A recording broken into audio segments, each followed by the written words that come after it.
Are you prepared to unleash the awe-inspiring power of AWS and embark on an exhilarating journey into the realm of cloud computing? Get ready for an extraordinary adventure with AWS Basics, the ultimate key to unlock the door to limitless possibilities and shape the future of your business like never before. Picture a world where your business soars to new heights of efficiency, effortlessly adapts to any challenge, and fuels groundbreaking innovation. Welcome to the realm of AWS, where imagination becomes reality and the cloud becomes your greatest ally. But wait, there's more. Prepare to be amazed as I reveal a jaw-dropping fact. AWS reigns supreme as the undisputed champion of the global public cloud market, boasting a staggering market share of over 30%. And hold on to your seat because by 2023, the global cloud computing market is projected to skyrocket beyond a mind-blowing $800 billion. The demand for AWS services is soaring higher than ever, and the opportunity for you to seize this is truly limitless. But AWS is not just a catalyst for success, it's a gateway to an extraordinary realm of boundless potential and game-changing transformations. From ambitious startups making their mark to multinational giants rewriting the rules of entire industries, organizations to all sizes are turning to AWS to propel their digital transformation, streamline operations, and craft unforgettable customer experiences. I learned technologies like AWS and Azure during the course. Luckily, my new employers were looking for someone who knew these technologies. I have just completed the course, but my new employers were aware that I was taking this course. And that is how I got this new job offer with 60% salary hike. In Finland, I will be leading the cloud computing unit of my new company. I am really excited, not just for myself, but for my family as well. I have 3 daughters. I think I will be able to help them with their higher studies in Europe. As a father, you always want to make decisions that have a positive impact on your children. As for me, I am going to live my dream now. I think dreams come true when you work hard to achieve them. Meet Rob. He runs an online shopping portal. The portal started with a modest number of users, but has recently been seeing a surge in the number of visitors. On Black Friday and other holidays, the portal saw so many visitors that the servers were unable to handle the traffic and crashed. Is there a way to improve performance without having to invest in a new server? Wondered Rob. A way to upscale or downscale capacity, depending on the number of users visiting the website at any given point? Well, there is. Amazon Web Services, one of the leaders in the cloud computing market. Before we see how AWS can solve Rob's problem, let's have a look at how AWS reached the position it is at now. AWS was first introduced in 2002 as a means to provide tools and services to developers to incorporate features of Amazon.com to their website. In 2006, its first cloud services offering was introduced. In 2016, AWS surpassed its $10 billion revenue target. And now, AWS offers more than 100 cloud services that span a wide range of domains. Thanks to this, the AWS Cloud Service Platform is now used by more than 45% of the global market. Now, let's talk about what is AWS. AWS, or Amazon Web Service, is a secure cloud computing platform that provides computing power, database, networking, content storage, and much more. The platform also works with a pay-as-you-go pricing model, which means you only pay for how much of the services offered by AWS you use. Some of the other advantages of AWS are security. AWS provides a secure and durable platform that offers end-to-end privacy and security. Experience. You can benefit from the infrastructure management practices born from Amazon's years of experience. Flexible. It allows users to select the OS, language, database, and other services. Easy to use. Users can host applications quickly and securely. Scalable. Depending on user requirements, applications can be scaled up or down. AWS provides a wide range of services across various domains. What if Rob wanted to create an application for his online portal?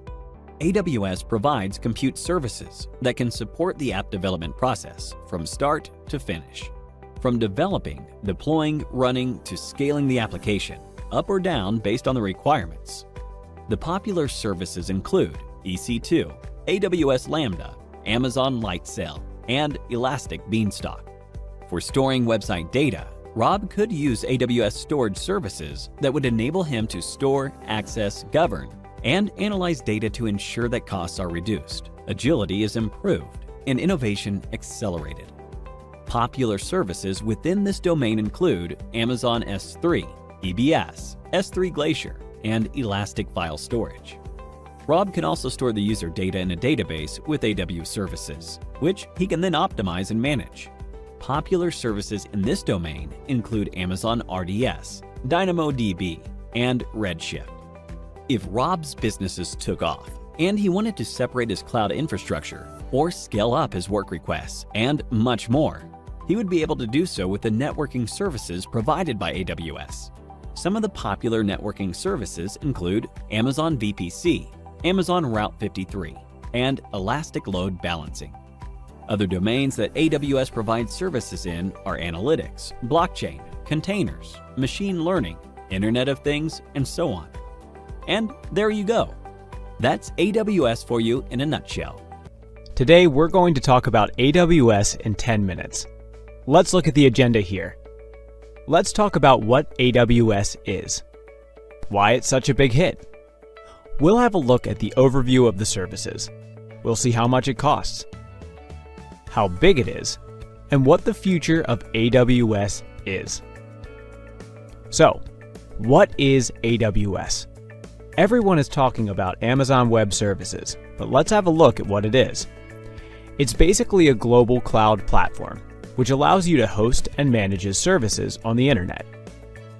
It's used by almost 80% of Fortune 500 companies to host their infrastructure, and it has a lot of services which it provides to its customers. There's infrastructure service, which means they provide bare servers as a service, so you don't need to manage the backup and the power supply of the service. They provide platform of the service. You can get Java, Ruby, PHP as a service so that you don't have to manage the binaries of these applications. You get software as a service, wherein you get email sending capabilities like SES. You get queuing services like SQS, and it's a cloud storage platform wherein you have a lot of storage options including EBS and S3. So all in all, AWS is a hosting provider, which gives you a lot of services, wherein you can run your applications on the cloud. Now, let's take a look at why it's such a big hit. So everyone is trying to use AWS. Everyone is trying to put their applications on the cloud. So what's the reason that AWS is the top provider and the top choice for doing anything on the cloud? One of the biggest reasons is the billing. So the billing is very clear. You get a per hour billing. Every instance or every service has a micro billing. So, be it instances on EC2, you get per hour billing rate, which is very transparent. Even S3 buckets are charged on a per GB basis, although it is a storage service, but still, there is micro billing available there. The sign-up process is easy. You don't need to sign any agreement, nothing. You just go, sign up with an email ID, add a credit card, and you're good to go. You can go from 0 to 100 in just 2 minutes. You can launch your servers, big machines, without buying hardware. Without procuring any hardware, you can just be up and running in minutes. So, their billing dashboard is also very simple. They give you an integrated billing dashboard, which gives you reports. You can pull out reports every month. You can pull out reports based on services, based on various parameters. For the cloud provider to be a hit, you need it to be stable. It has to be a trusted thing. So their services are quite stable. In the last 7 or 8 years, they have seen some 3 or 4 major outages, but those have been only region specific. So that means out of the 12 or 13 regions in which they operate, the outages have been region specific in a particular country or continent, and those also have not been more than 2 or 3 hours and have not affected all of their customers. It's a trusted vendor. So when we talk about AWS, it comes up as something which is used by everyone in the industry. From small startups to big enterprises, everyone sees Amazon as a trusted advisor. Now, let's have an overview of the most commonly used services. So the first and the most commonly used service is EC2, which is Elastic Compute Cloud. This is the service which gives you bare servers. So this service will give you a machine which you can launch, and you can run your software on those. You can get small or big machines based on your requirements. The second choice is VPC. So Amazon will not allow you full control of their cloud. Instead, they give you chunks of their cloud, which is VPC, or the Virtual Private Cloud. So VPC lets you create networks in the cloud and then run your servers in those networks. The next one is S3, which is Simple Storage Service. So S3 gives you the opportunity to upload and share files.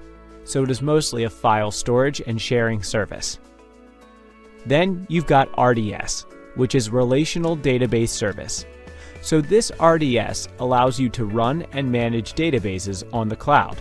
So they've got almost all the major flavors of databases, right from SQL Server to Oracle and MySQL, PostgreSQL.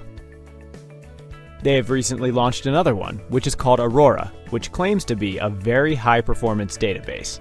Then Route 53 is there for DNS. So they've got a managed DNS service wherein you can point your DNS to Amazon and they take care of the stuff. So it's a global DNS service, it's a scalable DNS service, so it scales according to demand. There's also Elastic Load Balancer. The ELB is a service which gives you the opportunity to load balance incoming traffic to multiple machines. So this way, you can scale up your web applications to any number of users. You've got auto-scaling, which adds capacity on the fly to Elastic Load Balancers, so that your website or your application is never down due to a load. How much does it cost? This per hour billing is already mentioned for everything. If it's something like a storage thing, again, there's a per hour or per GB month storage. So I think there is region-specific pricing. So Virginia is the cheapest region out of all of them. So the region-specific pricing is because they have got some regions which they have got good hold of, and they are the headquarters. So Oregon and Virginia are the cheapest actually. They also give you services based on the term. So if you sign up for something for a year, it would be cheaper for you rather than signing up for something on an on-demand basis. So they've got reserved instances which are very cheap as compared to the on-demand ones. You can get discounts from 20% to almost 60% if you sign up for a 3-year term. They are spot resources. Examples of these are spot instances. So this is like a bidding market base, where you can bid for a price. The only downside of this kind of pricing is that your machine might be terminated or your resources might be terminated if someone bids higher. People use these kind of things for doing some ad hoc in-search or some ad hoc tasks, which are really not critical. How big is it? They have got 15 regions across major countries of the world. They've got regions in the US, Europe, Asia Pacific. They've got a global footprint. So in today's world, if you are anywhere in the world, you would have a region within 1,000 miles of your location. They've got massive data centers. So each of their region has got multiple availability zones. So one availability zone can be thought of as a big data center. The data centers have anywhere from 300,000 to 500,000 servers. What is the future of AWS? So they currently have 64 services, which span across infrastructural service, software as a service, platform as a service. They are launching new services in all demands every day. Right now, they are focusing on machine learning. So recently, they've launched a couple of services, which focus exclusively on machine learning. And they are focusing on software as a service product, wherein they want to take control of the service you want to utilize. They don't want you to do it. They want you to upload it to them. And every now and then, they keep on reducing the costs. So you would hear it in the blog that, okay, the price of EC2 machines has been reduced. And this is because of their scale. So they scale up and they give the cost benefit to the customer. That's all for today, guys, with just a quick intro of the Amazon Web Services Cloud. Talk about AWS here. By the way, I'm Sam. I work as a cloud architect and technical author with Simplilearn. In this section, we're going to talk about what is cloud computing and how things were before AWS. And we're going to talk about what is AWS and the benefits of AWS and the products and services that Amazon offers as of now. And then finally, we're going to end this session with a project that is going to help us understand how to create a Jenkins build server for continuous integration. And in this project, we will learn about how to deploy and host Jenkins, an open source automation software predominantly used for CI/CD, otherwise continuous integration and continuous development. So what is cloud computing? Cloud computing is the on-demand delivery of compute resources through a cloud platform accessed via the internet, and it's also a pay-as-you-go service.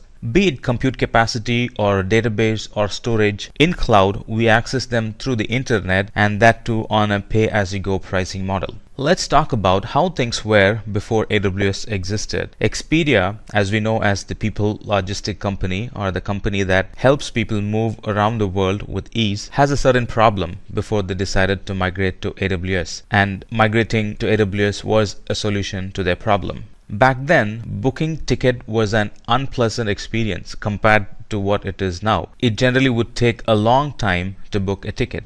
And sometimes it would time out if there is a promotion or if a huge sale announced, and if the environment is not scaled up to meet the demand. And sometimes it would time out if there is a promotion or if a huge sale announced and they could not scale up the environment and keep up with the speed of the promotion. That's when they got introduced to AWS, and with the AWS power to increase the capacity of the environment on the fly, solved their scaling issue. Instead of waiting on the new hardware to arrive and wondering what to do with the hardware when the promotion is over, with AWS we can quickly scale up the environment when there is a need and scale down the environment during lull periods. Now that being said, let's talk about what is AWS. Amazon Web Services, or in short AWS, is a secure cloud service platform offering compute power, database, content delivery, and other functionality that you would need to help your business scale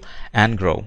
AWS is a very secure cloud platform, and such security cannot be imagined in on-premises without spending a fortune. Almost any type of applications can be created and deployed in the cloud, which includes the latest IoT applications, machine learning, artificial intelligence, and so on. And the best part is we can avail this service from anywhere as long as we have an active internet. And all this is availed on pay-as-you-go subscription. Now let's talk about the benefits of AWS. AWS Cloud Platform is very easy to use. One needs no complicated programming or compute knowledge to access and use this environment. Even with less programming and compute knowledge, one could become a pro in accessing and maintaining the cloud. The products and services offered are very flexible in nature, and that provides room for us to easily integrate the service to other services in AWS and services outside AWS. Cloud in general is a very reliable service, and AWS in specific is very reliable. Cloud in general is very reliable, and when we talk about AWS, it's very true. A statistic says that about 95% of the cloud computing in the whole world is run on AWS due to AWS reliable nature. The services in AWS are scalable by nature, and most of the services provide click button scaling. Services in AWS are very cost effective, and it becomes very true when you start using more services in AWS are very cost effective, and it becomes very true when you start using more services in AWS are very cost effective, and it becomes more true when we start using more, since when we start using more service, the per unit price drops down even further. Security in the cloud is at its highest with encryption and multi-factor authentications and being able to audit the logs, one can be sure that when one hosts a service in AWS, they are hosting it in an environment which has been built with enterprise security in mind. Alright, let's now talk briefly about the different products and services available in the cloud. Some of the products and services available in the cloud are compute, storage, database, migration services, networking and content delivery, developer tools and services available for managing the AWS environment, tools needed for machine learning development, analytic tools needed for security and identity compliance, tools needed for mobile application services, tools needed for IoT and gaming development are some of the products that are available in AWS. Alright, let's first talk about compute service. Now, compute service, it enables us to develop, deploy, run and scale our applications and workloads on the cloud.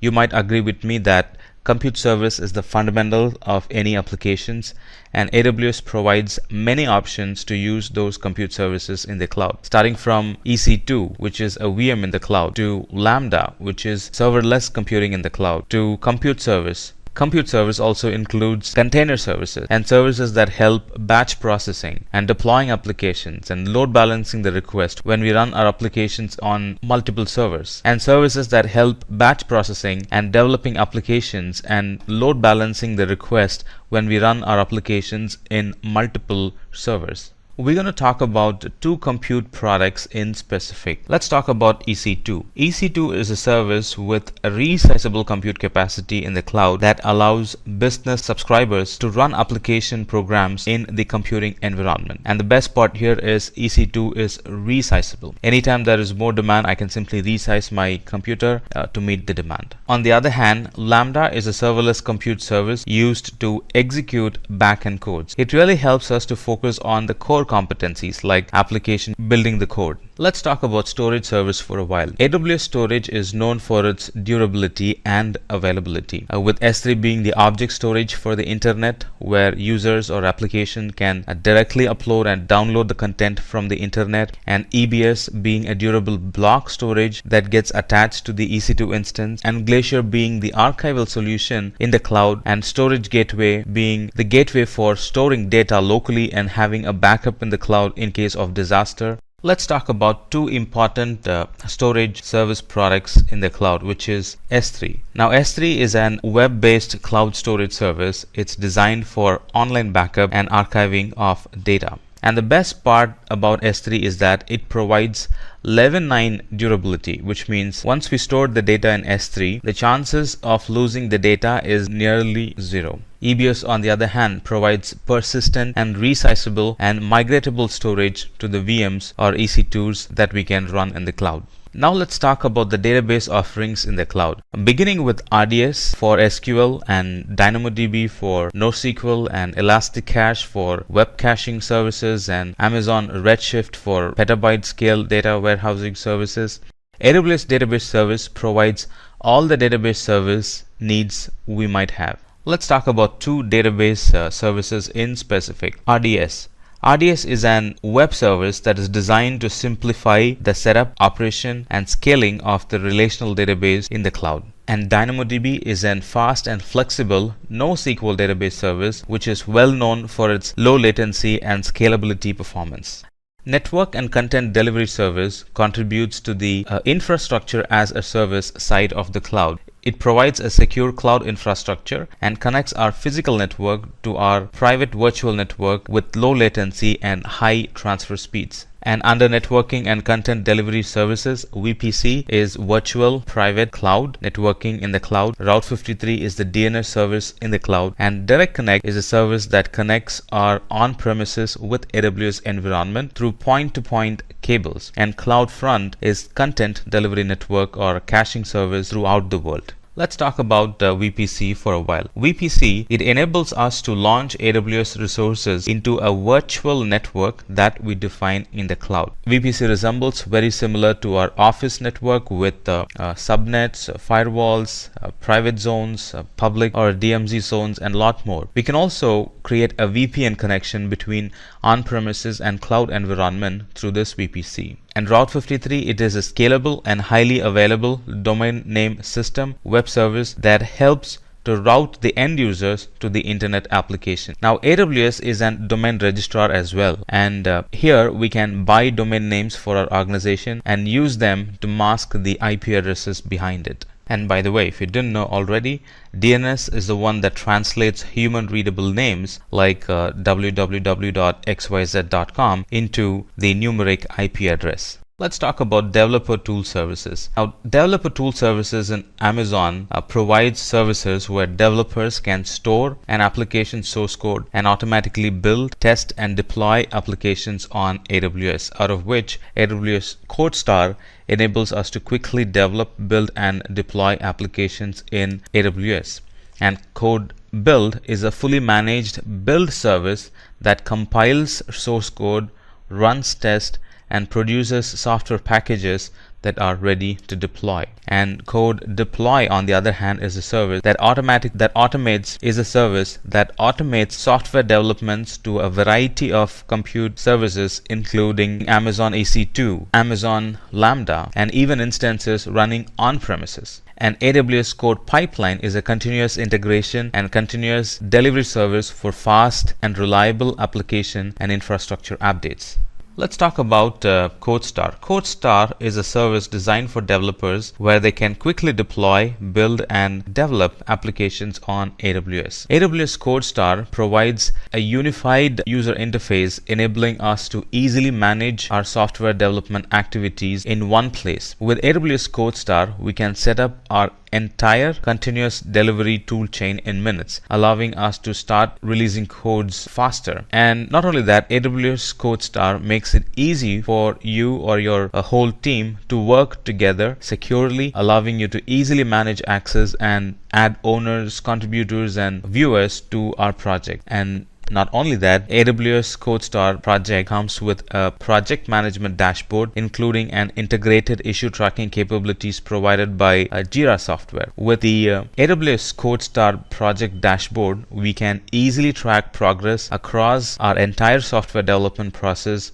from our backlog of work items to teams' recent code deployments, so on and so forth. AWS Code Build, on the other hand, is an cloud service that enables an IT developer to build and test code with continuous scaling. Now here you pay only for the build time that you have used. Now Code Build is an fully managed service that helps compiling source codes and run tests and produce software packages that are ready to deploy. With AWS Code Build, there is no need for us to provision, manage, and scale our own build servers. Code Build scales continuously and processes multiple builds concurrently. So our builds are not left waiting in the queue because it's processed concurrently. Let's talk about security, identity, and compliance services available in Amazon. In general, the security, identity, and compliance services in Amazon helps us to maintain a secure environment in Amazon by providing services for user authentication, for limiting the access to certain set of users on the AWS environment, out of which IAM, or Identity and Access Management, it's a product that enables us to manage access to AWS services and resources, that enables us to manage access to AWS resources and services in a secure fashion. Using IAM, we can create and manage AWS users and groups and use permissions to allow and deny their access to AWS resources. On the other hand, KMS, or Key Management Service, is a managed service that makes it easy for us to create and control the encryption keys used to encrypt our data. And Cognito, it lets us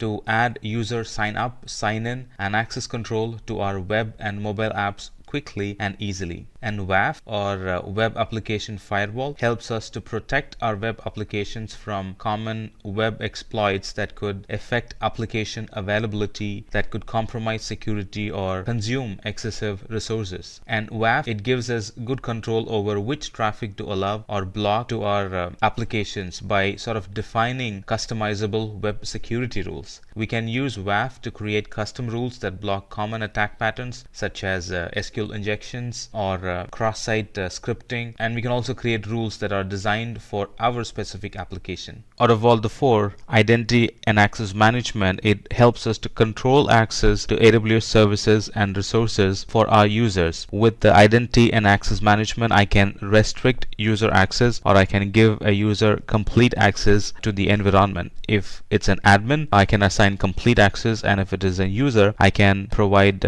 some privileged access or less or degraded or no access depending on the role that the user plays in the organization. And KMS is a service that helps us to create and control the encryption keys used to encrypt the data, and also we can use hardware security model HSM to protect the security of our data in the cloud. Also, we can use hardware security model to protect the security of the key itself. And let's talk about the management tools and services available in Amazon. Management tools and services, it helps us to manage, monitor and automate all the resources running in the AWS infrastructure, beginning with CloudWatch, a service which monitors the environment by receiving logs and creating a dashboard and sending alerts as needed, and CloudFormation, a service through which we can deploy new environments using just templates, and autoscaling, a product that lets us to handle the dynamic traffic with ease by dynamically scaling up and scaling down the environment as needed. And CloudTrail is another product or another monitoring tool that helps us to monitor or collect the logs of all the API calls to our environment and provides a searchable tool based on keywords and timestamps. Let's talk about CloudWatch a bit more detail.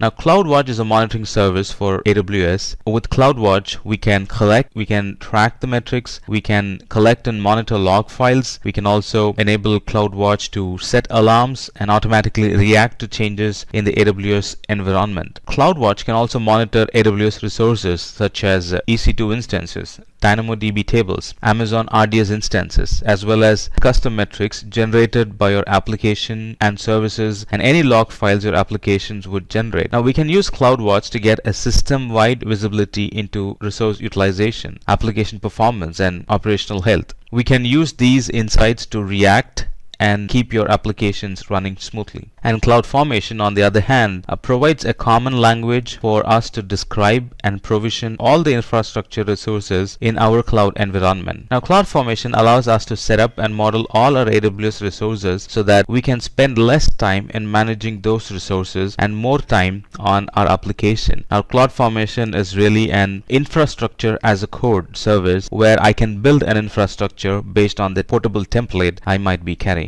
Alright, in this demo session, we'll talk about how to install Jenkins on Amazon Linux EC2 instance. And before that, let's talk about what is Jenkins and what is the purpose of it, why it is used and all that stuff. Now, what is Jenkins? Now, Jenkins is an open source automation server, and it provides a lot of inbuilt plugins for deploying and automating any project. In short, it's an continuous integration server, and it is used for many purposes. Used for tasks that take care of continuous deployment and delivery. And it provides these advantages like the developer now will not have to focus on fixing errors because errors are automatically handled by Jenkins. And because of that, it leads to faster development environment. Alright, so how do we go about doing it? Let's get started. The first thing is to go to our console and launch an EC2 instance.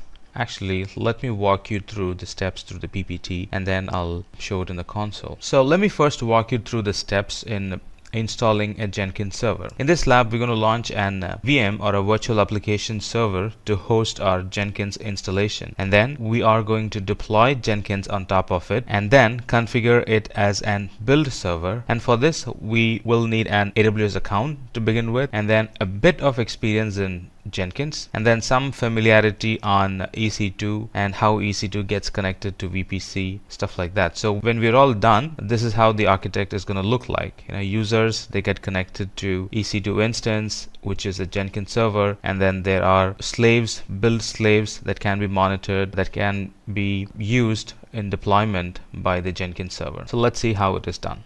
Alright, so let's first launch a server. Let it be an Amazon Linux instance. I'm going to pick T2 Micro, because of the free eligibility, and because this is a lab, that should be more than enough. And I'm going to keep this as default. I'm going to stick with the default VPC, and I'm going to keep all the settings as defaults. And then I'm not going to add a storage. I'm going to keep the storage limited with the root volume. And then for security group, because we're going to access it through the internet, I would like port 80. In fact, since this is a lab environment and since I'll be tearing it down right after the lab is over, we're going to use all IP, or we're going to use anywhere, all traffic anywhere.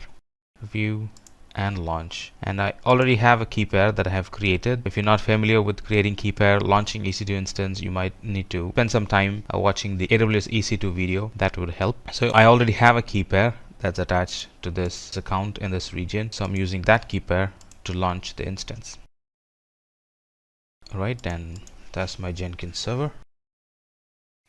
Alright, so once that is installed, let's log into it. Since this being an Linux instance, I'm going to use putty to log in, and then use the key pair that we have downloaded to log in. And the key pair was right here. Alright, now I'm connected to it. As first thing, we will have to install the Java environment. I'm going to show some commands towards the end. So if you're planning to do labs yourself, you can use those commands. They will be very handy. In fact, I can show it right now as we speak. So these commands are to install Java environment. And it has two versions as we speak, and I've chosen the latest version. So I've typed 2 and I've chosen the latest version in installing Java environment. The second is to install Apache Maven. Let me show you some commands that's used to install Apache Maven. And these commands vary from Linux version to Linux version. So if you're using a different Linux version, just be sure that you're using commands which are respective to that particular version. All right, let's install Apache Maven.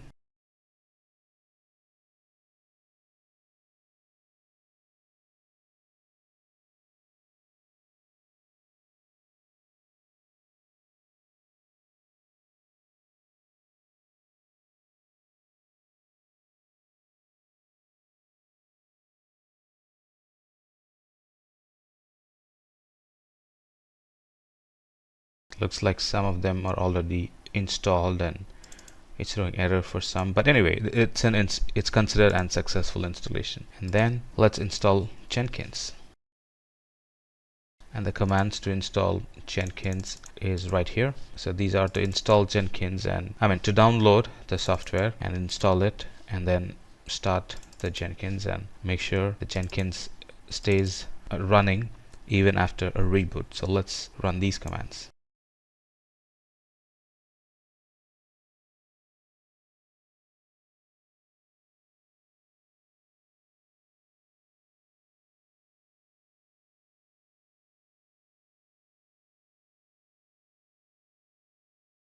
Alright, now Jenkins should be ready, or the Jenkins server is installed in our EC2 instance and it is ready for us to access. And the default port is port 8080. So let me go to the URL or IP. Let me go to that and then try accessing it using port 8080. There you go. So at the moment it's locked. It requires admin password to log in, and the admin password is present in this particular folder and this particular file in the Linux instance. So let me get that.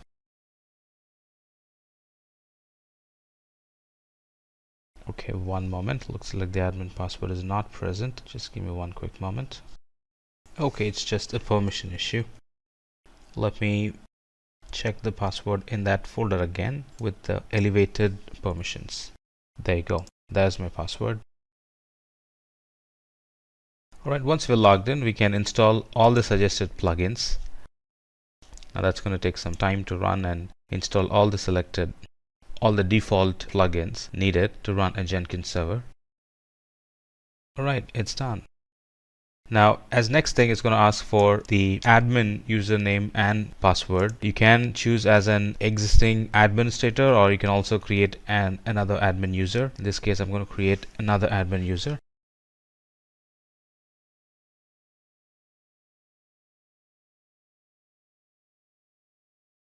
Alright, so the Jenkins server is installed. We can use the similar but slightly different procedure on the Jenkins nodes or the slave servers to make them Jenkins slave and respond to the builds that we push, or receive the builds or receive the jobs that we push through this Jenkins server. So we have built this Jenkins server on Amazon EC2. A similar and slightly different procedures can be followed to build Jenkins build servers that can contact Jenkins server to receive jobs and start working. When we talk about networking in AWS, essentially we talk about how you can isolate your resources in the cloud. That's something that is a key concern or key requirement for all the organizations that are moving their workload to the cloud. How do I do that? And you can do it using VPC, the Virtual Private Cloud. We'll take a look at Virtual Private Cloud as well. Then you have something called Elastic Load Balancing, where you can say, I have many applications and I want you to do a load balancing for those applications. And AWS gives you out-of-the-box functionality, a managed service called ELB, Elastic Load Balancing, which will do just that. AWS also has something called Route 53. This is a fully managed, highly available cloud DNS service, and what it does is it basically acts like a phone directory.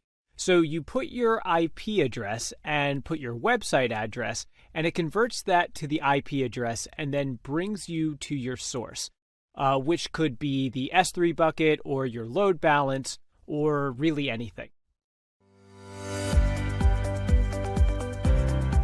Let's go to console and then take a look at this thing. Right now, I am in EC2, and then I am at the load balancers. If I click on the load balancer, I can have two types of load balancer, where I have an application load balancer. So think about this.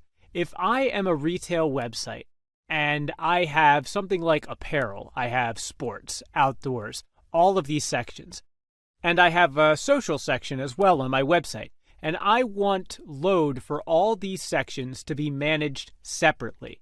And then what I can do, I can come over here and I can set up some target groups, and then I can distribute my load for all these sections of my website. So essentially, I want to change the load of my traffic and I want to divert that traffic, and I can do that all from here. And this again is available for HTTP and HTTPS. If you want to do a load balancing at a network LAN like a TCP or SSL, then I'm going to choose the classic load balancer.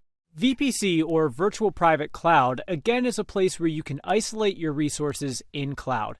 This is one of the places where you can use a VPN connection to create an encrypted IPsec tunnel to talk between your data center and your resources and clouds. So your VPC can talk to your resources in your data center, and you can do that by using a customer gateway at your end, your data center end.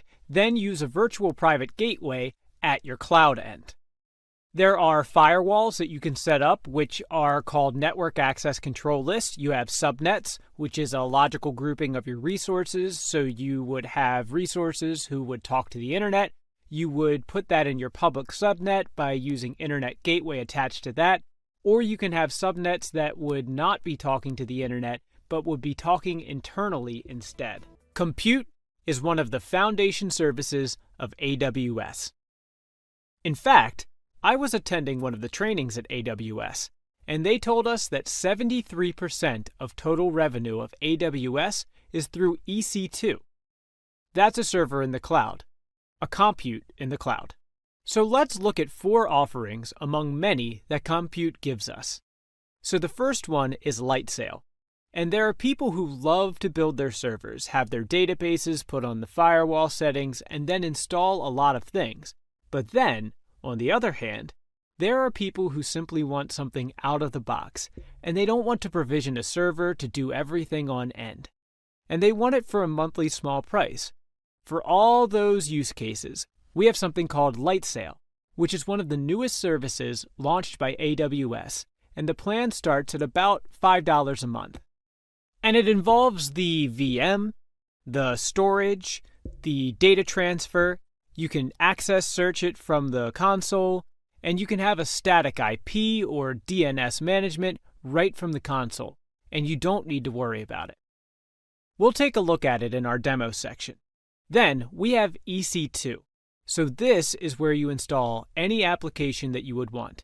This is essentially the compute in the cloud where they have virtualized your services, and then you can access it anywhere from the world using the internet. They have multiple pricing options: on demand, on reserve, on the spot. So if you have your workload, which you know is going to run for a very long time, 1 year, 2 years, 3 years, you can go ahead, pay up front, reserve that thing, and get 75% off. They have something called Spot Option, where all of the unused capacity that AWS has for compute, they put it on auction. And then you can put your price over there, and then you can probably get close to 90% off. And then it is used for large workloads with huge, huge, huge capacity.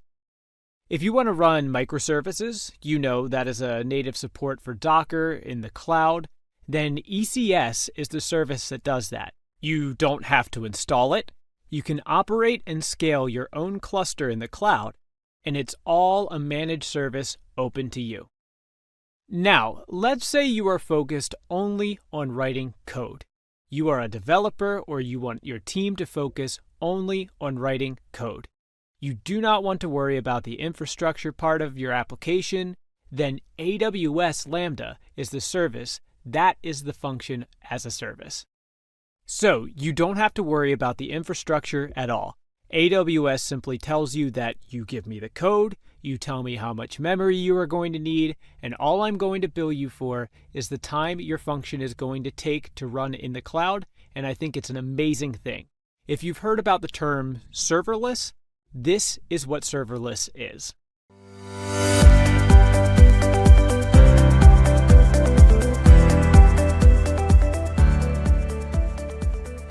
So we are going to take a look at the demo of this service as well. So let's go back to console and see if we can take a look at EC2. So here I am on the EC2 console, and if you see here, this is my region, and I am in US East, not in Virginia region. Now we are at EC2 dashboard, and let's look at how we can launch an instance. Now before we start, let's take a look at the regions. So I am in US East Northern Virginian region, and these are all the regions that you can choose from. And this is where I'm going to launch my EC2 instance. The first thing that I'm going to do when I'm going to launch my instance on the server in cloud is choose an image which is known as Amazon Machine Image, AMI.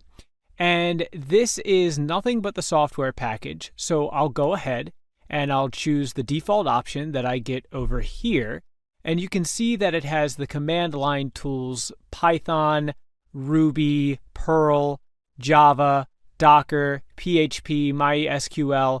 So you could have anything that you want, and then I'll go ahead and I'll select this. Once I have selected this, I'm going to choose my instance type on hardware. And you can see that right now I have a T2.micro, which simply is 3-tier eligible. And the network performance is kind of low to moderate. But if I scroll down, you can see the network performance and everything else goes way up. And then I can go and have a different purpose: compute, memory, FPGA, the graphics, anything that I want. And this is the variety of services you get with AWS. Next step is to configure my install details so I could have one or more instances. This is my networking, so essentially, where do I want to put it? Do I want to put it in my network or the VPC that I have created, or do you want it in another VPC? VPC is nothing but your isolated cloud, your network inside the cloud. Apart from that, I can put something called advanced details, which is nothing but boot up, JavaScript. So if you want something to run when your EC2 instance is provisioned, when it starts, this is where you are going to put that. So for the purpose of the demo, I'll keep it where it is and move on to the next step, which is storage. So essentially your hard drive. The root volume is nothing. It is the hard drive where your OS is installed, and then I can add any more hard drives that I want. and then I can change the size of it. If I want it to be encrypted, I can do that as well. So let's keep it simple and move to the next step, which is tags. Now, tags are used for identification purposes. Let's say you have many teams. There's a Java team, a darknet team, and you want to keep track of who is using all the resources. So this is where you can add tags that say name equals darknet team, and this is how you are going to identify who has launched this thing. Next up, we have security groups. These are instance level firewalls, so firewalls for your server. So typically, if you want to allow an SSH, if you want to allow an HTTPS access, this is where you are going to go to add the firewall rules. And you can put the source as anywhere, which means anyone from the internet can access this thing. Now, I do not want SSH access for everybody, so I just keep it HTTP and HTTPS. The SSH access will be essentially for my people that I want, and that's about it. I go and I'll say review and launch, and we can review all of the settings that we have here over here, and we will simply launch. And now it's going to ask for my keypad. This is now something that is required of me to SSH into this particular instance. And I'll simply say that yes, I have access to this thing, and it will launch the instance. That's about it. It's as simple as that to launch your EC2 instance in cloud. And if I come on the dashboard, I can see that my instance is being provisioned, and I have all the information I need over here. Then, if I want more information, I can click over here, and I can get all of the information that I want over here. Moreover, I have these status checks. So there are two types of status checks that check the health of the instance. So it will make sure that everything, all of the AWS resources that are required to keep this resource up and running, are running fine. And it will also see if I have something that is not required in my instance. It is also there to make it up and running. Now that our instance is up and running, I can click on it and I can connect using the console. So I don't have to use a command prompt. I can click on the console itself and I can do whatever I want. On the other hand, if I take the IP address and if I go here, there it is. Out of the box, I see my WordPress site up and running. I don't have to do anything. It is right there for me to use, and I can just customize it any which way that I want. Let's see if I can have the SSH window open here, and I can just use the login credentials that I have. There it is. I can simply log into this and start playing around with it. I can also see all the metrics, I can see the networking, I can take a snapshot, I can do pretty much whatever I want. This is something that if you have your own virtual private server in the cloud with all the resources that you need, you can run your small applications on it, you can run your WordPress site on it, you can do so many things. There are so many use cases that you can use Lightsail for. It is one of the most popular compute services that was recently launched. Let's look at Lambda. So we come to compute and then we click on Lambda. This essentially functions as a service. You can see that I already have something that is already there, so let's create a Lambda function. We'll take something that is provided out of the box for us. You just click on this and then we click on an SNS message. So this is like the messaging service of AWS. Simple notification services. And we can enable trigger. The SNS topic is incident response, and let's click on it. Now you can see I can type my function name, so I'll simply say my Lambda function. And the language that I'm choosing, Edge Node.js. I can also have C#, Java, Python, etc. And this is my simple code. And then I have environment variables I can use.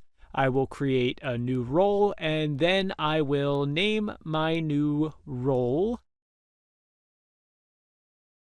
my Lambda SNS role.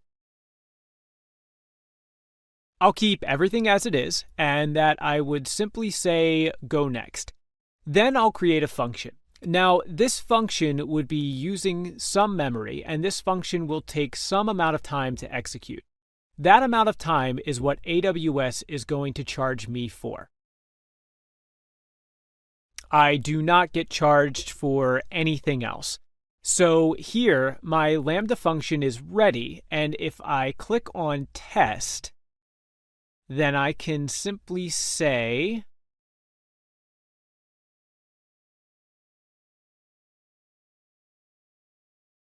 there it is, SNS.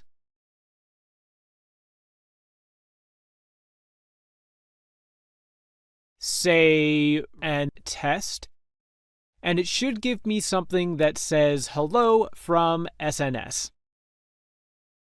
Let's look at this function, at the detail that we got. If you see here, that is the duration. So it ran for 2.84 milliseconds, and then the billing duration, or the build duration, is 100 milliseconds. The resources configure. So I said that I needed 128 MB of RAM to run this thing, and the maximum memory that I actually used, that this function actually used, was 90 megabytes. So that is all I need to do. I need to upload my code, and then I need to say how much memory I'm going to use, and it can be up to 512 MB. There's only one more limitation that says that our function should not run for more than 5 minutes. Essentially, a microservice would not necessarily run for 5 minutes. If it's running for more than 5 minutes, then it's probably the best idea to break it down into several more functions.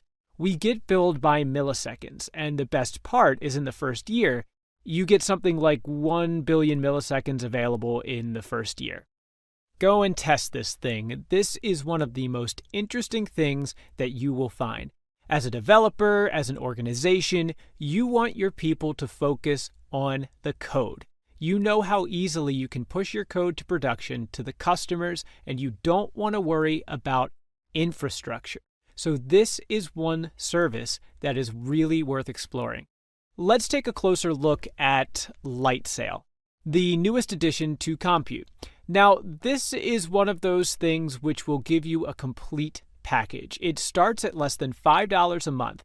So let's create an instance. And right now I am in the Mumbai region, and I can change my region. So let's put it into Virginia.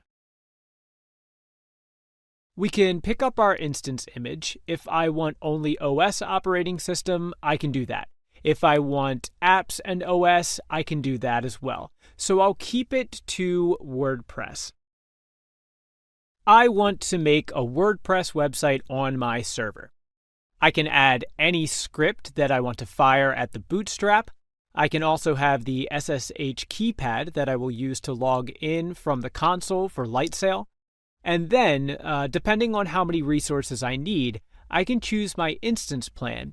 And it goes all the way from $5 a month to $80 a month if I'm running some really heavy-duty application on it.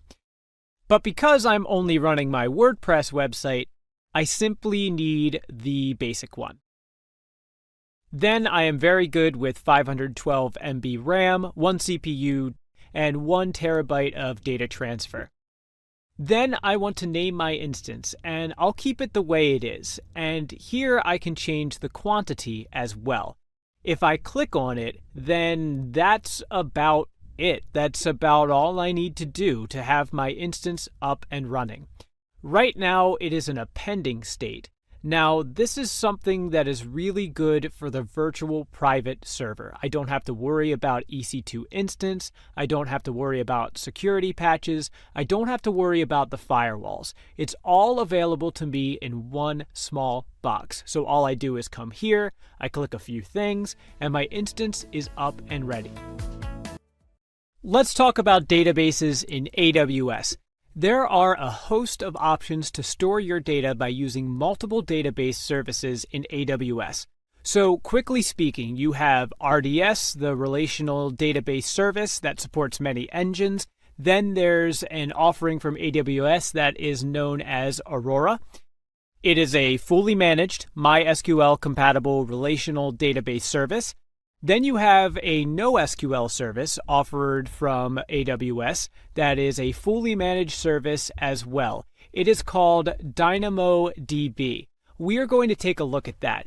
Then you have Redshift. That is a petabyte-level data warehousing service. Again, it is a fully managed service. Then you have Elasticache. That supports in-memory cache.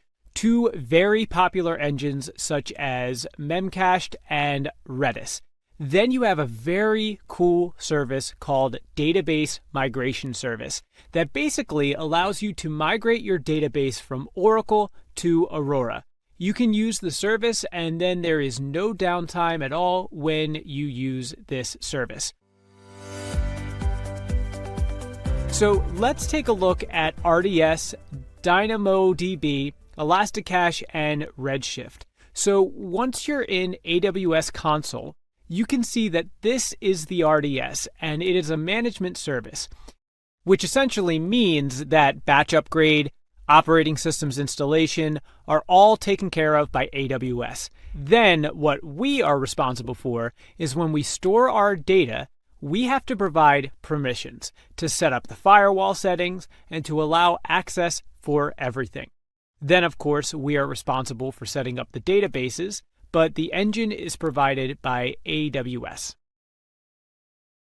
Then if I click on this thing, let's say, for example, I want to fire my SQL instance, and if I click on this thing, I'll just show you how the high availability as well as the backup is taken care of by AWS.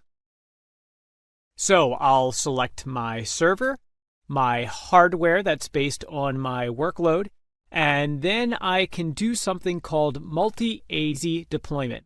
When I do this, it basically asks if you want to have a master save configuration, a high availability configuration, and when I do that, then yes, I do get copies of my database in the multiple availability zones within the region. And these are synchronized, replicated copies. So in the event of failure, I will automatically be switched on to the other availability zone that has the same copy of my database. So let's quickly add the DB identifier and the username and password. So I'll just call it MySQL for the sake of simplicity. Let me just copy and paste all these. Okay, it doesn't like that. Okay, so it doesn't like my SQL database. And let us copy it all over. And then let's go to the next step.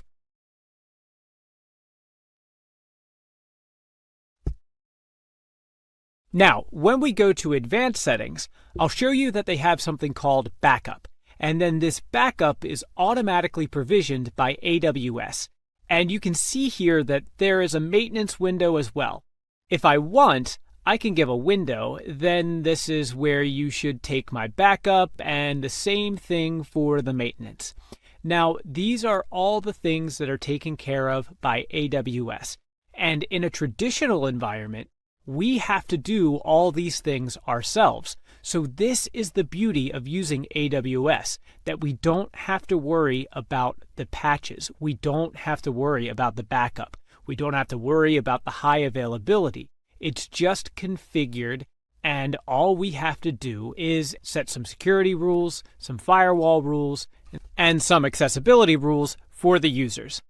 Coming back to the NoSQL offering of AWS. So this is Amazon DynamoDB. Again, it is a very fast and flexible NoSQL database. So for all of your IoT platforms, for your mobile, for your gaming, this is the AWS service that you are going to use because it is a schemaless database, essentially, where you can have a keypad value and you don't have to worry about whether I'm going to store one value or do I have to store values in all columns as well. It deals in something called read capacity unit and write capacity unit for your read requirement and for your write requirement, and that's how it works. You don't have to worry about the provisioning of resources, it scales automatically. Redshift is a petabyte scale data warehousing solution, and again, it is a managed service, so you don't have to worry about, the OS level or the patches. The same thing goes with Elasticache as well. It supports the very popular Memcache and Redis engines, and it is a fully managed service, so you don't have to worry about management or scaling of all of the memory in these engines. Now, let's look at storage services that AWS offers. Now, storage makes up a very big part of the services that AWS offers in the cloud.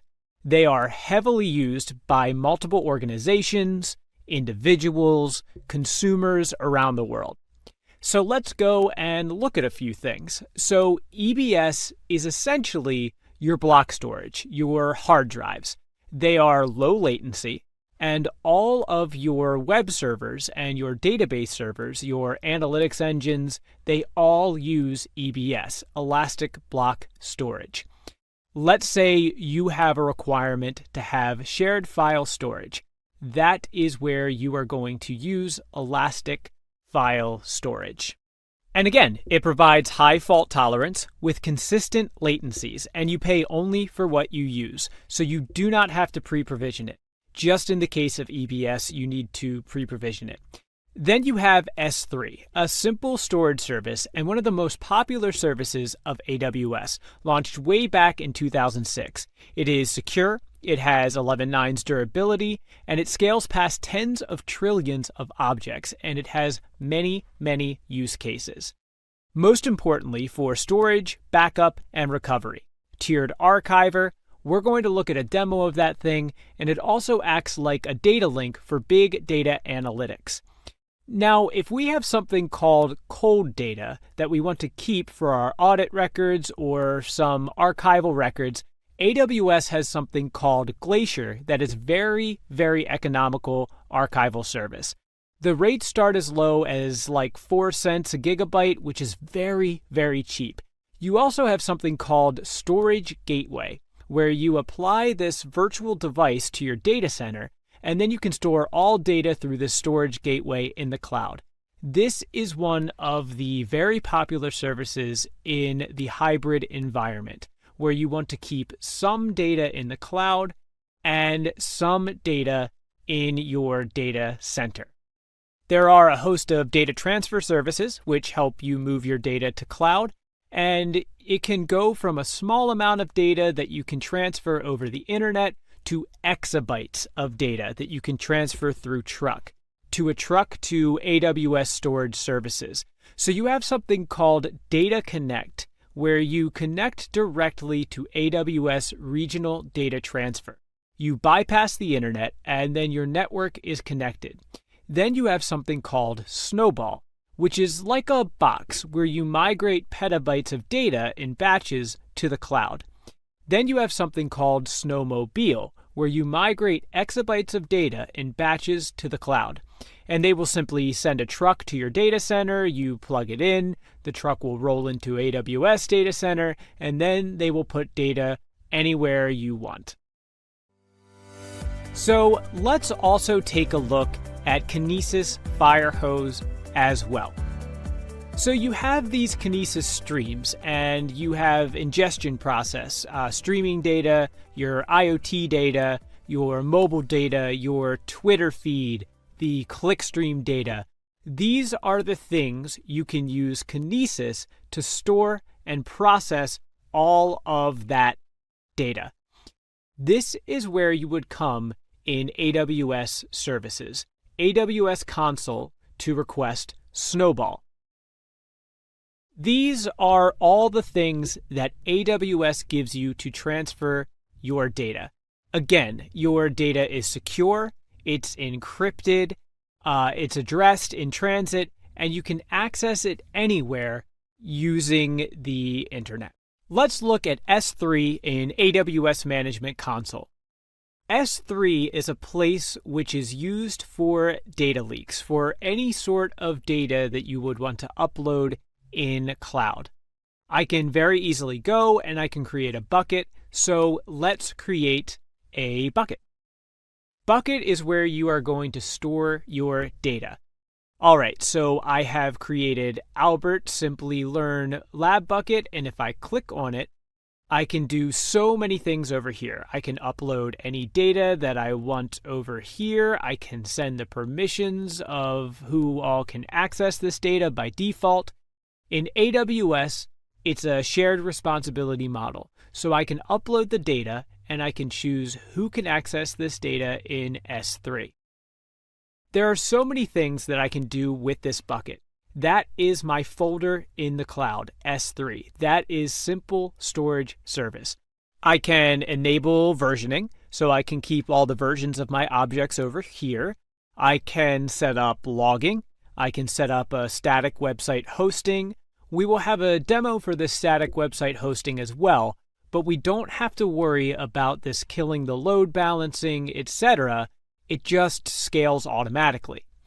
I did mention that it's a great tool for disaster recovery, and what you can do is you can set up your backups, your snapshots in S3. You can put all your data in S3. You can simply enable the cross-region replication. So what happens is that, let's say you are in US East 1 or Northern Virginia region, and you want to set the cross-region replication to Oregon or maybe somewhere in Europe. You can just come over here and you can enable the cross-region replications. So what happens is AWS will automatically replicate your data from one region to another of your choice. You decide where you want your data to be replicated. AWS will not do so on its own. There are so many types of things that you can do. You can tag everything. You can give permissions to all your people. There are so many types of permissions that you can give.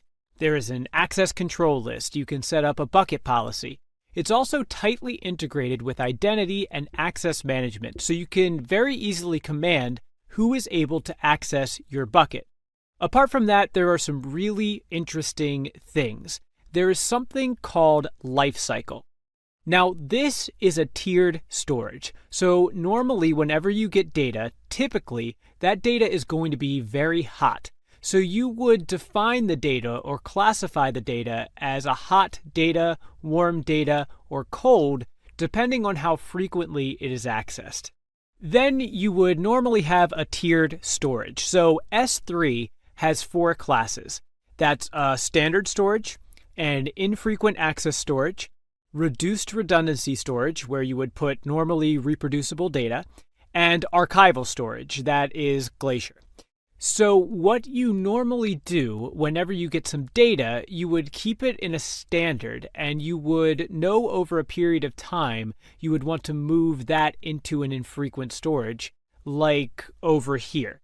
So I will say that move this data into infrequent storage, which offers the same security, same durability, but it's a lot cheaper. Okay, and then after that, I can also add a data that I want to move into archive, which is Glacier, after some time. So we can add it to Glacier after 60 days, and if I just click on Next, this is where I will see it. And then I can also delete that object after whatever the amount of time that I would want, and I click on it.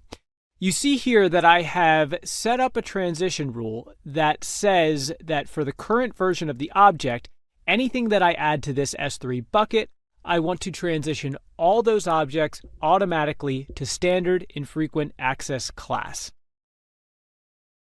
And then I will be charged lesser than what I've been charged now. And then I also want to transition to Amazon Glacier. That is my archival service after 60 days. I do not want to delete them ever. So these are the things that you can do with the S3. You also have a lot of analytics tools, which allow you to see who is accessing your data, what data you have, who is adding a lot of data, and these are all available to you at a very economical rate. All these services are tightly integrated with each other, so you can plug them in with an EC2 instance, or IAM, and you can get all the information at your fingertips. So let's talk about static website hosting on S3. And this is one of the very, very powerful features of S3, where we can actually host a website. And it's static and some part dynamic as well. So you do not need a web server to host your website. I have this bucket over here, AWS Agile.n.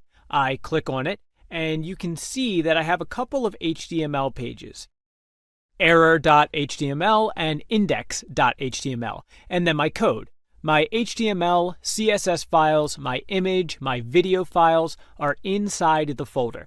So I come over here, I click on the properties, and you can see that the bucket hosting is enabled. So if I click on it, all I need is 2 documents, then whatever I want inside my website.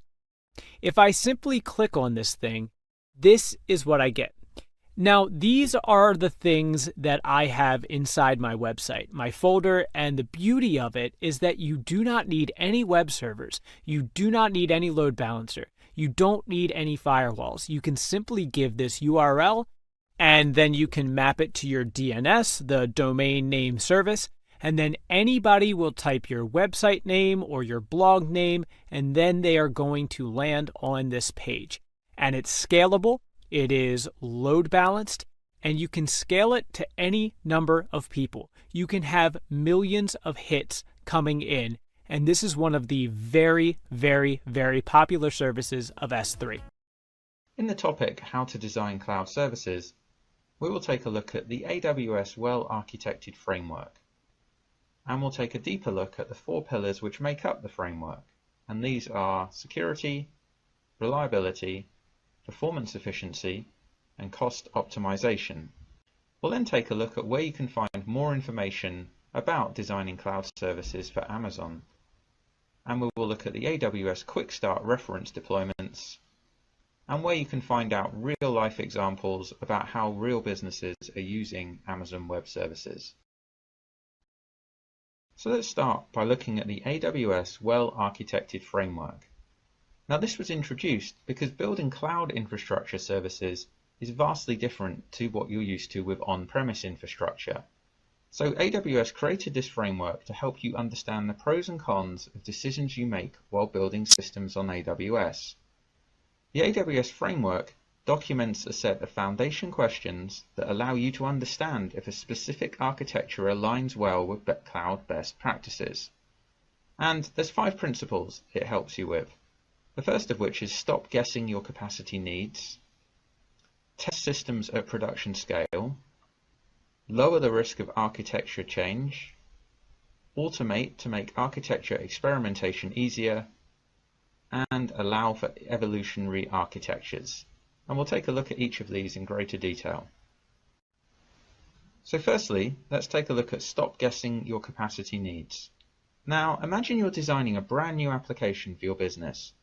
All the infrastructure decisions you will make are made using estimates, which are basically guesses.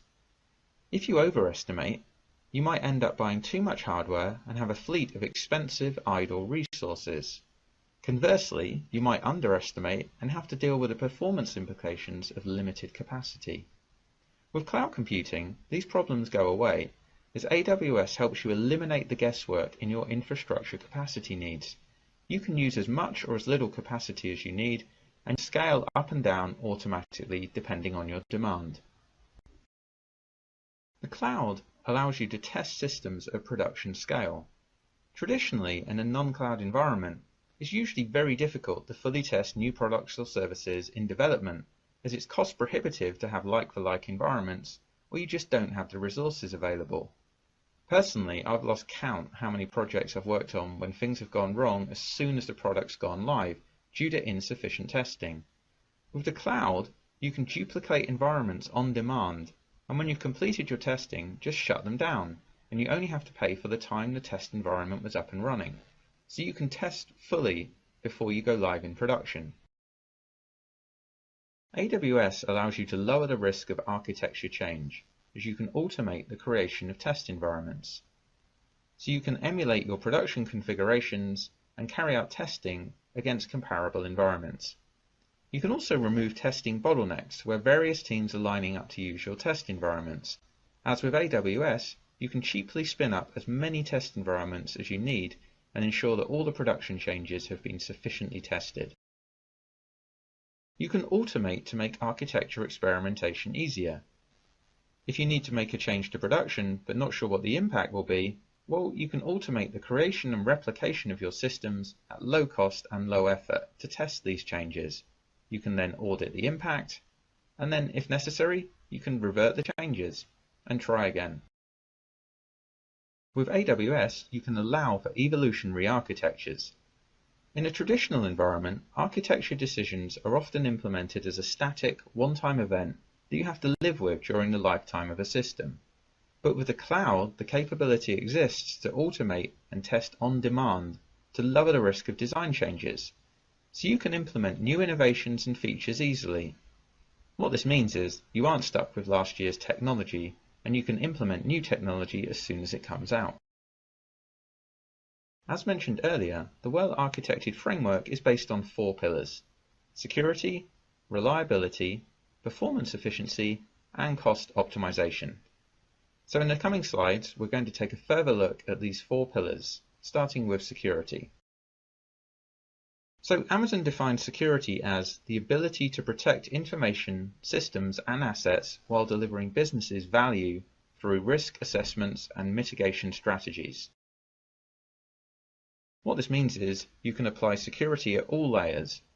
So rather than just running minimal security, like firewalls, at the edge of your infrastructure, you can use firewalls and other security controls on all of your resources.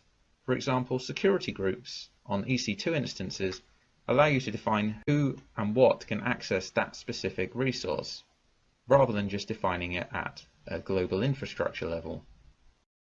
You can enable traceability, so you can log and audit all changes to your environment. You can automate responses to security events, so you can monitor and automatically trigger alerts depending on your needs. You can focus on sharing your system. The AWS shared responsibility model allows you to focus on securing your application, data, and operating systems, whilst AWS secures your infrastructure and services. And you can automate security best practices. AWS allows you to create and save a custom baseline image of a virtual server, and then you can use that image to automatically launch new servers. This way you can ensure that all new resources adhere to your security standards. So I just briefly mentioned the AWS shared responsibility model. Now we take a look at this in more depth in a later lesson. But what it means is that the AWS shared responsibility model allows AWS customers to focus on using services to accomplish their security and compliance goals, because AWS physically secures the infrastructure that supports your cloud services. So if you look at this diagram, you can see it split into 2. Security measures that the cloud service provider implements and operates is the security of the cloud, and that's the responsibility of AWS. Then there's the security measures that the customer implements and operates, and this is related to the security of customer content and applications that make use of the AWS services. And this is security in the cloud, and this is the responsibility of you. So let's take a look at security in the cloud, and this is composed of 4 areas: data protection, privilege management, infrastructure protection, and detective controls. Let's start with data protection. Before architecting any system, practices that ensure security should be in place. With data protection, these are categorizing data based on levels of sensitivity, granting least privilege while still allowing users to perform their work, and encryption to protect your sensitive data. If you're storing customer credit card data, obviously this needs to be categorized as sensitive and it needs to be encrypted. But log files from a daily maintenance task wouldn't need this level of security. Now there's a number of tools AWS offers to assist you with this. AWS makes it easy to encrypt data and manage keys and key rotation using IAM and Key Management Service.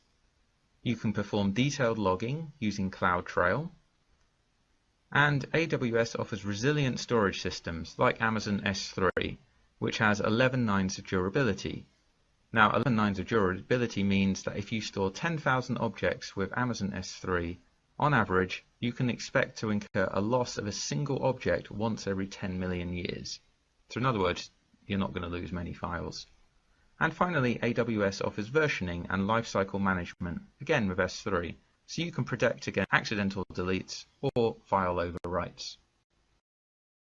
Now, a central part of any information security program is privilege management, so that you can ensure that only authorized and authenticated users are able to access your resources, and that they can only access them in a way that is acceptable. For example, if a user needs access to a resource, don't just give them admin or read-write permissions by default, because they might actually only need read-only access. Now, to control your privilege management, you need to have a few things in place. The first of which is an access control list. And this is a document that needs to be maintained which lists access permissions attached to an object. So if you have some particular documents, you need to define what access is allowed to it. Then you have role-based access controls, and this defines the permissions for a particular end user's role or function. So an administrator would obviously need administrator access to various resources, but a regular end user might only need read-only access. So you need to define which roles have which permissions. Then there's password management, and this includes complexity requirements and change intervals. So you define how often people need to change their passwords and how complex they need to be. Now, Amazon helps you with all this with the Identity and Access Management, or IAM, service. And this is the primary service used to control access to AWS services and resources. We cover IAM in huge detail in a later lesson, but briefly, it allows you to apply granular policies which assign permissions to users, groups, roles, or resources. And you can also control the password strength using this, as well as federation with your existing directory services, such as Microsoft Active Directory. You also need to protect your infrastructure, and to do this it's recommended to have multiple layers of defense and also multi-factor authentication to meet best practices with industry or regulatory obligations. Now, Amazon allows you to do this by implementing stateful or stateless packet inspection, either using AWS native technologies or by using partner products and services available through the AWS Marketplace.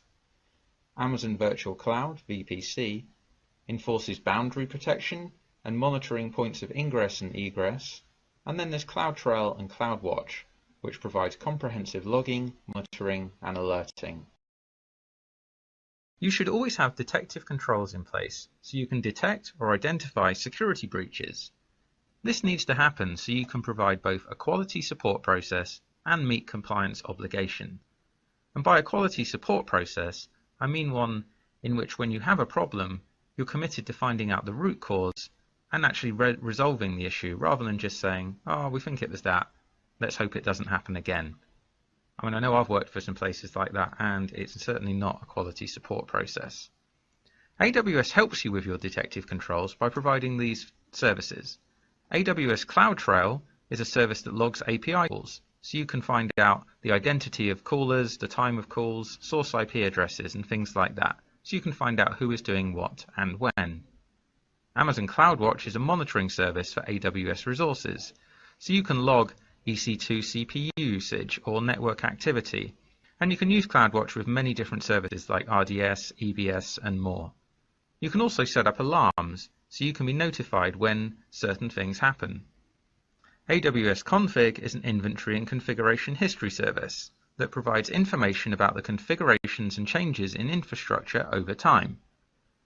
With Amazon S3, you can see data access auditing, so you can find out who's been accessing your S3 data and when they did it and when. And Amazon Glacier, you can use the Vault Lock feature to preserve mission-critical data with compliance controls that are designed to be auditable for long-term retention. The next pillar is reliability, and Amazon defines this as the ability of a system to recover from infrastructure or service failures, dynamically acquire computing resources to meet demand, and mitigate disruptions such as misconfigurations or transient network issues. With reliability in the cloud, there's a number of things to look at. Firstly, you can test recovery procedures. Cloud infrastructure means you can test how your system fails, and you can validate your recovery strategy. Places I've worked at in the past, disaster recovery was a big event. It was only done annually, it took months of preparation, it involved working a whole weekend and then some, and was also incredibly disruptive to the business. Imagine being able to duplicate your production environment and test failure and failover whenever you want. You can automatically recover from failure with the cloud. Monitoring a system for a key performance indicator, or KPI, you can automatically trigger automated recovery processes when a threshold is breached. You can scale horizontally to increase aggregate system availability. Using multiple small resources instead of one large resource will reduce your single points of failure. And also you can stop guessing capacity. Gone are the days of using lack of memory or not enough CPU as a failure for a resource. With the cloud, you can scale as and when you need to, so you can't blame badly estimated capacity as the reason for reliability issues. Now, reliability in the cloud is composed of three areas. These are foundations, change management, and failure management. To achieve reliability, a system must have a well-planned foundation and monitoring in place, plus systems for handling changes in demand or requirements is also required. In an ideal world, your system would be designed to detect failure and automatically heal itself. Before architecting any system, you should have foundations in place so that your reliability is not impacted. You should have sufficient network bandwidth to your data center. You should have sufficient compute capacity. Your staff should be trained in the areas they need to be, and you should have support contracts with your vendors. With AWS, network bandwidth and compute capacity is already taken care of. AWS also offers a range of support contracts to help you with issues and a range of training courses for your staff. Change management is a critical part. Being aware of how a change affects the system allows you to plan proactively, and monitoring allows you to quickly identify trends that could lead to capacity issues or SLA breaches.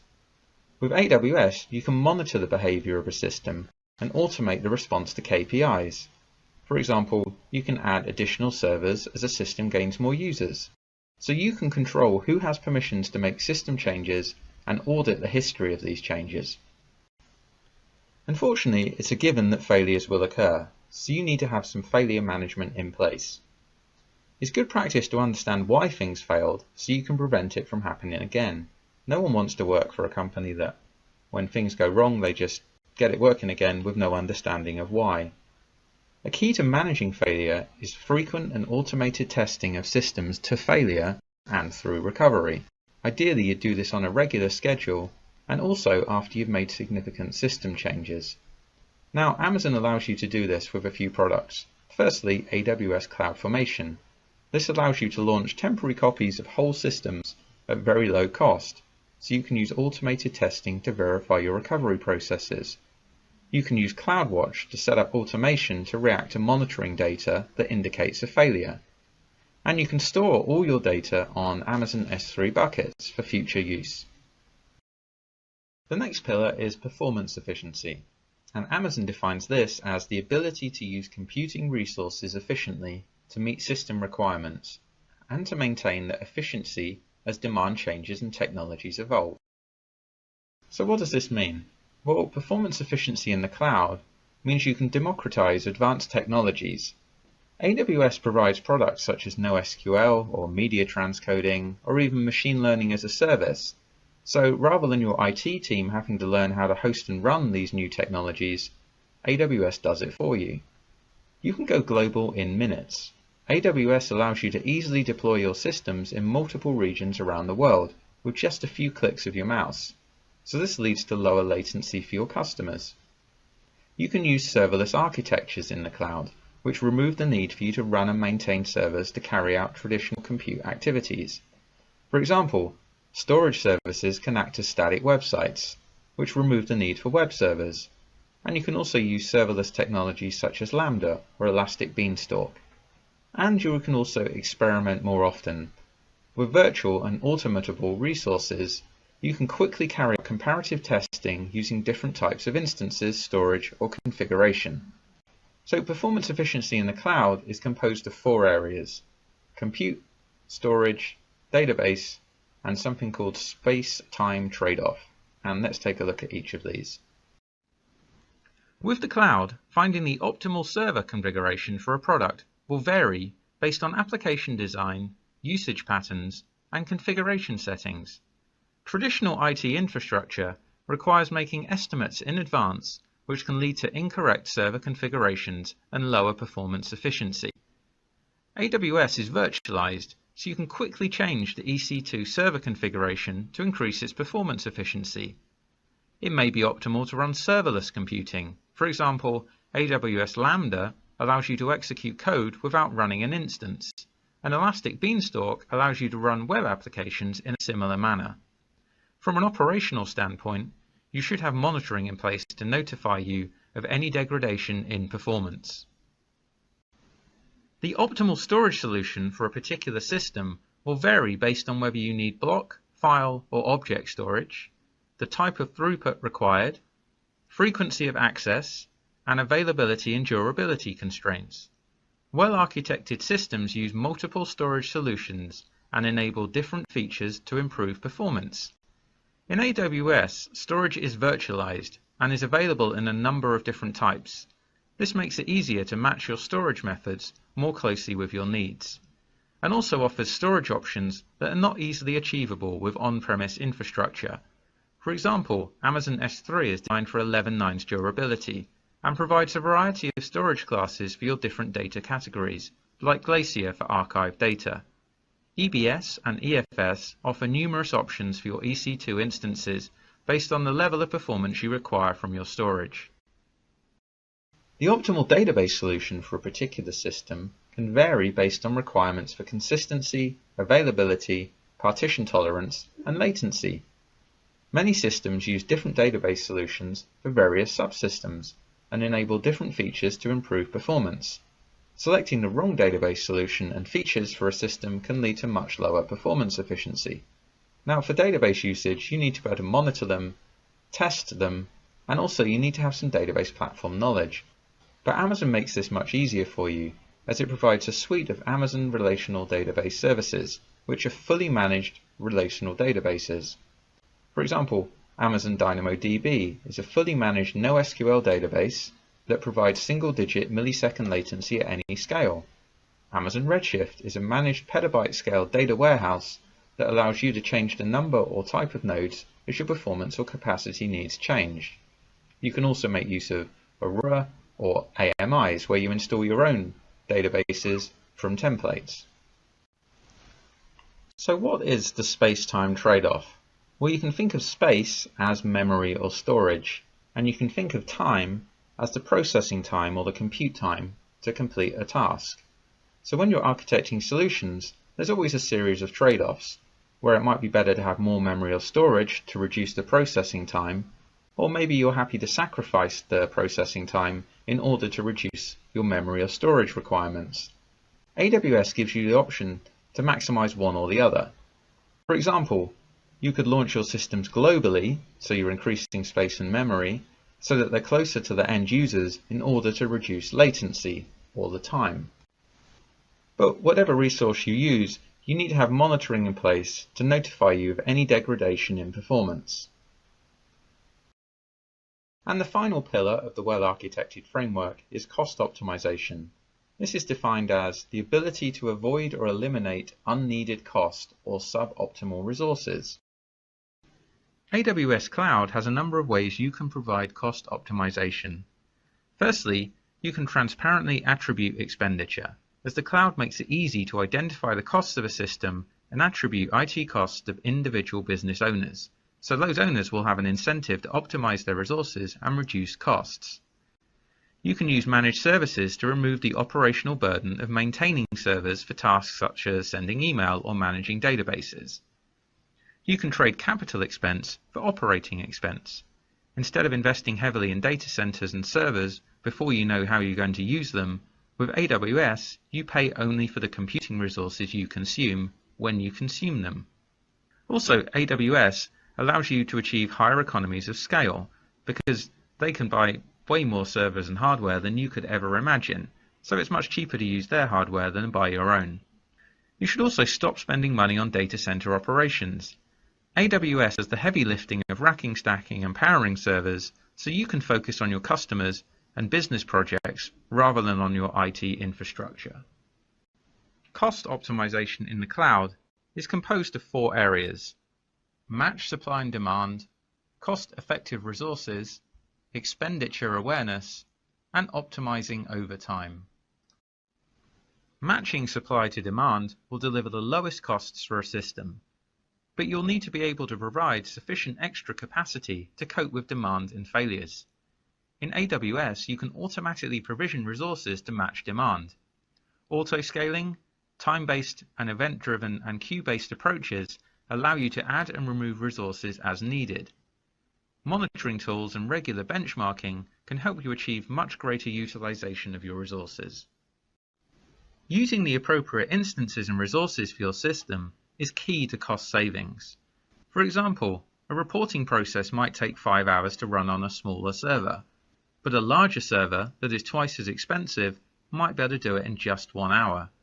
Both jobs give you the same outcome, but the smaller server will incur more costs over time.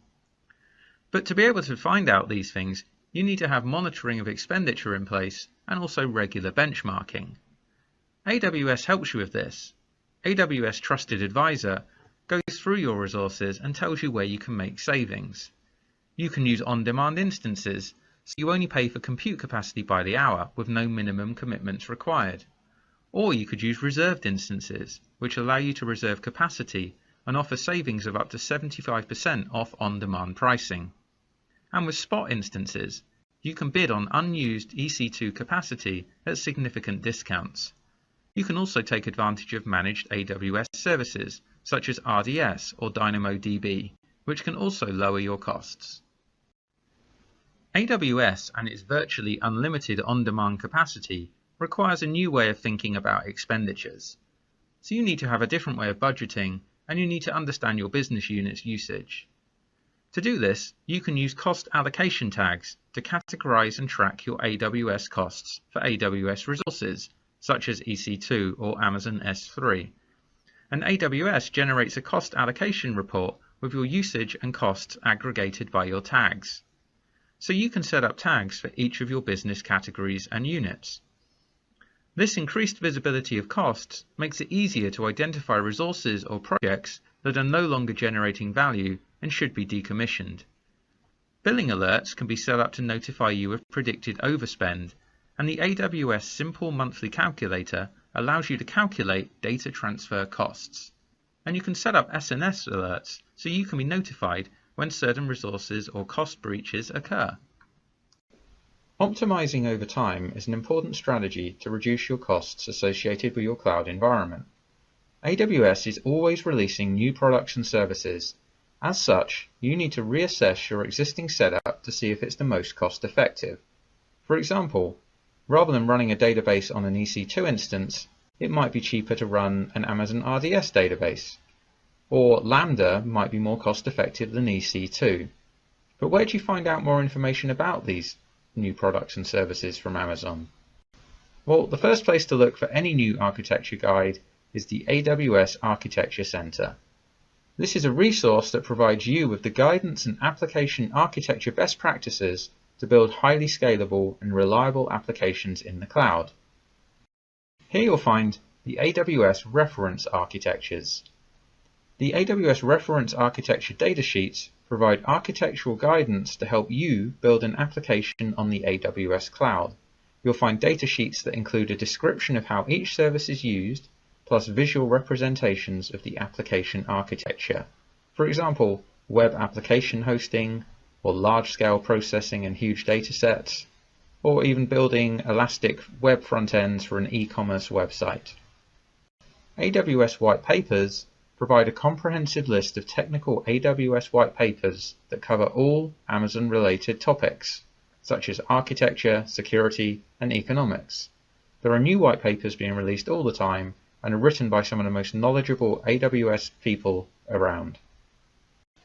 AWS Quick Start reference deployments use AWS CloudFormation templates to rapidly deploy a fully functional environment for a variety of enterprise software applications. Supplementary deployment guides describe the architecture and implementation in detail. In this course, we'll deploy things manually, step by step, so you can see how it works. But with CloudFormation templates, you can do several hours work with just a click of a button. Examples of CloudFormation templates are SharePoint, RD Gateway, or even SQL Server on Windows Server failover clusters. And finally, case studies. AWS maintains a large list of case studies and success stories from their clients. You can check to see how some of the largest and most successful companies on the planet use AWS for their business. You'll learn how the AWS well-architected framework is used in planning and designing. We'll take a look at scaling and all the different versions. We'll look at the importance of loose coupling, how you can build redundancy into your cloud infrastructure, how you can save money by cost optimization. We'll look at automation and how it can make management of an IT environment easier. And also we'll take a look at security and how you can secure your cloud resources. So let's start with scalability. In the past, you would have to estimate the peak load of your systems and purchase your hardware accordingly. So perhaps you were setting up a new website and you were estimating that you're going to get 1 million people per month hitting your website. So you buy the hardware accordingly. But then you find out that only 50,000 people are hitting it, or 10 million people are hitting it. So your hardware is inappropriate for the work. Cloud computing provides virtually unlimited on-demand capacity, so you can scale whenever you need to. To do this, your designs need to be able to seamlessly take advantage of these resources. And there are 2 ways to scale, vertically and horizontally. Vertical scaling means increasing the specifications of an individual resource. For example, increasing the memory or the number of CPUs on a server. With AWS, this is easily achieved with a restart of your virtual server, so that it resizes to a larger or smaller instance type. The advantage of this approach is that it's very easy and requires little thought in the short term.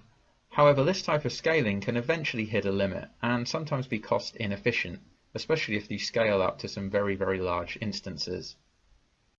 Horizontal scaling means increasing the number of resources rather than the specifications of each individual resource. For example, adding additional web servers to help spread the load of traffic hitting your application. This is a great way to build applications that leverage the elasticity of cloud computing. However, not all architectures can distribute their workload to multiple resources.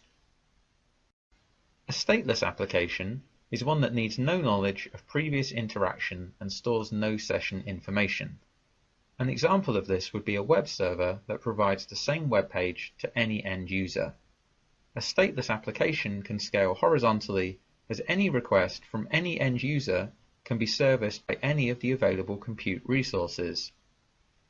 You can add more resources as required and then remove them when the capacity is no longer available. Stateless applications do not need to be aware of their peers. All that is required is a way to distribute the end user sessions to them. And there are 2 ways to distribute load to multiple nodes. The first of these is the push model. A load balancer, such as the AWS Elastic Load Balancer, is a popular way to distribute a workload across multiple resources.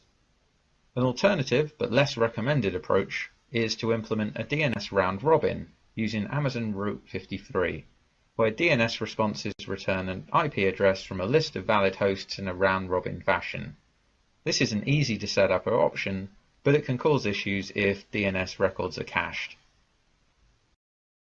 The alternative to the push model is the pull model. Tasks that need to be performed can be stored as messages in a queue, and multiple compute resources can pull and process the messages in a distributed fashion. Examples of this are big data processing scenarios, where many servers work to analyze data and return results, or media file conversion processes, where multiple servers convert the files as they arrive. Amazon SQS or Amazon Kinesis are services that can provide pull model load balancing. Most applications need to maintain some kind of state information. For example, an automated multi-step process will also need to track previous activity to decide what its next action should be. You can make components in your architecture stateless by not storing anything on the local file system, and instead storing user or session-based information in a database, like DynamoDB or MySQL, or on shared storage, like Amazon S3 or EFS. Additionally, Amazon SWF can be used to centrally store execution history and make your workload stateless. So the opposite of stateless applications are stateful applications, as it's not possible to turn some layers of your architecture into stateless components. For example, databases, which are stateful by definition, or applications that were designed to run on a single server. Providing multiple users a consistent view of the database or application is much simpler when your components are not distributed. Distributing the load is possible, though, through session affinity.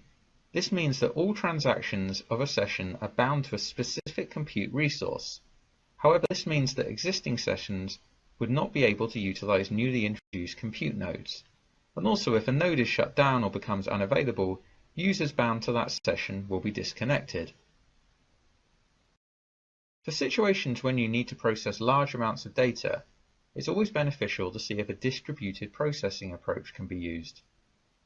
Imagine a task that requires a huge amount of data processing. If it was to run on a single compute resource, it would max out the resources and take a long time to complete. If you can divide the task into smaller fragments of work, then each of the tasks can be executed across a larger set of compute resources. Examples of this are the AWS Elastic MapReduce service, which allows you to run Hadoop workloads across multiple EC2 instances, or Amazon Kinesis allows you to run multiple shards of data on EC2 or Lambda resources for real-time processing of streaming data. The concept of disposable resources is completely new with cloud computing, as cloud computing completely changes the mindset of an IT infrastructure environment. Traditional environments involved purchasing hardware up front and required manual configuration of the software, network, etc. Whereas with cloud computing, all infrastructure is temporary or disposable. You can launch new instances when you need them and get rid of them when you are done. Automate compute resource initiation is a way to speed up the creation of new environments. AWS has plenty of features to make new environment creation an automated and repeatable process. And there's 3 options available which we'll look at in the coming slides: bootstrapping, golden images, and a hybrid approach. Bootstrapping means you can take a newly launched AWS resource with its default configuration and then execute automated scripts to install software or copy data to bring that resource to a required state. So you could launch an EC2 instance and copy data on so that it becomes a web server. Scripts can be parameterized so that different environments, production or development, can be initiated easily. With AWS, bootstrapping can be achieved with your own scripts, Chef or Puppet, ops work, lifecycle events, or CloudFormation. Golden images mean you take snapshots of your EC2 instances or RDS instances or even EBS volumes, and they can be used to launch new instances. These EC2 instances can also be customized and saved as AMIs, Amazon Machine Images, and then you can launch as many instances as you want from this template. If you have an on-premise virtualized environment, you can also use AWS VM import-export to create your own AWS AMIs. The hybrid approach makes use of both bootstrapping and golden images. You can launch new instances from a golden image, but then bootstrap to configure other actions. Basically, with AWS, you are only restricted by your imagination or coding skills. AWS assets are programmable, so you can apply all these techniques and principles that we've just talked about to entire environments and not just individual resources, so you can completely rethink the way you work your IT infrastructure. Automation is a big part of planning and designing cloud infrastructure. AWS allows you to reduce the level of manual interaction in your environment.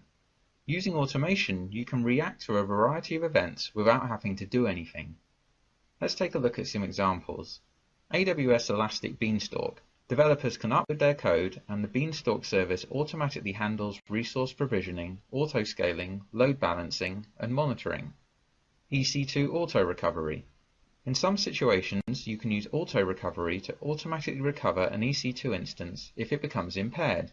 The recovered instance is identical to the original, instance name, IP address, metadata, etc. Auto-scaling. You can automatically add resources to cope with demand spikes and decrease again during quiet times.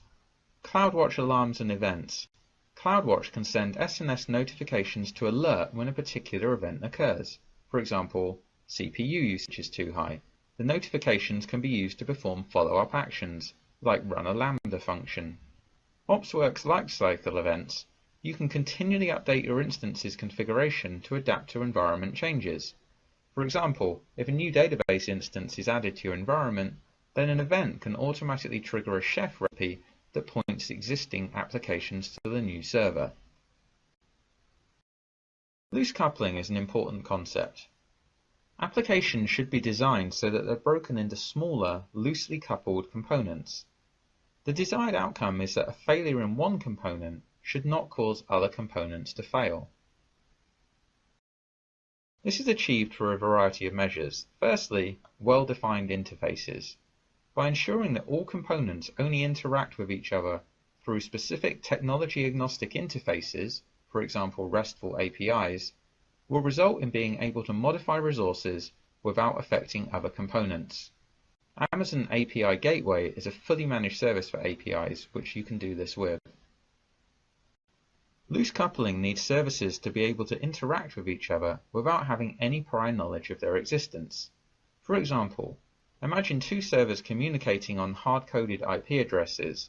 Then the addition or modification of resources will result in manual interaction to update the configuration. However, loosely coupled infrastructure is an essential ingredient in making the most of cloud computing elasticity. The easiest way to achieve this is to use an elastic load balancer service to provide a stable endpoint for all your services. This way, they don't have to worry about each other, the elastic load balancer does that for them. Rather than use synchronous integration, where server A completes an action and passes it to server B, which then passes it to server C, asynchronous integration involves the use of an intermediate storage area, like an SQS queue. This approach means that when a server A completes its action, it sends a notification to SQS. This way the compute resources are decoupled and not directly linked to each other. This means you can easily add or remove resources without having to update the configuration of the existing compute resources.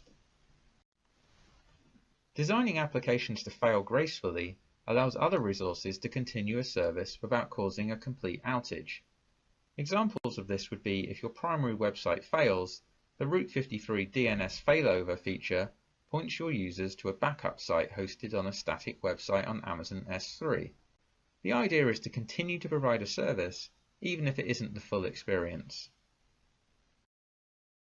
Traditional IT infrastructure involves developing, managing, and operating applications with a wide variety of underlying technology components. AWS isn't just about EC2 instances. There are a suite of products to do everything mentioned and a lot more besides, to help you lower your IT costs and allow you to move faster as an organization. For example, managed services.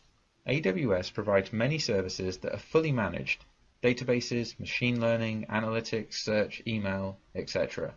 This lessens the burden on your IT infrastructure department. RDS databases mean you don't have to worry about backups, fault tolerance for your simple databases. S3 allows you to store as much data as you need without having to concern yourself with capacity management. Serverless architectures. You can reduce operational complexity of your applications through the use of serverless architectures. Tools such as the Internet of Things, Lambda, S3, Beanstalk all allow you to run your applications without paying for any server infrastructure. In a traditional IT environment, the type of database in use is typically restricted by constraints on licensing, support capabilities, hardware availability, and things like that. AWS provides you with multiple managed database server options that remove these constraints, meaning that you can choose exactly the right database for your needs rather than making use of what is available to you. AWS offers fully managed, easy scalable services for relational databases, NoSQL, data warehouses, and search functions that provide fully managed, easily scalable services that can create synchronously replicated standby instances in different availability zones. And they'll also automatically fail over without the need for manual intervention. We'll cover databases in a whole lesson later on in this course. Now we'll take a look at redundancy. Introducing redundancy will ensure your systems are highly available so they can withstand the failure of individual or multiple components, for example hard disks, servers, or network links. Introducing redundancy will remove single points of failure from your systems. This is achieved by having multiple resources for the same tasks in either standby or active mode. Standby redundancy is often used for stateful components like databases. The standby resource becomes the primary resource by it failing over to it. The standby resource can be brought online only when required to save cost, or it can already be running to speed up the failover process and minimize the outage. Active redundancy is where multiple redundant compute resources share requests and are able to absorb the loss of one or more of the instances failing. Examples of this would be multiple web servers sitting behind a load balancer. Automatic failure detection allows you to react to an outage automatically without the need for manual intervention. Services like Elastic Load Balancer and Route 53 let you configure health checks so you can automatically route traffic to healthy resources. For example, setting up a health check to test for a HTTP 200 response, which means OK, would allow AWS to know if a node is healthy or not.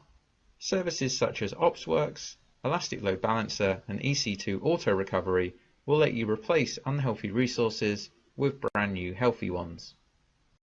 Durable data storage is an important part of planning your cloud resources. Replicating your data to other sites or resources will protect its availability and integrity. There's 3 ways you can replicate your data: synchronously, asynchronously, or quorum-based. Synchronous replication ensures that your data has been durably stored on both the primary and replication locations. Any write operation will only be acknowledged as complete when this has taken place. This should only be used on low latency network connections where absolutely necessary to try to ensure maximum performance. Asynchronous replication decouples the primary node from the replica so that a write operation doesn't have to wait for any acknowledgement. This can introduce a replication lag, but does not impact performance. And from personal experience, I've seen the difference between synchronous and asynchronous replication changing performance as much as 100%. Quorum-based replication is a mix of both synchronous and asynchronous replication. Replication to multiple nodes is controlled by defining the minimum number of nodes that must participate in a successful write operation. So if you have a cluster of 4 replicas, you can say, I need confirmation from at least 2 of them before the acknowledgement is sent back to the end user. A traditional data center failover scenario involves failing over all your resources to a secondary distant data center. Because of the long distances between the 2 data centers, synchronous replication is often impractical, slow, and usually involves data loss and isn't tested very often. However, it does protect against low probability scenarios such as a natural disaster. So if your main data center was in New York and your secondary was in, say, Washington, if New York had a massive outage, you could fail over to Washington, but it's going to be slow and practical and take some time. A more likely scenario is a shorter interruption in your data center, which isn't predicted to be too long. In this situation, your choice is to sit it out and wait, or initiate the complex failover procedure. AWS data centers are configured to provide multiple availability zones in a region, with low latency network connectivity. This means you can replicate your data across data centers in a synchronous manner, and as a result, failover becomes much simpler. Also, this concept is baked into many AWS services, such as RDS and S3. Active redundancy is great for disaster recovery situations or balancing traffic, but what if all the requests to your resources were harmful? For example, if a particular request caused a bug and it resulted in multiple instances crashing. A practice called shuffle sharding means only sending some of the requests to some of your resources. This way, if one shard of resources is infected or down, the other shard of resources will be up and running. In the example shown here, if request 2 is bad, then at least one set of resources is still protected. AWS economies of scale offer organizations huge opportunities to make cost savings. By making further use of AWS capabilities, there's even more scope to create cost-optimized cloud architectures. Right-sizing is one such approach. In stark contrast to traditional IT infrastructure, cloud computing means you can select the most cost-effective resource and configuration to fit your requirements. EC2, RDS, Redshift and Elasticsearch give you a wide variety of instance types to choose from. Through benchmarking, you can determine the optimal configuration for your workload. In some cases, it might be optimal to select many of the cheapest instance type available. In others, it might be more beneficial to select fewer instances, but of a larger instance type. AWS Storage offers the same level of right-sizing opportunities. Amazon S3 offers many different storage classes to suit your needs. EBS also comes in a variety of different volume types, all of which will be covered in later lessons. AWS offers many elasticity options to help you save money. You can auto-scale your EC2 workloads horizontally or vertically. You can turn off production workloads when you don't need them. And where possible, you can use Lambda compute workloads so you never have to pay for idle resources. EC2 on-demand instance pricing means you only pay for what you use with no long-term commitments. However, there are two more ways to pay for EC2 instances. One of these is reserved capacity. By committing to a defined period of between 12 to 36 months, you can receive significantly discounted hourly rates compared to on-demand pricing. AWS Trusted Advisor, or AWS EC2 usage reports, identify the resources that would benefit from reserved capacity. There is technically no difference between on-demand and reserved instances. The only difference is the way you pay for it. This concept also exists for Redshift, RDS, DynamoDB, and CloudFront. EC2 spot instances are ideal for workloads that have flexible start and end times, as you are allowed to bid on spare EC2 computing capacity, and spot instances are often available at significant discounts compared to on-demand pricing. Your EC2 spot instance is launched when your bid exceeds the current spot market price, and it will continue to run until either you terminate it or the spot market price exceeds your bid. When the latter happens, your instance is terminated, and you'll not be charged for the partial hour that it was running. So there's three strategies to use for spot instances. There's the one we've just discussed, which is bidding. You could bid much higher than the spot market price for as long as the instance runs. This way, even if the market price spikes occasionally, you'll still make a saving overall. The mix strategy. AWS recommends designing applications that use a mixture of reserved, on-demand, and spot instances. This way you can combine predictable capacity with opportunistic access to cheaper additional compute resources. And then finally, there's spot blocks. AWS allows you to bid for fixed duration spot instances. These have a different hourly pricing, but allow you to define a duration requirement. If your bid is accepted, your instance will run until you terminate it or the duration ends. Now let's take a look at caching. Caching data means storing previously calculated data for future use, so you don't have to recalculate it again. There's two approaches. Application caching. You can design applications to store and retrieve information from fast managed in-memory caches.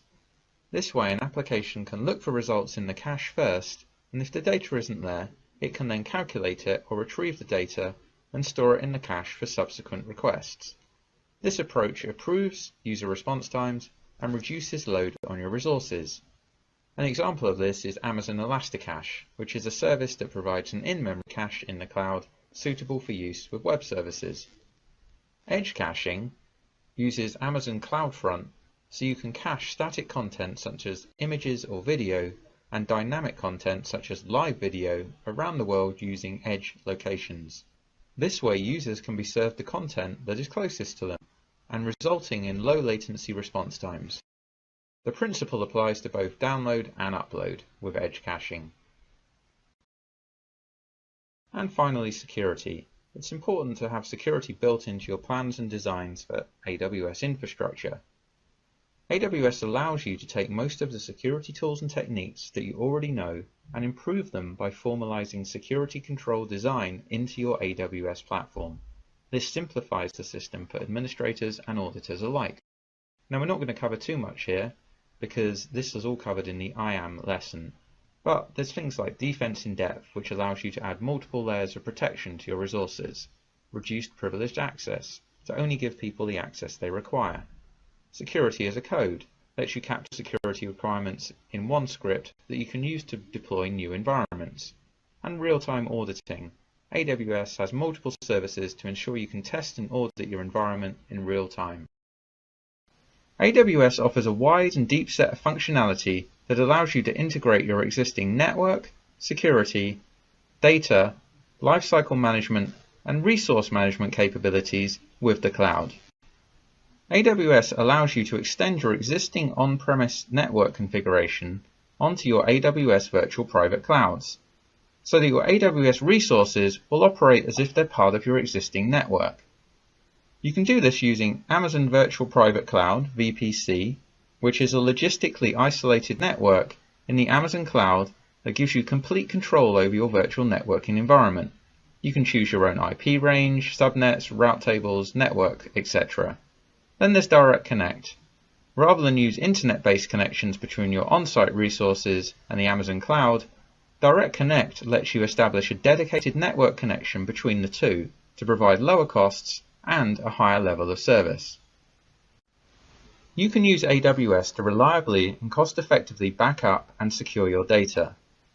AWS allows you to replicate your data across geographical regions, manage the lifecycle of the data, or even synchronously replicate your data to a local AWS data center.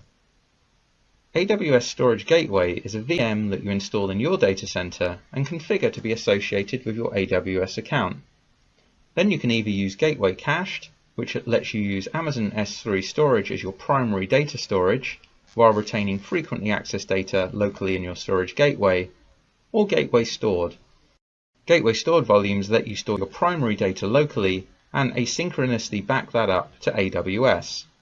Amazon Simple Storage Service S3 offers a practically unlimited storage that's available for backing up and archiving your critical data, and Amazon Glacier is extremely low-cost storage for infrequently accessed data, for which recovery intervals of several hours are suitable. AWS Security and Access Control is easily managed using IAM or Microsoft Active Directory services. AWS Identity and Access Management is the service that enables you to securely control user access to all your AWS services and resources. An AWS Directory Service is a managed service that allows you to connect your AWS resources with an existing on-premise Microsoft Active Directory, or you can set up a new standalone directory in the AWS cloud. AWS Security and Access Control is easily managed using IAM or Microsoft Active Directory services. AWS Identity and Access Management is the service that enables you to securely control user access to all your AWS services and resources. An AWS Directory Service is a managed service that allows you to connect your AWS resources with an existing on-premise Microsoft Active Directory, or you can set up a new standalone directory in the AWS cloud. And there's three flavors of Active Directory. There's Microsoft AD, which is a fully blown managed Microsoft Active Directory service that supports up to 50,000 users. There's Simple AD, which is a standalone managed directory that's available in two sizes, small and large. Small is for up to 500 users, and large supports up to 5,000 users.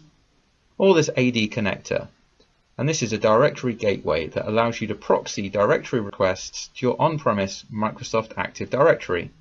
And this also comes in two sizes, small and large. A small AD connector is designed for small organizations of up to 500 users, and a large AD connector is designed for larger organizations for up to 5,000 users.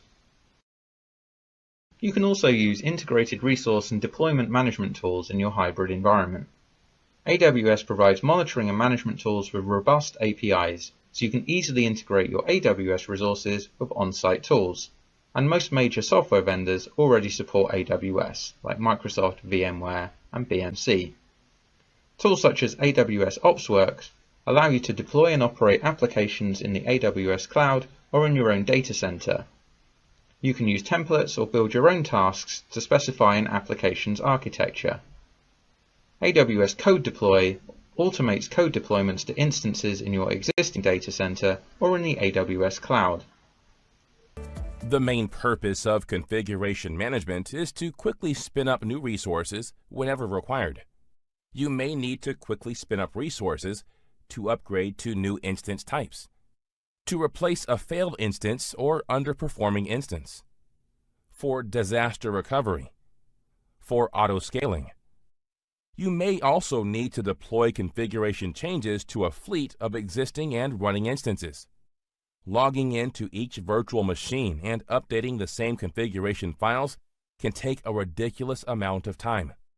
So the deployment of the instances must be automated and repeatable to make the process easy and convenient. AWS supports a number of technologies for configuring and deploying Amazon EC2 instances and other AWS infrastructure. User data, Amazon Machine Images or AMIs, configuration management tools. User data is basically a command sequence that is executed at the first launch of the instance. When you launch an instance in Amazon EC2, you have the option of passing user data to the instance that can be used to perform common automated configuration tasks and even run scripts after the instance starts. You can pass two types of user data to Amazon EC2, shell scripts and cloud init directives.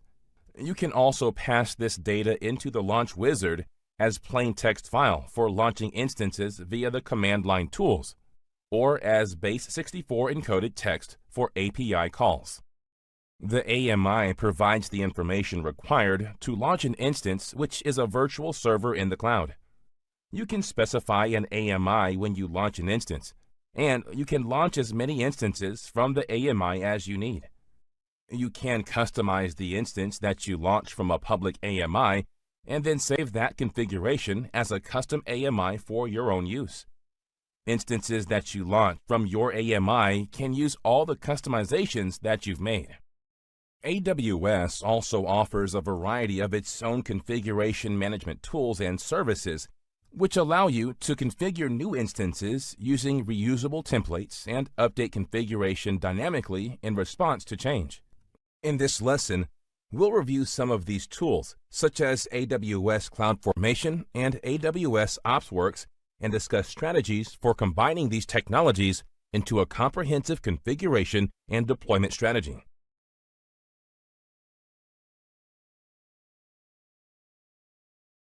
AWS CloudFormation enables customers to create and modify collections of AWS resources using predefined reusable infrastructure templates.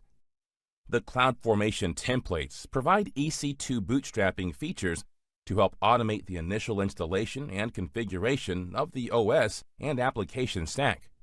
Templates can also be versioned, enabling customers to apply versioning logic to their AWS infrastructure the same way they do with software. AWS OpsWorks is a fully managed application stack management service that includes provisioning and configuration of Amazon EC2 instances, auto-scaling, application deployment, and application health monitoring. It also provides the ability to integrate with additional AWS services, such as Elastic Load Balancing and Amazon RDS instances. Your organization may have decided that it wants a base set of software included on all instances launched within its cloud.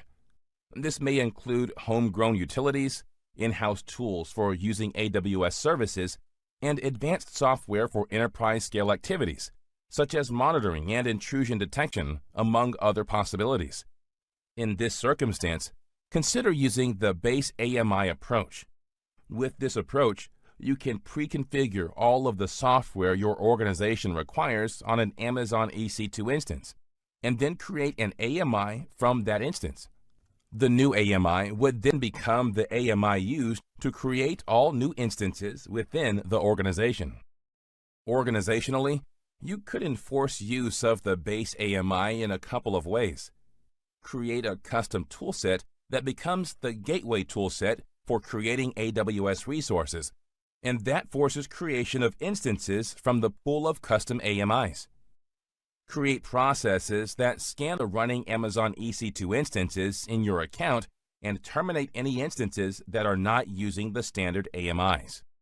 Third-party configuration tools, such as Chef and Puppet, are used by many AWS customers to start new Amazon EC2 instances in an automated and repeatable manner.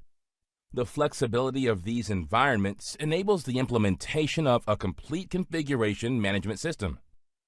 This screen illustrates one way in which configuration software can be integrated within an AWS architecture. Let's assume that you want to use configuration software to initialize a set of Amazon EC2 instances as web servers. The scenario breaks down as follows. The administrator sets up a configuration server. This usually is a standalone Amazon EC2 instance that will contain a set of templates which describe all of the applications, files, and configuration that a server needs to initialize itself. For example, a web server might instruct an instance to install Apache HTTPD, configure Apache's HTTPD config file, install all necessary programming language environments such as PHP, Ruby, and create a directory and file structure for web server content. A configuration server will likely contain a number of recipes for configuring dozens of different types of machines, including MySQL Server, NAT Server, Windows IIS Server, and so on. The administrator will create configuration templates, publish them to the configuration server, and check them into a source control system for version management and change tracking. The administrator will use custom scripting, CloudFormation, OpsWorks, or similar products to describe and create a full AWS cloud deployment environment. These tools may also specify what custom applications will be hosted in these environments, on which instances they should be hosted, and how they ought to be configured on each instance. For each Amazon EC2 instance that is deployed, the administrator will instruct the instance on how to configure itself as a configuration client of the configuration server. The administrator will also supply the name of the templates to be downloaded and executed on that machine. When an Amazon EC2 instance is deployed using a deployment technology, such as a script or CloudFormation, it will configure itself as a configuration client, download the appropriate template, and execute it. Various customers use different combinations of the technologies discussed in this topic to manage their AMIs. The solution adopted by your organization will depend on several factors, including your production workflow and your organizational standards. None of these techniques are mutually exclusive. They can all be used in tandem to craft a strategy that's right for your company. In general, placing software in AMIs is best reserved for foundational, slow-changing components that are truly required as standards throughout your organization. To create an Amazon EBS-backed Linux AMI, start from an instance you've launched from an existing Amazon EBS-backed Linux AMI. After you've customized the instance to suit your needs, create and register a new AMI, which you can use to launch new instances with these customizations. Ensure data integrity by stopping the instance before you create an AMI, then create the image. When you create an Amazon EBS-backed AMI, it's automatically registered for you. Amazon EC2 powers down the instance before creating the AMI to ensure that everything on the instance is stopped and in a consistent state during the creation process. Some file systems, such as XFS, can freeze and unfreeze activity, making it safe to create the image without rebooting the instance. When you need to automate the creation of an AMI, You can use the AWS EC2 create image command as displayed on the screen. During the AMI creation process, Amazon EC2 creates snapshots of your instance's root volume and any other EBS volumes attached to your instance. If any volumes attached to the instance are encrypted, the new AMI will only launch successfully on instances that support Amazon EBS encryption. Depending on the size of the volumes, it can take several minutes for the AMI creation process to complete, sometimes up to 24 hours. You may find it more efficient to create snapshots of your volumes prior to creating your AMI. This way, only small, incremental snapshots need to be created when the AMI is created, and the process completes quickly, though the total time for snapshot creation remains the same. After the process completes, you have a new AMI and snapshot created from the root volume of the instance. When you launch an instance using the new AMI, a new EBS volume for its root volume is created using the snapshot. Both the AMI and the snapshot will accrue charges to your account until you delete them.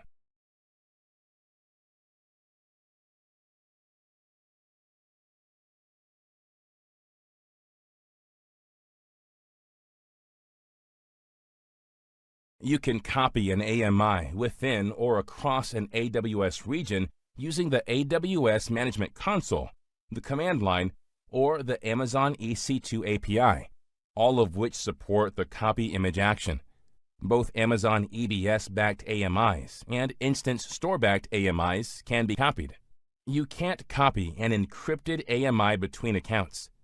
Instead, if the underlying snapshot and encryption key have been shared with you, you can copy the snapshot to another account while re-encrypting it with a key of your own, and then register this privately owned snapshot as a new AMI. Copying a source AMI results in an identical but distinct target AMI with its own unique identifier. In the case of an Amazon EBS-backed AMI, each of its backing snapshots is, by default, copied to an identical but distinct target snapshot. The exception is when you choose to encrypt the snapshot. The source AMI can be changed or deregistered with no effect on the target AMI. The reverse is also true. AWS does not copy launch permissions, user-defined tags, or Amazon S3 bucket permissions from the source AMI to the new AMI. After the copy operation is complete, you can apply launch permissions, user-defined tags, and Amazon S3 bucket permissions to the new AMI. The AMI creation process is different for instance store-backed AMIs. First, launch an instance from an AMI that's similar to the AMI that you'd like to create. You can connect to your instance and customize it. When the instance is set up the way you want it, you can bundle it. It takes several minutes for the bundling process to complete. After the process completes, you have a bundle, which consists of an image manifest and files that contain a template for the root volume. Next, you upload the bundle to your Amazon S3 bucket and then register your AMI. When you launch an instance using the new AMI, we create the root volume for the instance using the bundle that you uploaded to Amazon S3. The storage space used by the bundle in Amazon S3 incurs charges to your account until you delete it. You can convert an instance store-backed Linux AMI that you own to an Amazon EBS-backed Linux AMI. This involves creating a bundle, but the bundle is then downloaded onto a new Amazon EBS volume. After that, you need to snapshot the volume and create your new AMI from the snapshot. Please note you cannot convert an instance store-backed Windows AMI to an Amazon EBS-backed Windows AMI, and you cannot convert an AMI that you do not own. Using a configuration server can simplify many common administrative tasks. The most common example is provisioning and deprovisioning user access to Amazon EC2 instances. Say that Joe, an engineer, has been given access to multiple Amazon EC2 instances across the fleet, meaning Joe has a private key that enables him to log in with his unique user ID and perform administrative tasks on these instances. But what happens when Joe leaves the company? Without a configuration server, deprovisioning Joe's access to these machines can be a manual nightmare. Using a configuration server, however, a system administrator can easily change Joe's status in the system and roll this change out to all instances in the fleet with a few simple commands. One of the advantages of using a configuration server, such as Chef, Puppet, or Ansible, is that configuration is idempotent. Resources that are created or configured by a configuration server are configured or created only once. If manual modifications are made to the configuration of an instance, the configuration server detects them and rolls them back. This ensures that the integrity of the instance isn't compromised by an accidental change. Most configuration software supports a single machine or standalone model, which means that it is typically capable of managing 1 to hundreds of servers from a central controller machine, hence the server orchestration term. In a typical environment, you can have a single administrator machine on which you create and edit the configuration templates, store them in the source control system, for example, Git, and use the configuration management tools to orchestrate your infrastructure. We'll now review some typical failures that might occur during the launch of the instances. Automated scripts or CloudFormation templates fail to create instances in different regions. Here, you need to check the AMI IDs. Keep in mind that in different regions, you always have different AMI IDs, so you need to make sure that you set the correct ones in your configuration. Another issue that you might come across is when the instance is marked ready, but the configuration is not complete. Keep in mind that the configuration readiness is separate from instance readiness. You need to take additional measures to check readiness of your configuration. For example, your configuration scripts can send an alert when the instance is fully configured. Another common issue is when the Windows images take a long time to boot from the AMI. The Microsoft System Preparation, or SysPrep tool, simplifies the process of duplicating a customized installation of Windows, but it can't extend the time it takes for an image to boot. For instance, readiness. Note that if you are using CloudFormation templates to deploy infrastructure, CloudFormation provides an object called waitCondition that can be used by user data scripts to signal to CloudFormation when configuration has completed successfully. The cloud offers you lots of possibilities, but it also brings a lot of questions about how to manage its power and flexibility. How do you update servers that have already been deployed into a production environment? How do you consistently deploy an infrastructure to multiple regions in disparate geographical locations? How do you roll back a deployment that didn't execute according to plan? In other words, how do you reclaim the resources that were already created? How do you test and debug a deployment before rolling it out to production? How do you manage dependencies, not only on systems and technologies, but on entire subsystems?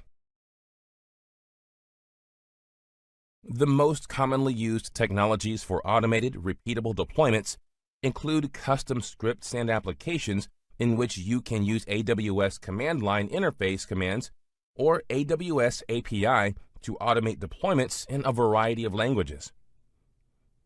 AWS CloudFormation is a building block service that enables customers to provision and manage almost any AWS resource via a JSON-based domain-specific language. AWS CloudFormation focuses on providing foundational capabilities for the full breadth of AWS, without prescribing a particular model for development and operations. Customers define templates and use them to provision and manage AWS resources, operating systems, and application code. AWS OpsWorks focuses on providing highly productive and reliable DevOps experiences for IT administrators and ops-minded developers. To achieve this, AWS OpsWorks employs a configuration management model based on concepts such as stacks and layers, and provides integrated experiences for key activities like deployment, monitoring, autoscaling, and automation. Compared to AWS CloudFormation, AWS OpsWorks supports a narrower range of application-oriented AWS resource types, including Amazon EC2 instances, Amazon EBS volumes, Elastic IPs, and Amazon CloudWatch metrics. The cloud simplifies the migration of systems by making it easier to create parallel environments. There is no need to buy additional hardware to stand up a pilot version of your new environment. You can simply create the resources that you need. However, you still need to figure out how to ramp users off the existing system and onto a new one, a task that is much more challenging than a so-called greenfield or initial deployment. Some common patterns used to bring new systems online in a cloud environment include blue or green deployment. A parallel or green system is deployed by auto-scaling alongside an existing or blue system. The traffic is gradually shifted onto the green system. We'll discuss this model in depth a little later. Red or black deployment. This is a variation on the blue or green method used by Netflix. In this model, the existing or the red system exists in parallel to the new system. Once the new system is fully initialized and running, the infrastructure is considered to be in a red state. Next, the traffic is cut off to the existing system, putting it in a black state. The system is now in red-black mode. The old system is no longer receiving requests, and all new traffic is going to the new system. The black system is kept up and running while existing connections are completed to ensure that the red system is operating without incident. Engineers can bring the black system online if required. Dark launch. Used mainly for testing, a dark launch brings new features into a system without enabling the new feature in the user interface. Dark launches are used to ensure that a new feature works correctly in production and can handle the load associated with a company's existing user base. On this screen, an example of a blue or green deployment is displayed. In this model, a parallel environment with its own load balancer and auto-scaling configurations is brought up side by side with the existing environment. A feature of Amazon Route 53 called weighted routing can be used to begin shifting users over from the existing or blue environment to the new or green environment. Technologies such as CloudWatch and CloudWatch logs can be used to monitor the green environment. If problems are found in the new environment, weighted routing can be deployed to shift users back to the running blue servers. Once the new green environment is fully up and running without issues, the blue environment can gradually be shut down. Due to the potential latency of DNS records, a full shutdown of the blue environment can take anywhere between 1 day and 1 week. As discussed earlier, one of the challenges faced while deploying in cloud is implementing version upgrades. You can solve this problem with the help of auto-scaling. There are multiple approaches. Use the oldest launch configuration termination policy to drain old instances. Old instances will be replaced with the newer ones, launched using the latest version of launch configuration. Bring up 2 separate auto-scaling groups and use Amazon Route 53 and weighted routing to drive different percentages of incoming traffic to the 2 groups. You can start creating new instances and use AWS auto-scaling attach instances to bring new instances into group, and use the AWS auto-scaling detach instances policy to remove existing ones. AWS CloudFormation enables you to create and provision AWS infrastructure deployments predictably and repeatedly. It helps you leverage AWS products such as Amazon Elastic Compute Cloud, Amazon Elastic Block Store, Amazon Simple Notification Service, Elastic Load Balancing, and auto-scaling to build highly reliable, highly scalable, cost-effective applications without worrying about creating and configuring the underlying AWS infrastructure. AWS CloudFormation enables you to use a template file to create and delete a collection of resources together as a single unit or a stack. The two major concepts in AWS CloudFormation are templates and stacks. A template is a specification of the AWS resources to be provisioned. A stack is a collection of AWS resources that has been created from a template. You may provision or create a stack numerous times. When a stack is provisioned, the AWS resources specified by its template are created. Any charges incurred from using these services will start occurring as they are created as part of the AWS CloudFormation stack. When a stack is deleted, the resources associated with that stack are also deleted. The order of deletion is determined by AWS CloudFormation. You do not have to direct control over what gets deleted when. First, we'll be creating an Amazon S3 bucket for using the CloudFormation template. You need to decide in which region you want to create the template. For this demonstration, we'll create the template in the Mumbai region. Go to the CloudFormation service under the Management Tools section. Click Create New Stack. On this page, you get various options for designing or selecting a template. We already have a JSON code ready for this template. So let's select the Upload a Template to Amazon S3 option. Click Choose File to upload the file from your system. Select the file from your system to upload it.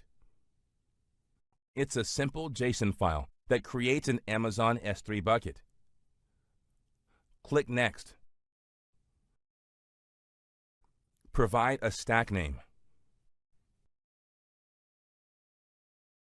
Click Next. We'll keep all the values as default and click Next. On this page, you can review the template URL and the stack name. Click Create. Under the Events tab, you can observe the progression of the events related to stack creation. As you can see, the status is being shown as in progress. Click the refresh icon to view the progression of the steps in the stack creation process. Click the refresh icon again to refresh the view. As you can see, now stack has been created. Refresh the page again. Now you can see the status also displays that the stack has been created, which means that the stack is ready to use the resources. Click the Resources tab to view the bucket that has been created. As you can see, Amazon has provided a physical ID for the bucket. Let's now check out the bucket and see it has been created correctly. Let's go back to the console.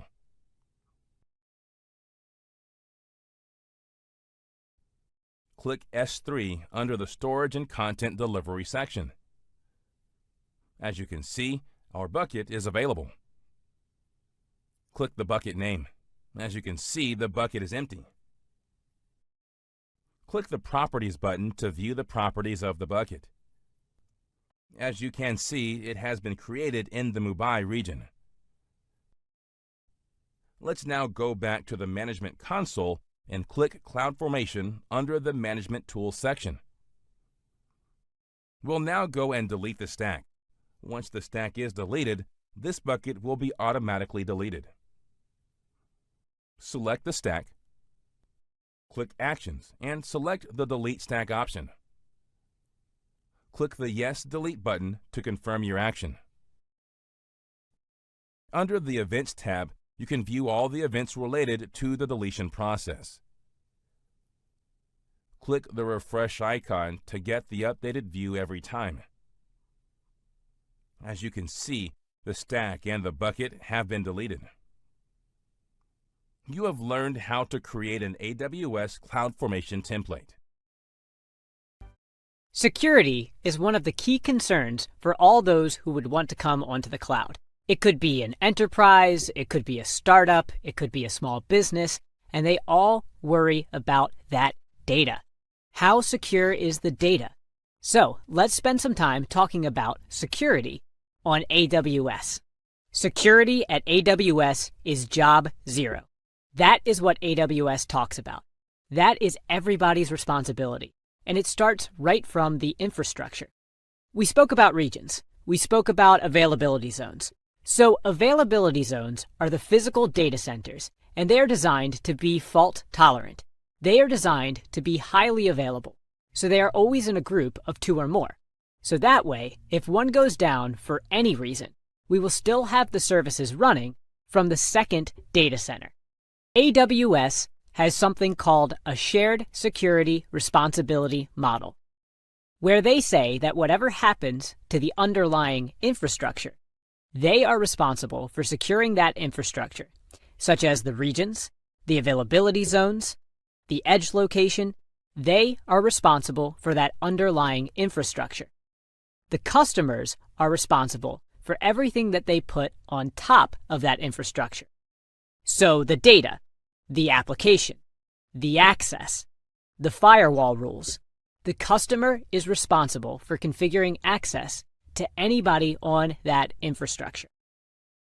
By default, AWS provides all the tools, and they do not provide any access to firewalls that we create, any user that we create, or any object that we upload to the cloud. By default, it will be private, so we have to explicitly make it public for any user. We have to give them permission to do something. Otherwise, they will not be able to do anything. Whenever we add any data, then it is addressed. We have to tell them who can access it. AWS gives you a whole set of services to secure your data, to secure your applications, to secure your resources, such as servers in the cloud. We will also talk a little bit about the compliance that you need for your application to be PCI DSS compliant, or if your application deals with the healthcare industry and must be HIPAA compliant, and you need all those documents that say that your infrastructure is HIPAA compliant. There's a place to go, and it's a shared service. So you go, and you request something, and you get it. Take a look at all that AWS has to offer when it comes to security. It all starts from the identity and access management. At the heart of it, you would have who is accessing your system, and then what they are allowed to do in that system. So we are talking about authentication, and we are talking about authorization. So AWS gives you so many options to create users. You can create rules, you can manage the credentials on your own, or you can have something called identity federation, so you don't have to create a login for everybody if you already have their credentials in your Active Directory. Or if you want to have them connect with Facebook ID, or Gmail ID, or LinkedIn ID, or Twitter ID, they should be able to do that. This is known as identity federation, and it allows you to do just that. They also have something called roles, where the credentials are managed by AWS and they are rotated internally, so you don't have to worry about managing credentials or storing them in the servers or passing them to the API request. They also have something called security tokens, which are nothing but temporary credentials, and you can allow somebody to access your application or system for a few minutes, maybe 60 minutes, maybe up to a few hours, and then these tokens would automatically expire. They also have something called multi-factor authentication. You can have all your users use this hardware or software device to authenticate themselves. You can have the MFA set up on their phones, and you'll be sure that anybody who is logging in should be in possession of that phone in order to log in. Similarly, for your application, they have something called AWS WAF. That is a web application firewall, and it's simply to protect your application. You can configure it to the best of your choices, and it will simply protect you from any unwanted traffic that you don't want to hit your application. In similar fashion, they have something called AWS Shield. That is the service to mitigate all DDoS attacks. It comes in 2 versions, a standard version and an advanced version, and the standard version is free of cost. So, it will block most known DDoS and other attacks and you can configure it to protect your hardware or your resources from any known attacks. Let's say you know you have a lot of resources in the cloud, and you want to monitor them continuously against any security threat. There's a service called Amazon Inspector, where you simply install an agent, and this agent will keep running, will keep producing reports for you on a monthly basis. So the bill is per agent per month, and it is really very economical when you compare it with other services, which are either paid or open source and not managed. And there's something called AWS Certificate Manager. That is a service that simply manages your SSL and TLS certificate. So you can bring your own certificate and upload it, or you can buy that certificate from AWS. And in both ways, you can simply manage those certificates in one location. AWS gives you that capacity, so you don't have this hassle of managing those services. Now this is a very interesting AWS artifact that we spoke about. So, let's say you need a compliance certificate that says that the infrastructure that you're running on is PCI certified because you are running an application that takes credit card information or does some credit card transactions. You could simply come here, and then you can request the artifact that you want. So you have something like FedRAMP Partner Package, you have ISO certification, and you can simply request that certification, and you are going to get that certification over here. So these are the suite of services that AWS has to offer for security. Apart from that, there are firewalls at your instance level, at your server level, firewalls at your subnet level. There are encryption services. You can ask AWS to do their own encryption, or you can run your own encryption algorithms. There are several kinds of credentials for accessing different services. And I like to think about it like this. There was once a time when people would not go on the cloud because of security. And now, people, organizations, banks, government agencies, they're moving towards cloud because their data, their network, is much more secure than what they could have on their own data center. Let's see the steps to create an AWS account. The first step is to open the AWS web page. Then, click Create a Free Account to display the sign-in or Create an AWS Account page. In this page, click I am a new user. Enter your email ID or mobile number in the email or mobile number box, and then click Sign in using Secure Server. The AWS servers verify if an account already exists with the entered email ID. If yes, it displays an error message, else displays the login credentials page.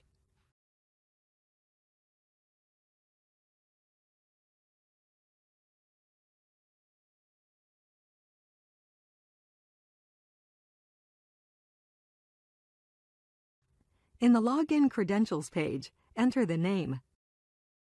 Re-enter the previously entered email ID and the password for your account. Then, click Create Account to display the contact information page.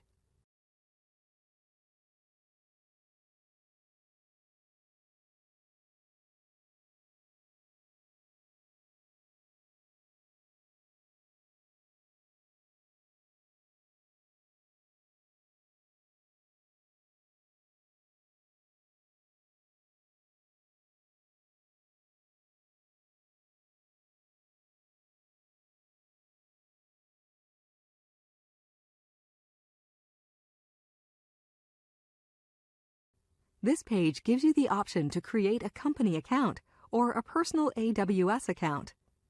For this demonstration, we will create personal AWS account. Then enter your full name and address in the displayed fields.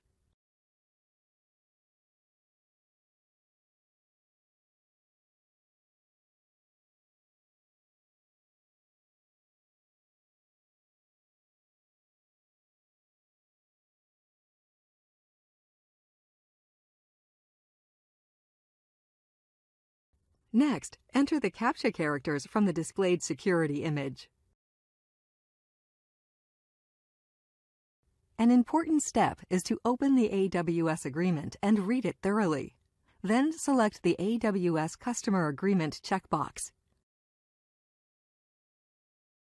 Selecting the checkbox indicates that you have read the AWS agreement and you agree to it. Then, click Create Account and continue to display Payment Information page. In this page, enter the credit card details, and then click Verify Card and continue to display the Identity Verification page. Before displaying the Identity Verification page, the AWS servers verify the entered credit or debit card details by performing a reversible transaction of a small amount.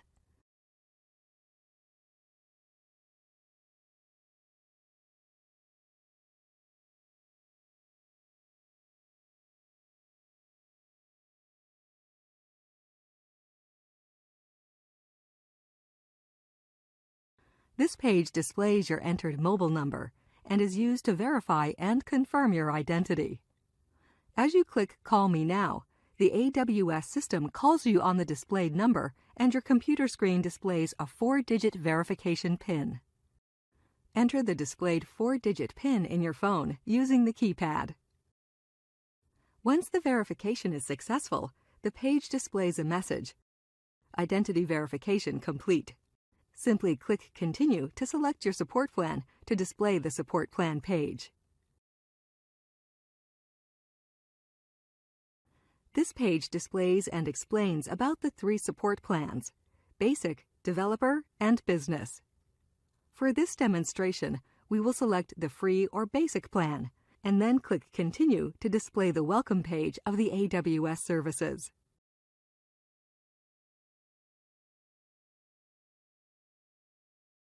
Congratulations! You have successfully created an AWS account. Somewhere far in the country, a scientist has a lab far in the woods, and at one day he stumbled on a calculation that he had trouble solving. And he was very certain that his computer can handle it.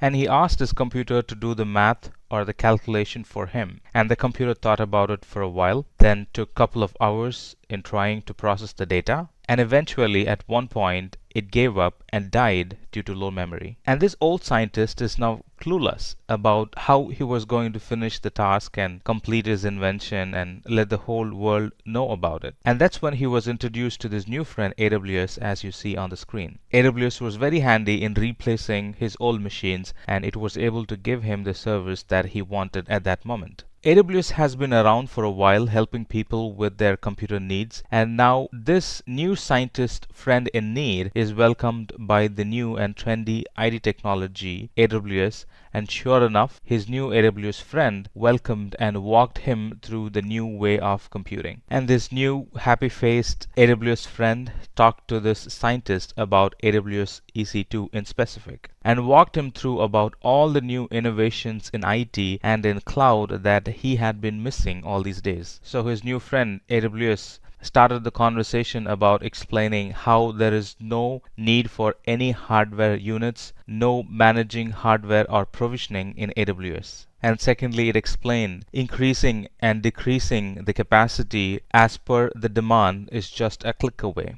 And the best part here is that there is no upfront commitment, and we only pay for what we have used, just like we pay electricity and water bills. And all this comes with complete control from our side. In other words, the whole key for this infrastructure is with us. And as if this was not enough, all this comes with enterprise-grade security that's beyond imagination in on-premises. And if this still does not excite you, then this definitely would. You can work from anywhere in the world. Now this really made the scientist to get excited, especially when he thought about working from home. Working from home, there is nothing like it, isn't it? Now this person, this scientist, is not tied up to a particular environment. He can work from home, work on the fly, work from anywhere. Still, the data and everything else in his IT environment is secure and safe. Now let's move to the next level of discussion. Let's talk about what is EC2 and some of the use cases of EC2. And this use case we're going to talk about, or this architecture we're going to talk about, it notifies a group of users about a new letter. And the components or resources this architecture would need be first EC2 instance, then SNS, a simple notification service, and coupling EC2 and S3 service together. That's all it would require to get an architecture that notifies a group of users about a new newsletter. And now I think it would be a good time to talk about what EC2 is. AWS offers plenty of services offered under different domains like compute, storage, database, migration, network, management tools, media services, security, business productivity, application integration, machine learning, game development, and a lot more coming up, out of which EC2 falls under the compute capacity. So what is EC2? EC2 is a web service which aims to make life easier for developers for providing secure and resizable compute capacity in the cloud. With EC2, it is very easy to scale up or scale down our infrastructure based on the demand. And not only that, this EC2 service can be integrated well with almost all the services in Amazon. And out of all this, the best part could be we only pay for what we use. Alright, let's talk about this use case. A use case here is that a successful business owner has a bunch of users and a successful product that's running, and now he has developed a few more products that he thinks will be very successful, that he thinks his customers are going to like. Now, how can he advertise his product to his new and prospective customers? Or the solution for this question can be addressed by AWS. In AWS, we can use services like Simple Notification Service, SNS, and EC2 for compute and S3 for storage. We can, in a way, integrate them all and achieve this business use case. And that sort of got this business owner very cheered up, and now he wants to use the service and he wants to get benefited from the service. He wants to advertise or he wants to notify his users every time the company creates a newsletter. Alright, so let's talk about what it would take to get this environment up and running, or what it would take to connect the environment and put the applications on top of it. Firstly, we would require an AWS account, and then for compute capacity, we would require an EC2 instance. And here's how we go about doing it. The first thing is to create an AMI, which is Amazon Mission Image. That's really the softwares and the application packages we would need to run our application. And the second is to choose the hardware. In here it's the instance type. Depending on the workload, we would be choosing the hardware, and depending on the intents of the workload, we will be choosing the size of the hardware. And finally, we would configure the instances. How many instances do I want? Which subnet do I want them in? And what's going to be the stop or terminate behavior of the instance, and do I want to update any patches when the instance starts running? All those pieces of information go in here when we configure the instance. And then the first three steps is really about the OS volume and the basic hardware. Now it's time to add additional storage to the EC2 instance. That would be step 4. Here we add additional storage to the EC2 instance. And then tags, we use tags, or we would configure tags to easily identify an EC2 instance at a later point. We give it some meaningful names so we can identify, like which team it belongs to, which billing department it belongs to, what's the purpose behind launching this instance, stuff like that. In an environment where we run 700 to 800 or even more instances, identifying an instance and trying to understand who owns the resource, for what purpose we created, it could be an full-time work. So tagging comes to our rescue at that time. After tagging, as step 6, we would configure the firewall, which is also called security group, for the EC2 instance. And this is where we would allow or deny connection from external world to this particular EC2 instance. Well, it works both ways, from outside and from inside out. This firewall blocks the connection based on port number and IP address. And finally, as step 7, we review all the configurations that you have done, and we make sure that the configurations is what we wanted, and finally click on submit that's going to launch an EC2 instance. Alright, this was just an overview of how to create an EC2 instance. Now let's talk about each and every step in detail. So to begin with, let's talk about how to create an AMI. Well, the AMI is just a template that's used to create a new instance or a new computer or a new VM or a new machine based on the user requirement. The things that go into an AMI are the software, the operating system, the additional applications that get installed in it, stuff like that. The AMI will also contain software information, information about operating system, information about access permission, information about volumes. They all compact in the AMI. Again, the AMI is of two types. One is predefined AMIs, or called Amazon provided AMIs.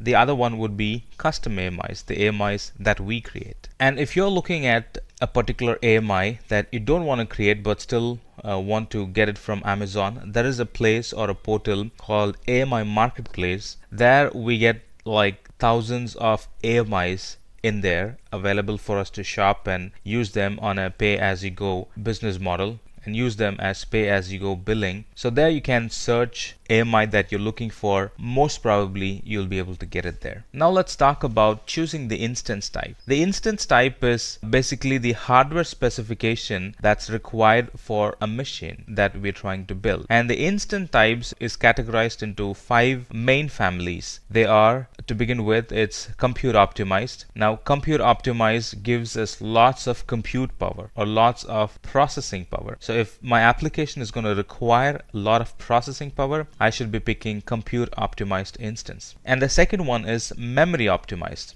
Now this is very good for applications that require in-memory caching. There are some applications that performs well with cache or through cache, or the application would create a lot of data that it wants to keep in cache for rereading or for processing, for lengthy processing, stuff like that. For those type of application, this memory optimized instance that comes with in-memory cache is a very good use case. And the third one is the instance that comes with GPU, otherwise called GPU optimized. GPU stands for graphical process unit, and this is very good for application that deals with gaming. This is very good for application that's going to require large graphical requirements. And storage optimized is the fourth option. Just like the name says, this is a very good use case for storage servers. And the fifth family type is general purpose. Just like the name says, it's for general purpose. If you're not particular about the family, then you generally would end up picking the general purpose, because here the services are sort of equally balanced. You'll find a balance between the virtual CPU and the memory and the storage and the network performance. It's sort of balanced. All the components, all the features that needs to go in a computer are sort of balanced in general purpose. Now these instance types are fixed and they cannot be altered because it's hardware based. We buy hardware. We do not have much control on the hardware that's being used. Well, we have options, but we do not have control on the hardware. And these instance types are divided into 5 main families. They are compute optimized, memory optimized, GPU enabled, storage optimized, and general purpose. Then as third thing, we have to configure the instance. Now here is where I have a lot of options about purchasing. What type of purchasing do I want to do? Do I want to go for a spot instance? Do I want to go for a reserved instance? Do I want to go for an on-demand instance? These are different billing options available, and that's available under configure instance. Not only that, here's where I'm going to put the EC2 instance. Do I want an public IP address assigned to it? Do I want an IAM role attached to it? IAM role is authentication.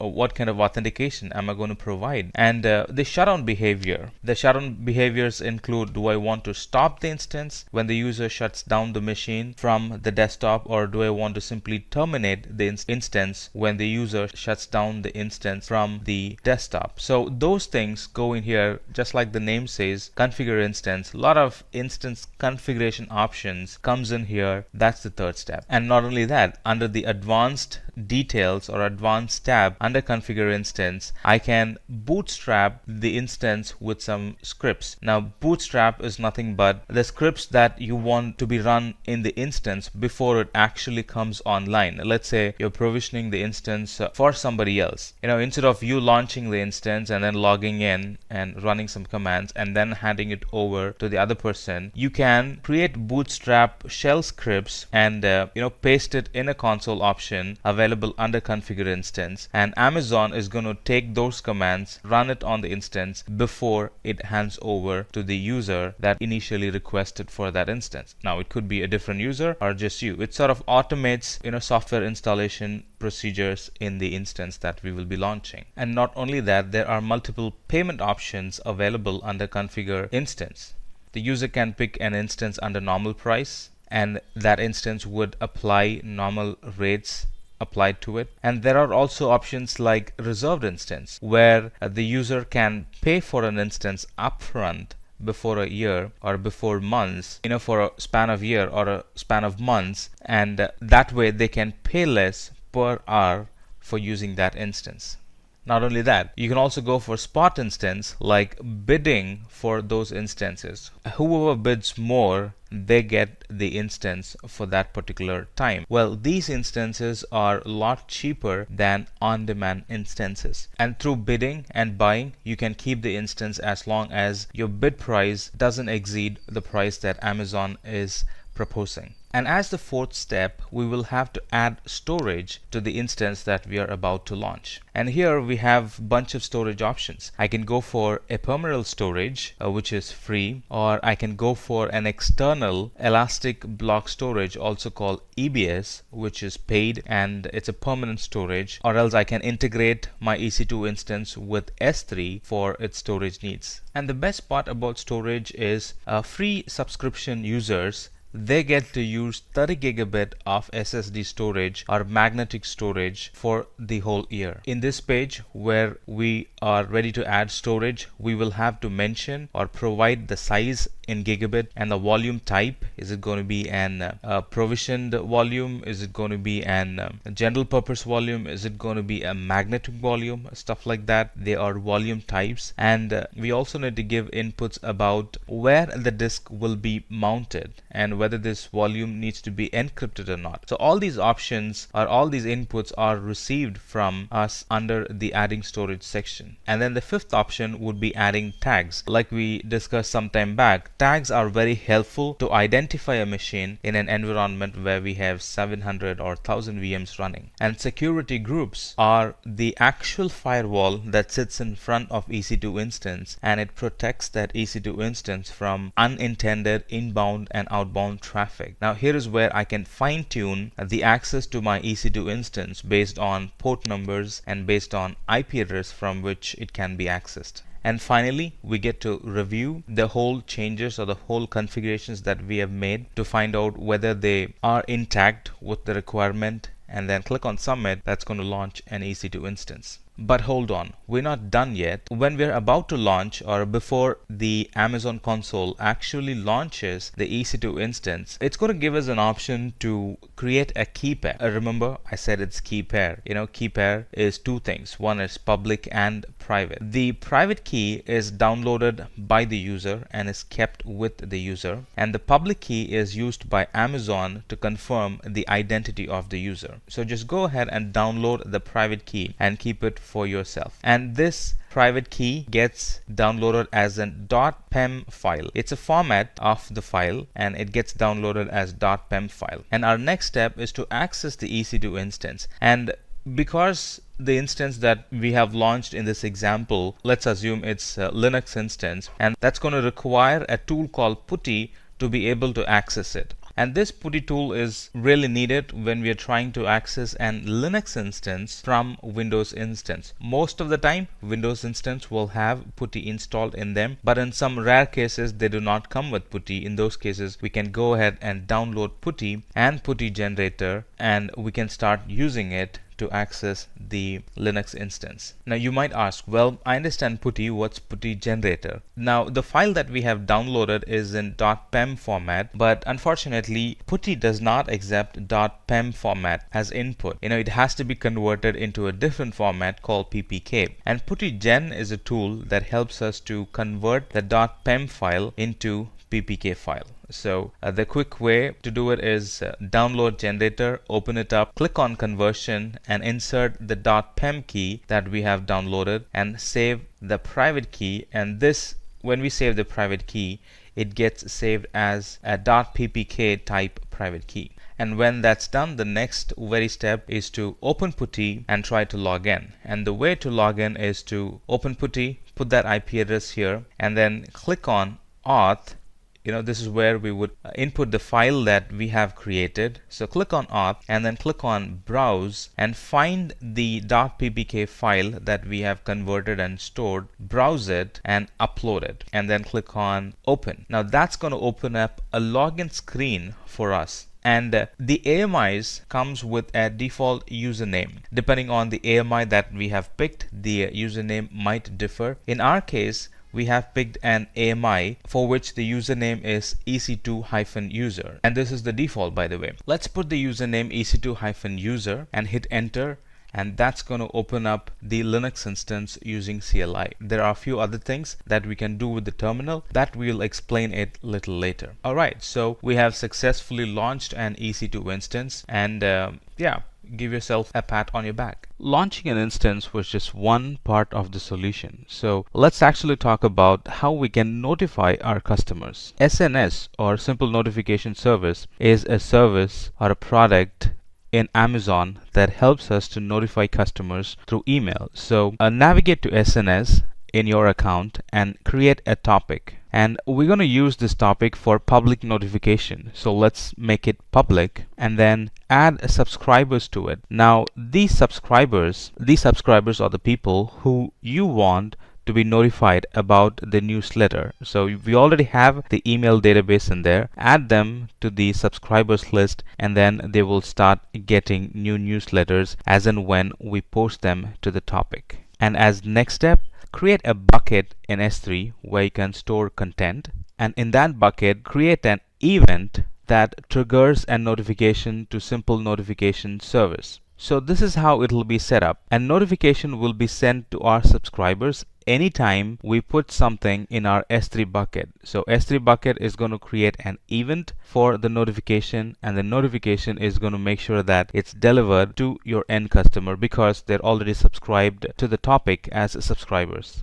And finally, let's connect the S3 with EC2 so the bucket and the AWS instance are in sync. So we put some content in the S3 bucket, our email system notifies our customers, and the customers can go online to a website that's hosted in EC2, and because S3 and EC2 are in sync, the items that we put in S3 will also show up in EC2. See how this is all connected and it's working together. And once this is all connected, our subscribers will regularly be informed anytime we put new content in the S3 bucket, and the same content will be made available in EC2 instance through the website. So what are we going to learn? We're going to learn about what is cloud storage in general, and then the types of storage available in general in the cloud, and how things were before anybody adopted using S3. That's something we're going to learn. And then we're going to immediately dive into what is S3, and then the benefits of using S3 over other storage. And then we're going to do a couple of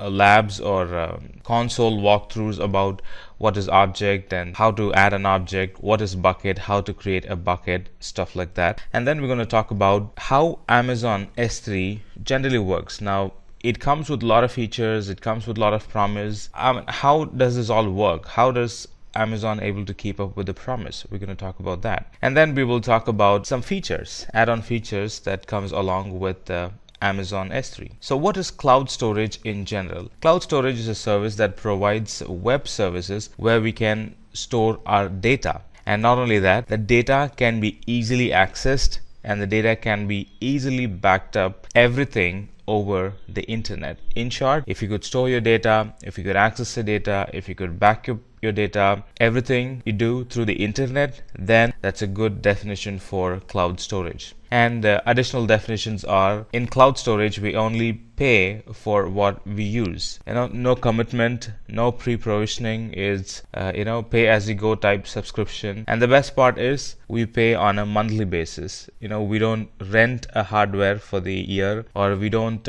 give commitment for the whole year. It's pay as you go and pay on a monthly basis. And these cloud storages are very reliable, meaning once you put the data in it, it's never going to get lost. And these cloud storages are scalable. Assuming I have a requirement to store 100 times of what my actual data size is, and I want it now, it's available in the cloud. And these storages are secure as well, because we're talking about data virginity. They need to be secure, and Amazon provides tools and technologies through which we can secure our data, and these are generally not found in the on-premises storage system. So let's talk about the different types of storage in general. So S3 is cloud storage in AWS, and then we have Elastic Block Store. Now, Elastic Block Store is actually the SSD hard drives that gets attached to our EC2 instance. It's like the C drive, it's like the D drive, it's like the E drive that gets attached to our instances. Now, EFS is Elastic File System. The underlying technology is kind of the same, but it differs from EBS in a way that EBS can be accessed only by the system that's attached to it, meaning the E volumes and the D volumes we spoke about, they can be accessed only if there is an instance connected to it. But these EFS are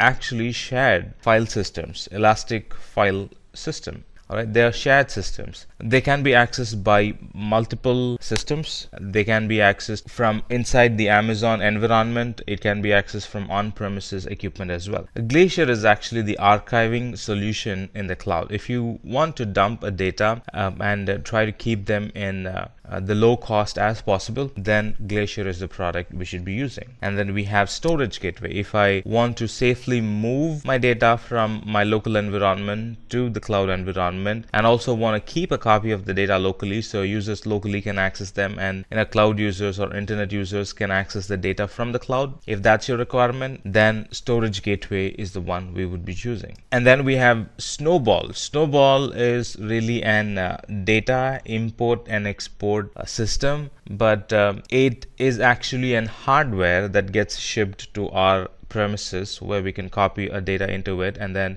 ship it back to Amazon, and Amazon would copy the data into whatever destination we give them in our account. And if the data is really huge, then I can call for a snowmobile, which is actually a data center on a truck, where Amazon would send me a truck loaded with a data center, as you see, that has compute capacity, lots and lots of storage capacity, and electricity, AC, and a lot more. So they get come parked near our data center, and cables run into our data center. We can copy data into it, send it back to Amazon, and they would copy it to our account in whatever storage that we advise them. So if the data is really huge, then I would be calling Snowmobile. Snowmobile is not available in all the regions. Alright, let's take this example, how things were before S3 was introduced. Two professionals are having a conversation, and one of them is finding it very difficult to sort of manage all the data in the organization. Well, if the data is small, it can be easily managed, but as company grow, and we are living in an era where data is everything. We want data to back up every idea. We want data to back up every proof of concept that we provide. So data is everything. So this era, it's all about collecting data, analyzing them, and saving, not losing logs, saving them, analyzing, stuff like that. So coming back to our discussion here, one person finds it very difficult to store and manage all the data that they have.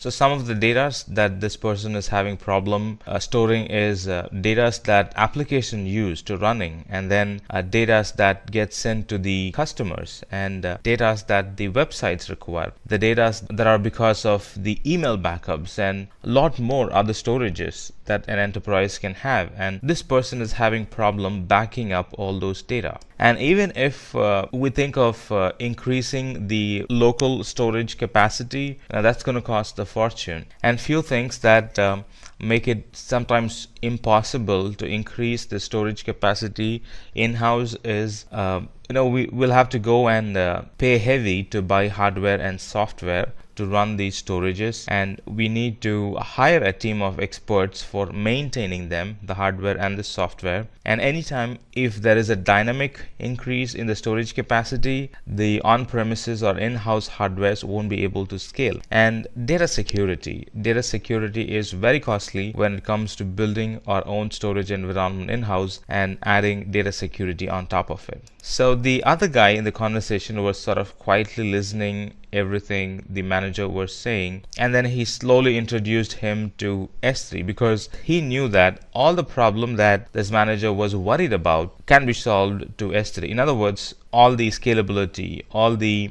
data security, all the not being able to provision hardware and software components are all available with S3. So that actually brings us to the discussion about what S3 is. S3 is simple storage service. It actually provides an object storage service. Let me talk to you about object and block storage. Object storage is where you can store things and retrieve. All right, you can't install anything in it, and this object storage can be accessed directly from the internet, whereas block storage is something that needs to be attached to an instance, and we can't directly access it, but we can install software in it. So that's a high level difference between object storage and block storage. And S3 is an object storage. What does that mean? We can store data from the internet, we can retrieve from the internet, but we can't install anything in S3. All right, so S3 is an object-based storage, and it's really built for storing and recovering or retrieving any amount of data or information from anywhere in the internet. Few other things you need to know about S3 is that this S3 is accessible through the web interface. The storage, one type of accessing or one way of accessing S3 is by dragging, dropping content into it, and another way of retrieving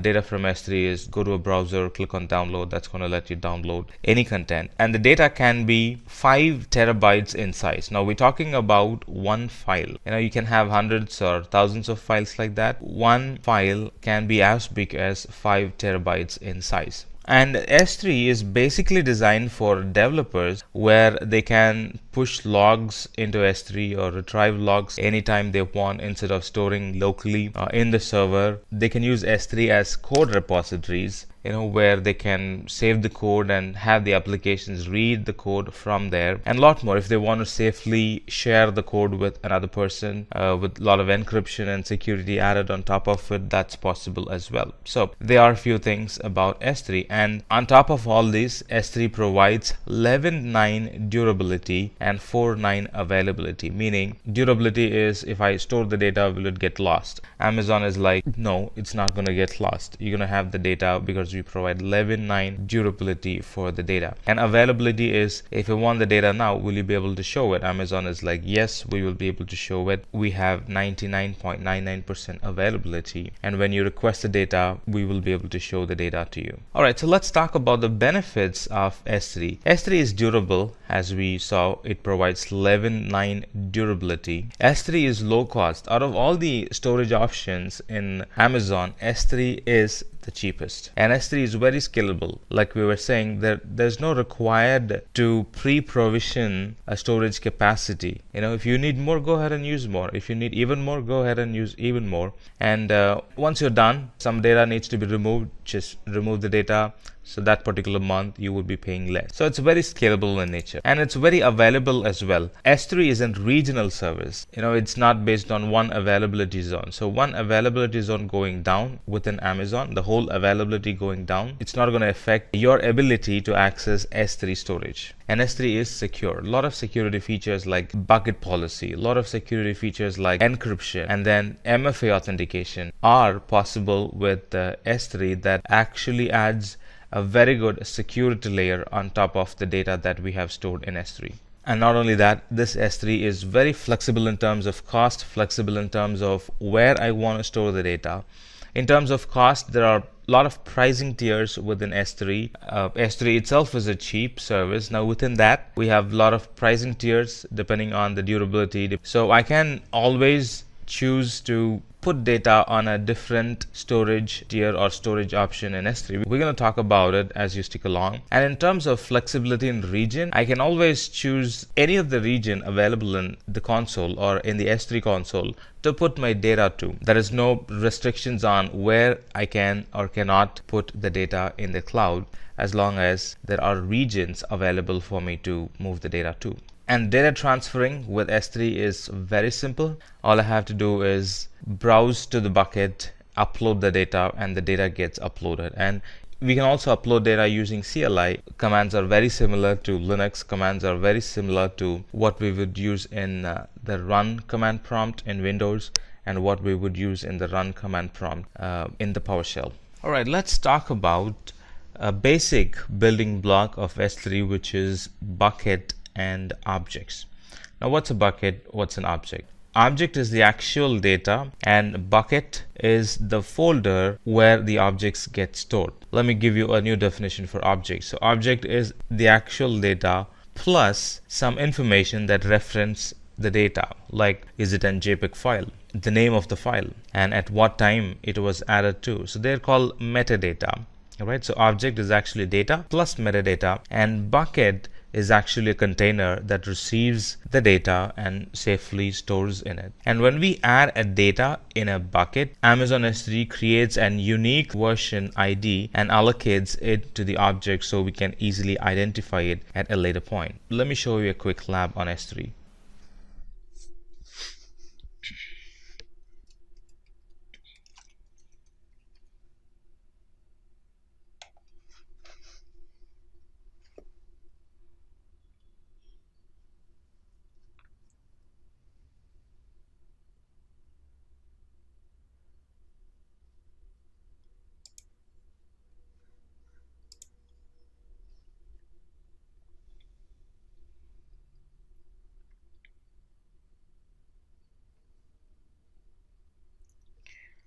Alright, I'm in the S3 console. If you're wondering how I reached here, go to services under storage and S3 is right here.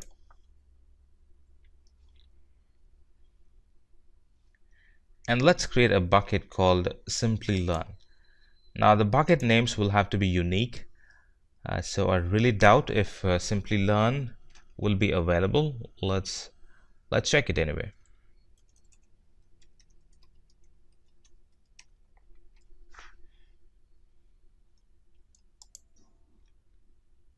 All right, it doesn't seem to be available. So let me pick another name, or let's call it simplylearn.samuel.com. And I'm going to put this in Mumbai, or I can choose Oregon. Let me choose Oregon.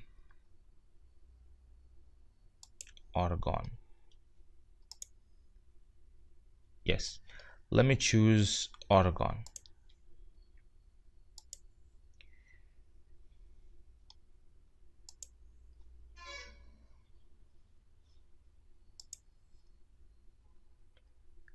And let me create a bucket.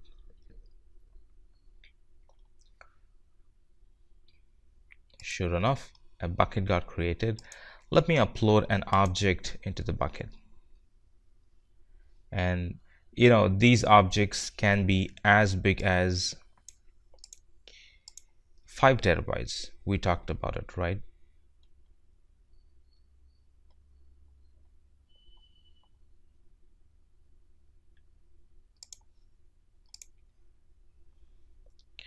All right, let me upload an object.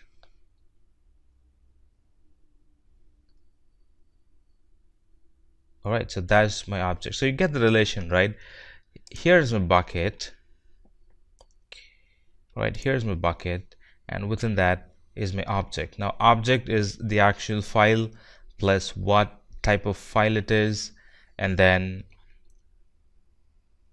the size of the file, the date in which it got added, and the storage class it is in at the moment. So if I have to access it, I can simply access it through the internet. So let's talk about how does this S3 bucket work anyway. Alright, so how does it work? A user creates a bucket. They will specify the region in which the bucket should be deployed. We had an option. We could have chosen to deploy in all the regions. Amazon provides S3 service, be it North Virginia, be it Mumbai, be it Tokyo, be it Sydney, be it Oregon. And we chose Oregon to be the destination region where we want to create a bucket and save our data there. And when we upload data into the bucket, we can specify 3 types of storage classes. In our case, we picked the default, which was S3 standard. As we saw on the object data, it was on S3 standard. So that's the basic thing. Later, once the object gets added, we can always add bucket policies. Policies define who access it and who should not access it. What can they access? Are we going to allow users only to read or to write as well? Stuff like that. So that's bucket policy. We're defining the life cycle or the lifespan of the data in the S3 bucket. Now, over the time, do you want the data to automatically move to a different storage tier? And at any point, do you want to sort of expire the data, get the data flushed out of your account automatically? Those things can be configured in lifecycle policies. And version control is creating multiple versions. If you're going to use S3 for a code repository, creating multiple versions. Let's say if you want to roll back to whatever you had before a month, how are we going to do it if you kept updating the file and never took a version of it? So version control helps us to keep different versions, and it helps us to roll back to the older version anytime there is a need. So let's talk about the different storage classes in S3. The different storage classes in S3 begins with S3 standard. Now this is the default, and it's very suitable for use cases where you need less or low latency. For example, if you want to access the data of a student's attendance, you would retrieve them very quickly as much as possible. So that's a good use case to store data in S3. Let's understand the different storage classes in Amazon S3. Now let's take a school, for example, and the different data present in a school, and the features of those data, the validity of the data. Alright, so let's take this example, and there are different storage options in S3. Let's take S3 standard, for example, and what would be the actual candidate data that can be stored in S3 standard. Let's talk about that. So S3 standard in general is suitable for use cases where the latency should be very low, and in here the good example or the good candidate file that can be stored in S3 is data that needs to be frequently accessed and that needs to be retrieved quickly. Something like students' attendance report or students' attendance sheet, which we access daily, and then it needs to be retrieved immediately as and when we need it. The other type of storage tier in S3 is infrequent access or infrequent data access. Just like the name says, the use case for that is less frequently accessed data. I mean, the candidate data that should go in infrequent access data is a student's academic record, which we don't need to access on a daily basis. But if there is a requirement, we might want to go and look at it, and that's going to be quick. So it's not a data that we would access on a daily basis, but it's data that needs to show up on your screen real quick.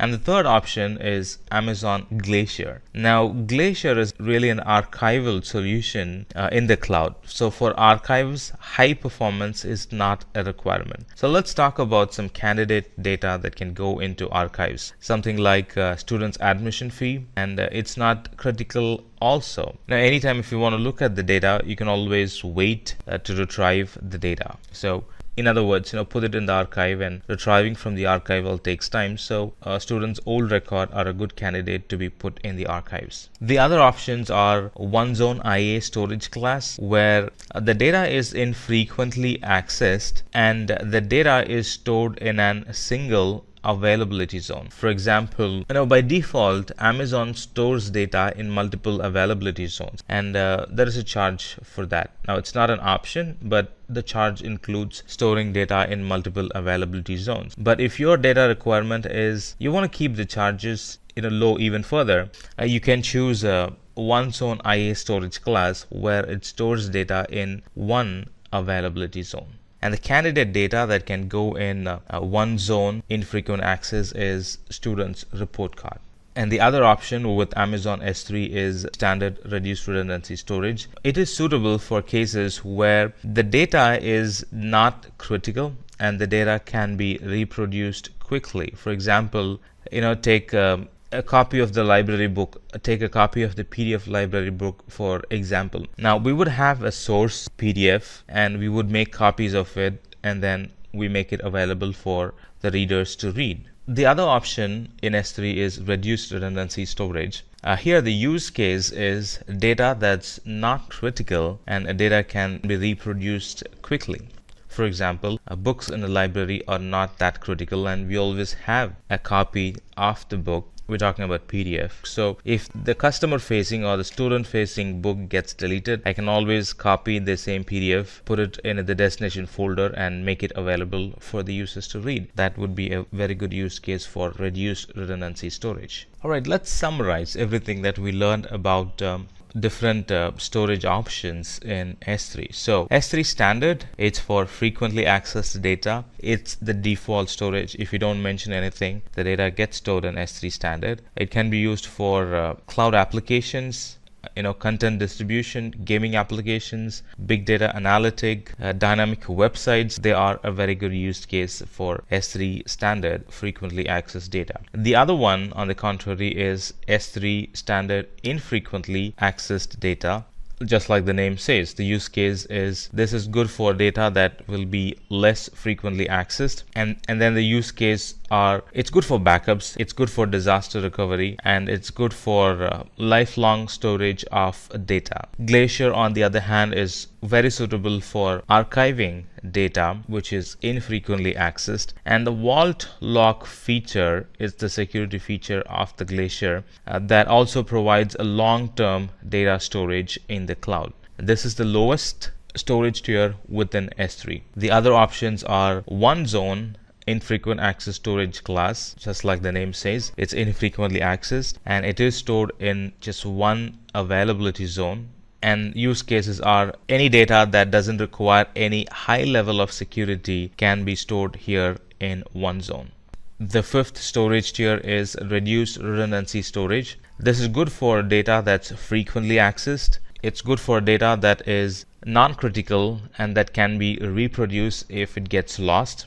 And reduced redundancy storage, or RRS, is an highly available solution designed for sharing or storing data that can be reproduced quickly. Alright, let's compare and contrast a couple of other features that are available in S3. For example, durability, availability, SSL support, burst byte latency, and lifecycle management. So in standard, the durability is 11.9 durability. It's the same for standard IA, one zone IA, Glacier, except for reduced redundancy, the durability is 11.9. And availability of all the storage classes is all the same, except for one zone IA, where the availability zone is 99.5%. All of these products support SSL connection, and the first byte latency of these products are most of them provide access with millisecond latency, except for Glacier.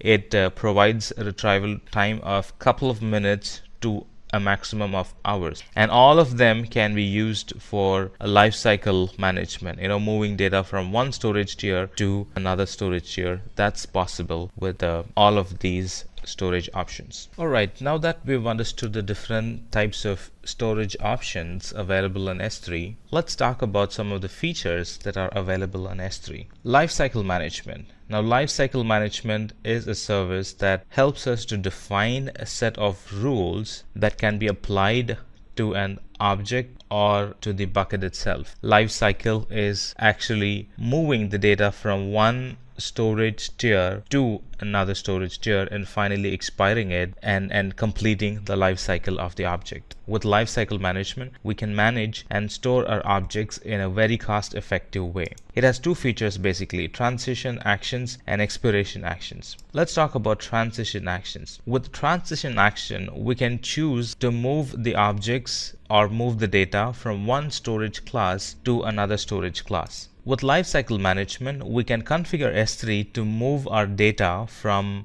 one storage class to another storage class at a defined time interval or at a defined schedule. Let's talk about transition actions in more detail. Let's say we have our data in S3 at the moment and we haven't used the data for quite some time, and that's how it's going to be for the rest of the time. So that data is a very good candidate to move to the infrequent access, because S3 standard is a bit costlier and S3 infrequent access is a bit cheaper than S3 standard. So the kind of usage sort of fits very well for moving that data into infrequent access. So using lifecycle transition or lifecycle management, I can move the data to S3 infrequent access after 30 days. And let's say that the data stayed in infrequent access for 30 more days, and then now I realize that nobody is looking into the data. So I can find an appropriate storage tier for that particular data again, and I can move it to that particular storage tier, which is Glacier. So in this case, after 30 days or in a total of 60 days from the time the data got created, the data can be moved to Glacier.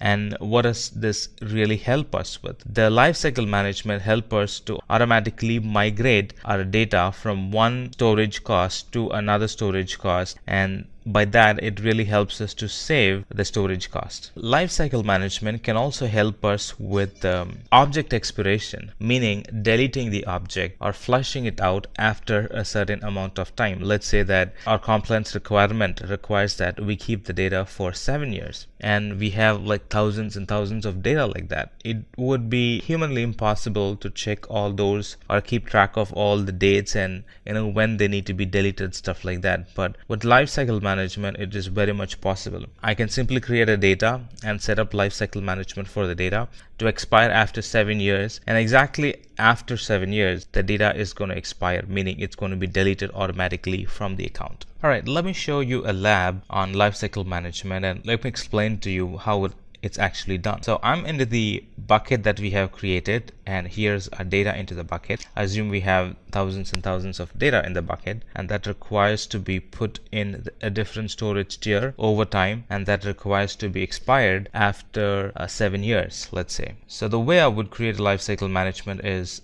go to management from inside the bucket and click on lifecycle, and then add a lifecycle rule. Just give it a name like expire. So all the objects that's present in this bucket, meaning the current version of it, set a transition for it. So the transition is, at the moment they are in S3. So here I would like to put them in infrequent access after 30 days. And then after it's been in infrequent access for 30 days, I would like to move it to Glacier. Alright, plus 30 days. So how do you read it? So for the first 30 days, it's going to be in Glacier. So how do we actually read it? So after I put the data in S3, the data is going to get moved to standard IA, and then it's going to stay in standard IA, and after 60 days from the data creation, it's going to get moved to Glacier. So on the 31st day, it's going to move to standard IA. On the 61st day, it's going to move to Glacier. Let's say if I want to sort of delete the data, if I want the data to get deleted automatically after 7 years being in a Glacier, how do I go about doing it? Let me open up a quick calculator. 365 into 7, that's 2,555 days. Right after that, the data is gonna get deleted. Pretty much I have created a life cycle. So on the 31st day, it's going to get moved to infrequent access, and on the 61st day, Glacier, and after 7 years is over, any data that I put in the bucket, it's going to get deleted.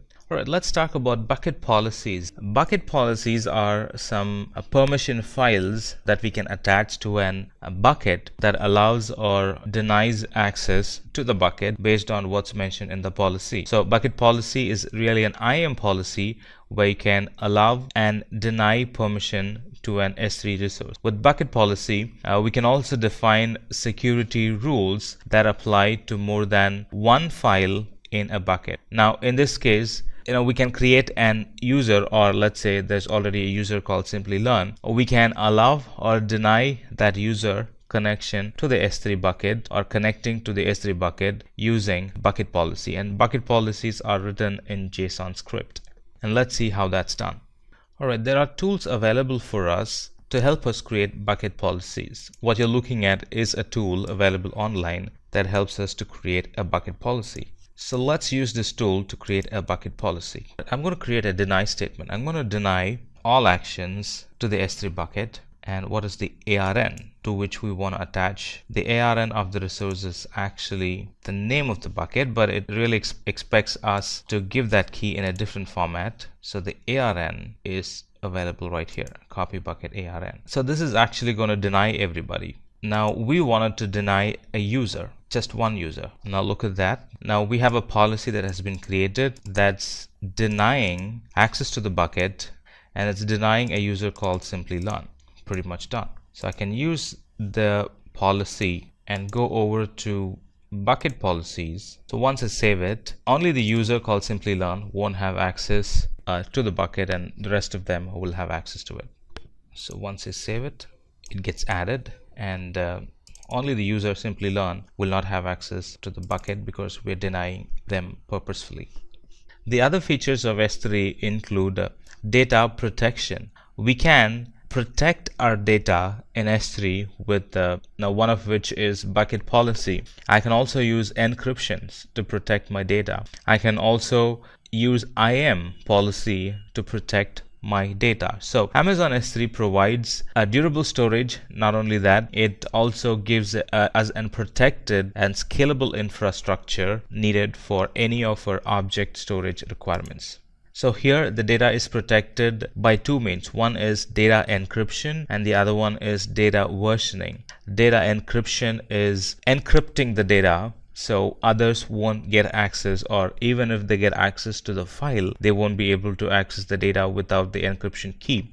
And versioning is making multiple copies of the data. So let's talk about them in detail. What's data encryption? Now, data encryption refers to protecting the data while it is being transmitted and protecting the data while it is at rest. Now, data encryption can happen in two ways. One is client encryption, encryption at rest, and server-side encryption, encryption that's in motion. Client-side encryption refers to when client sends the data, they encrypt the data and send it across to Amazon. And server-side encryption is when the data is being transferred, they get encrypted and stay encrypted throughout the transfer.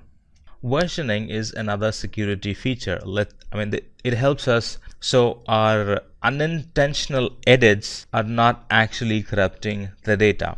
For example, let's say you edited the data and now you realize that the data is incorrect and you want to roll back. Now, how do you roll back? Without versioning, it's not possible. In other words, only with versioning, it's possible. So versioning, it can be utilized to preserve, recovery, and restore any early versions of every object that we stored in our Amazon S3 bucket. Unintentional erases or overrides of the object can be easily regained if we have versioning enabled. And it's possible only if we have one file with the same key name, and anytime we update the file, it keeps the file name but creates a different version ID.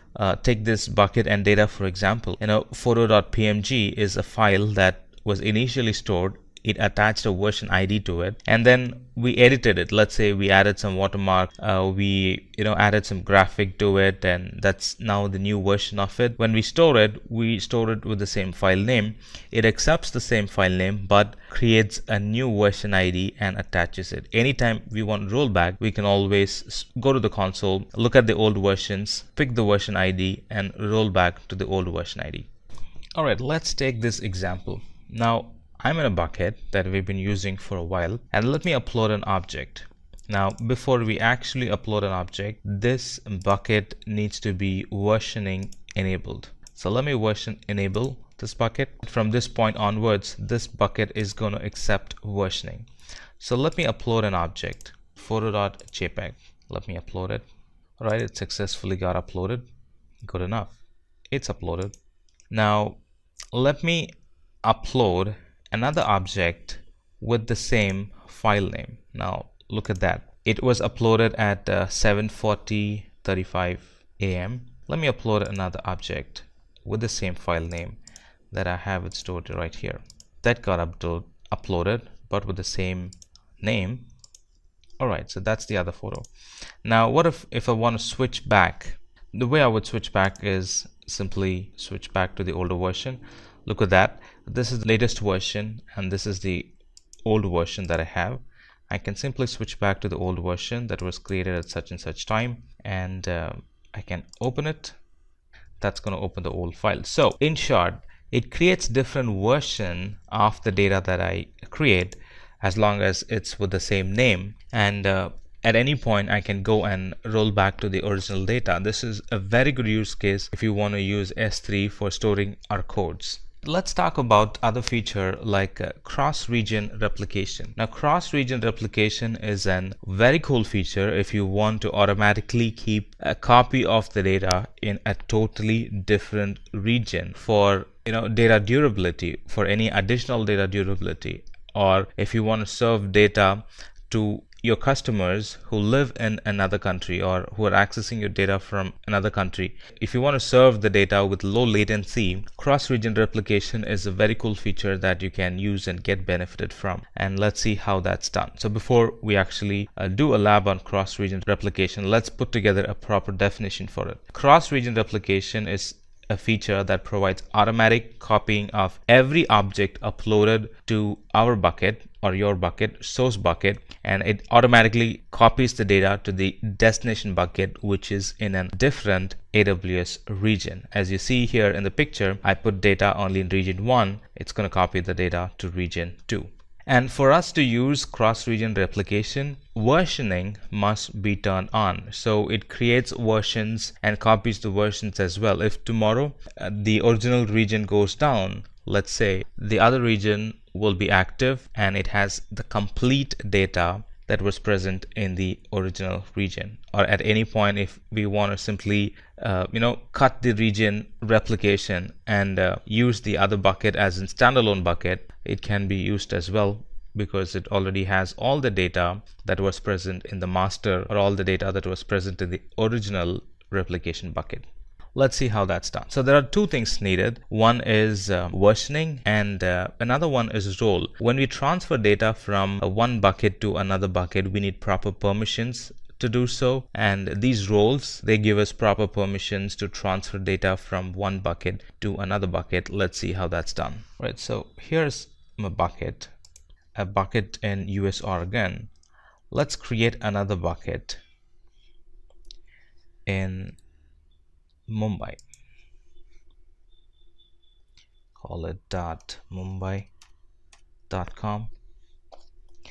and put it in Mumbai, or create that bucket in Mumbai. There you go. We have one in Oregon, we have one in Mumbai.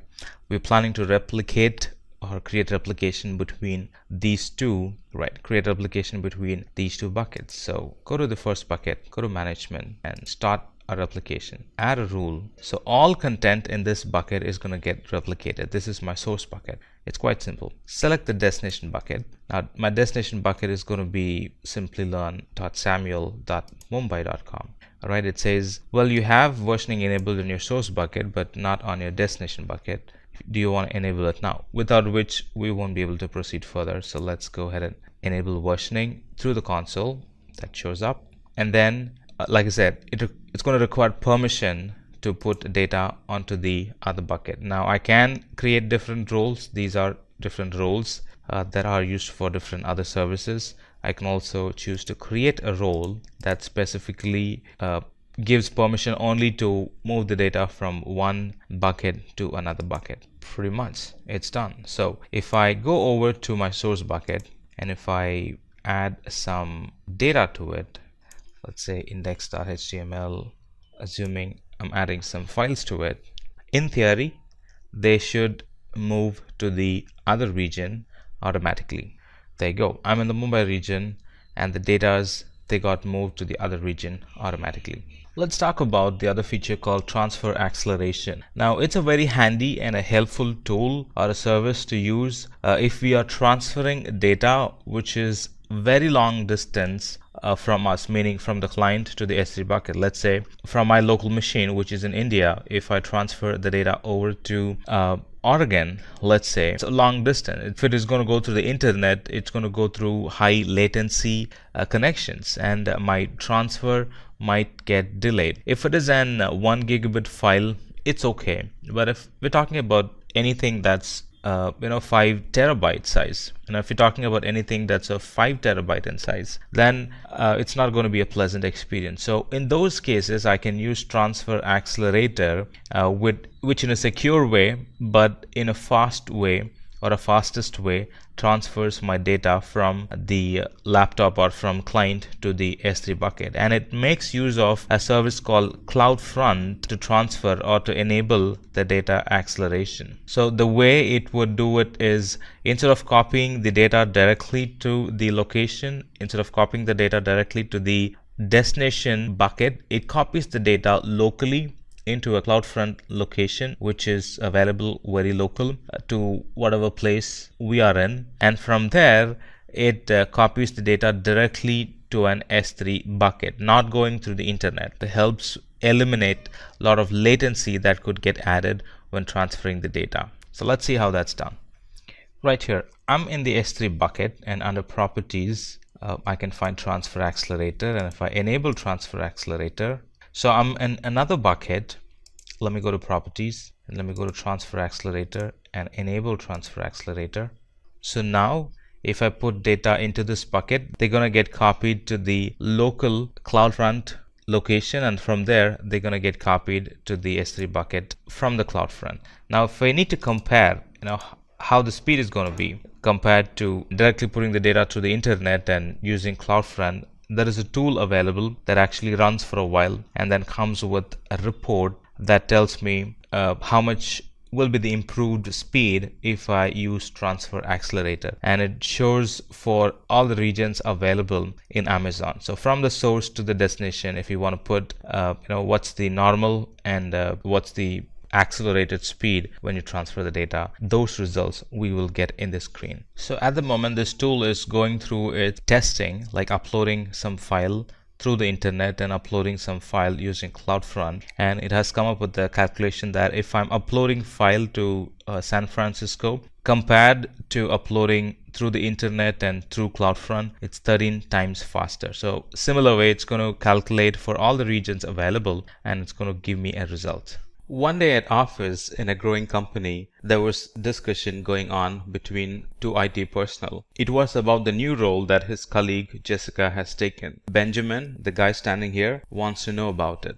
And Jessica's job is new, different, and dynamic and interesting too. She scale and manage servers and operating systems and apply security patches onto them and monitor all of these at the same time to ensure the best quality for application is given to the users. And Benjamin was awestruck with the amount of work Jessica is doing and with the time it would take to complete all of them. But Jessica, being a very dynamic person, very suitable for the job, said it was easy for her to handle all of it and even more. But that easiness on the job did not last longer. As the environment grew more and more, it being a startup company, Jessica was getting drained and was not really happy about all her job as she used to be. Jessica's manual way of scaling an environment did not last long, and she was also finding out that she missed to scale down some of the resources and it's costing her a lot. She needs to pay for the service that she was not at all using. She sort of felt that she was at the end of the road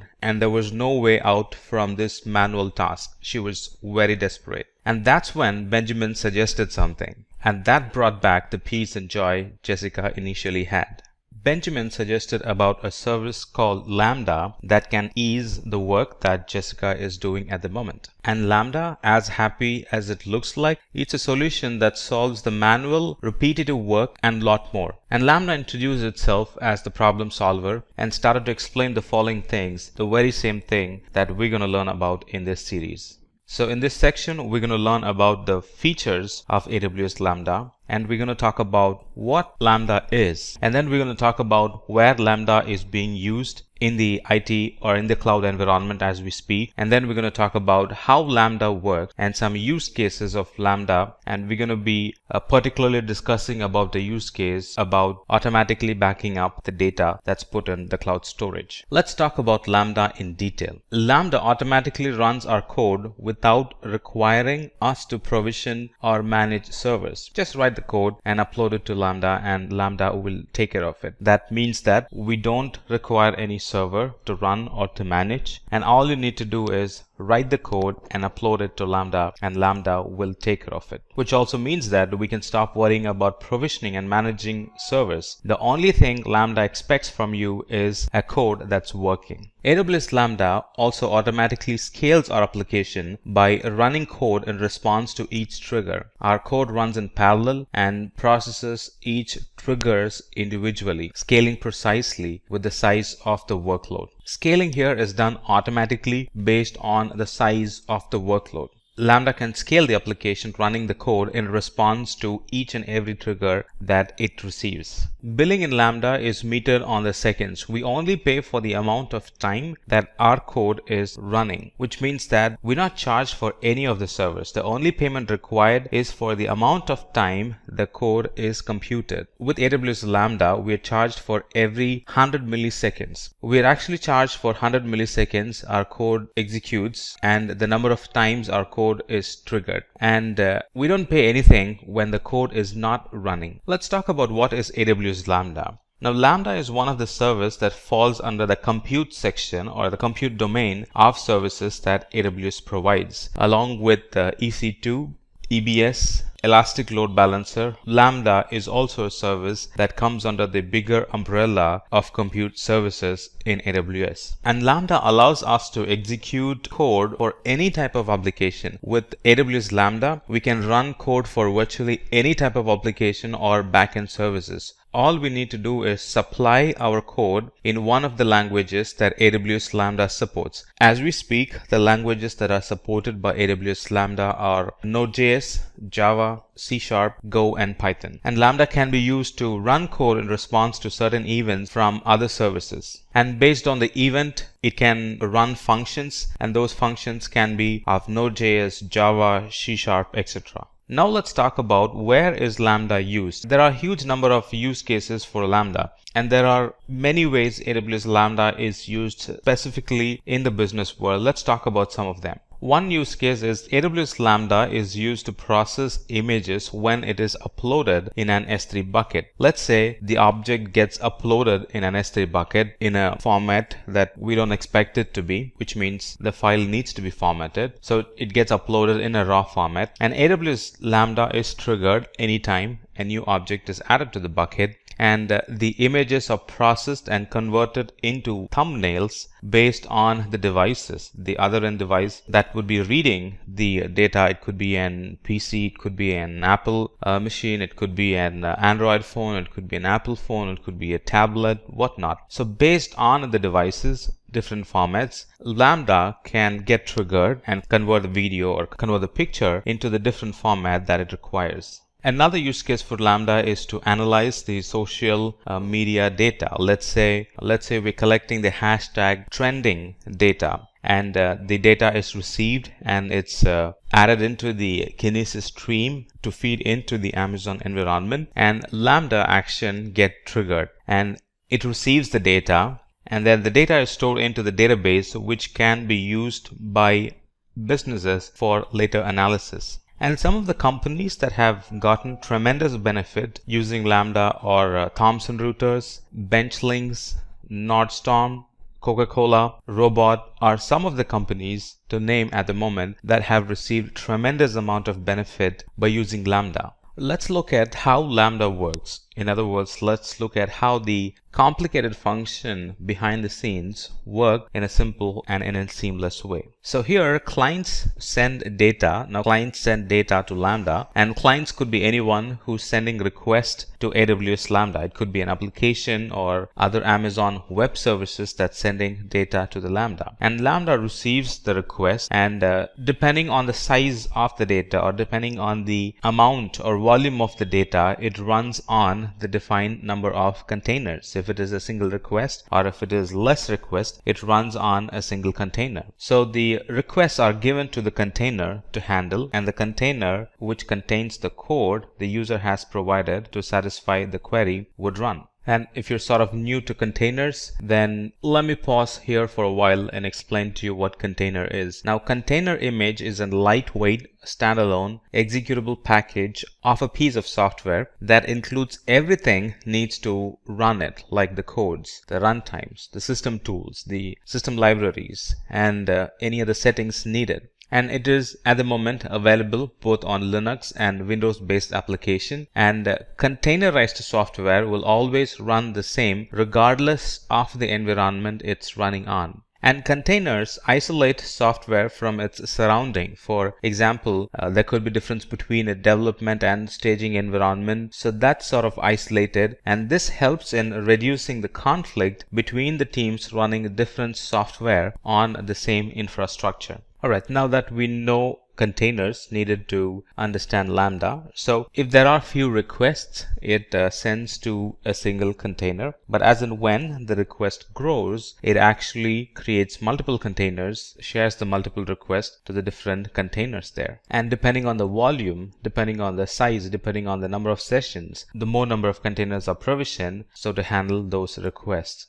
And when the requests reduce, the number of containers reduce as well, and that helps in saving costs. We're not running any resources and paying for it when we're not using them. And in fact, we're not at all paying for the resources. We're only charged for the amount of time a function is running inside these containers. Now consider a situation where you have to set up a temporary storage and as a system to back up the data as soon as the data is uploaded, which is a near real-time backup. Now, a near real-time manual backups are nearly impossible, and they're not that efficient too. A near real-time manual backups, that's what the business demands, but that's not near real-time backup. That too a manual one, that's not at all efficient. Even if we come up with a solution of manually backing up close to near real time, that's not going to be efficient looking at the amount of data that will be put in and looking at the random times the data will be put into the source bucket. And there is no way we can do a manual backup and keep it as real as possible. But if that's still your requirement, we can use AWS Lambda and set things up so AWS Lambda manually handles the backup. In other words, for an impossible or a difficult situation like that, AWS Lambda comes for the rescue. And this is what we do. Create two S3 buckets. One would be the source bucket where the data will be uploaded, and the other one is a destination bucket where the data will be backed up from the source bucket. And for these buckets to talk to themselves, it's going to require an IAM role. And then for the automatic copy, it's going to require an Lambda function to copy the files from the source bucket to the destination bucket. And what triggers the Lambda function? The Lambda function is triggered every time there's a change in the metadata for the bucket, and this data is then uploaded into the destination bucket. And after setting all this up, we can literally test it by putting a data in the source bucket that's going to automatically replicate, or that's going to automatically copy the data from the source bucket to the destination bucket. Alright, let's see how we can replicate data between two buckets. Well, we have a feature to cross-region replicate in S3. That's a feature that comes along with S3. What if you want to replicate between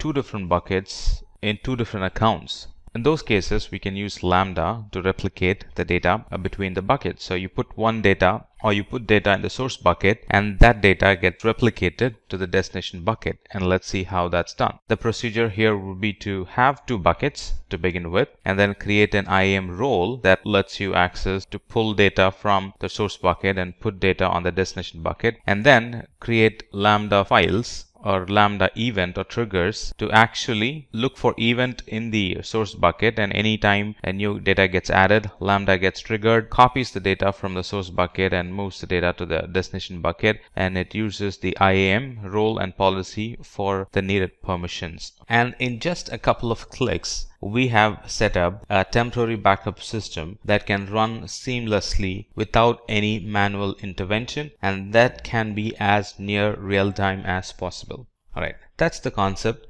and let's see how it is done real time through this lab.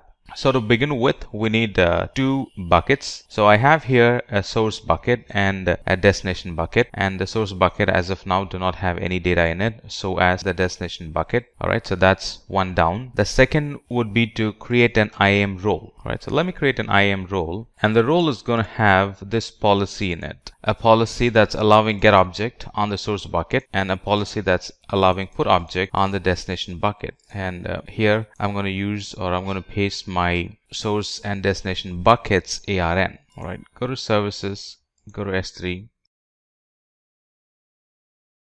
source bucket. Alright, click on the source bucket and copy the bucket ARN. So that would be the source bucket ARN. Alright, on the destination bucket, copy the destination bucket ARN. And this is going to be my destination bucket ARN. So with this, I'm going to create a policy. Alright, go to IAM and create a policy. Now I have already created a policy with the same information. Alright, destination bucket ARN, and a policy is available with the name S3 bucket copy Lambda. Attach the policy to the role. Right, go to roles, create a role. Lambda is the service that's going to use it.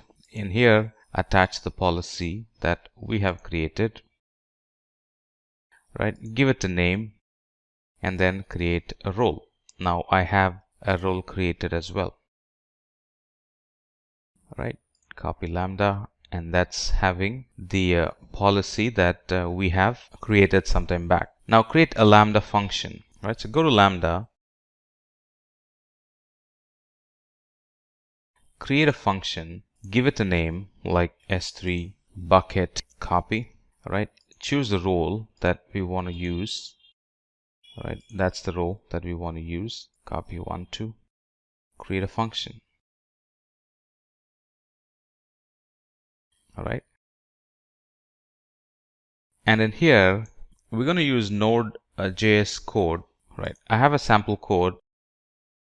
This can be used as template. In here, replace the source bucket with the name of the source bucket and the destination bucket with the name of the destination bucket. This is a Node.js code that gets run when an event gets triggered. Now what's an event? Anytime there is a new object placed in the S3 bucket, it creates an event, and the event triggers Lambda, and Lambda checks the source S3 bucket, picks the data, puts it in the destination bucket. Alright, paste it here. Paste it here and click on save. Alright, now before you click on save, just ensure that you have the appropriate roles defined. That's all you got to do. Click on save. Alright, now I already have created a Lambda function, right, which is the same thing, same code, and the role is attached to it. Now it's running, it's active. Now let's put this to test. Go to S3, pick the source bucket,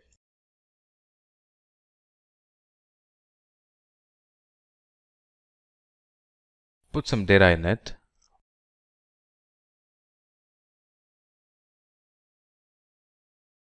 alright, and in theory those data should be present in the destination bucket as well.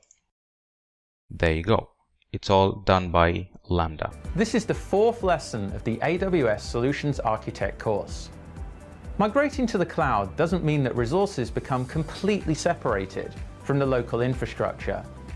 In fact, running applications in the cloud will be completely transparent to your end users. AWS offers a number of services to fully and seamlessly integrate your local resources with the cloud. One such service is the Amazon Virtual Private Cloud. This lesson talks about creating virtual networks that closely resemble the ones that operate in your own data centers, but with the added benefit of being able to take full advantage of AWS. So let's get started.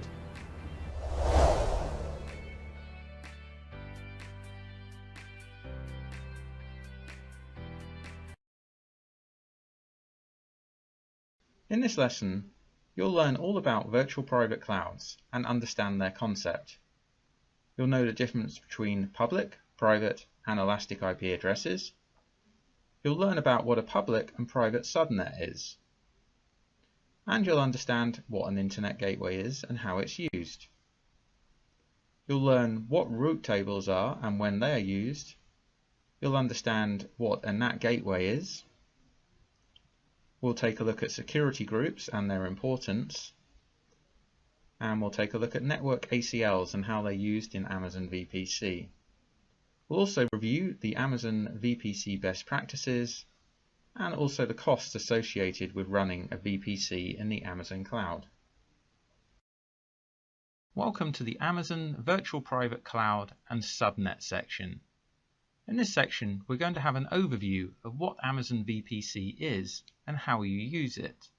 And we're also going to have a demonstration of how to create your own custom virtual private cloud. We're going to look at IP addresses and the use of elastic IP addresses in AWS. And finally, we'll take a look at subnets, and there'll be a demonstration about how to create your own subnets in an Amazon VPC. And here are some of the terms that are used in VPCs. There's subnets, route tables, elastic IP addresses, internet gateways, NAT gateways, network ACLs, and security groups.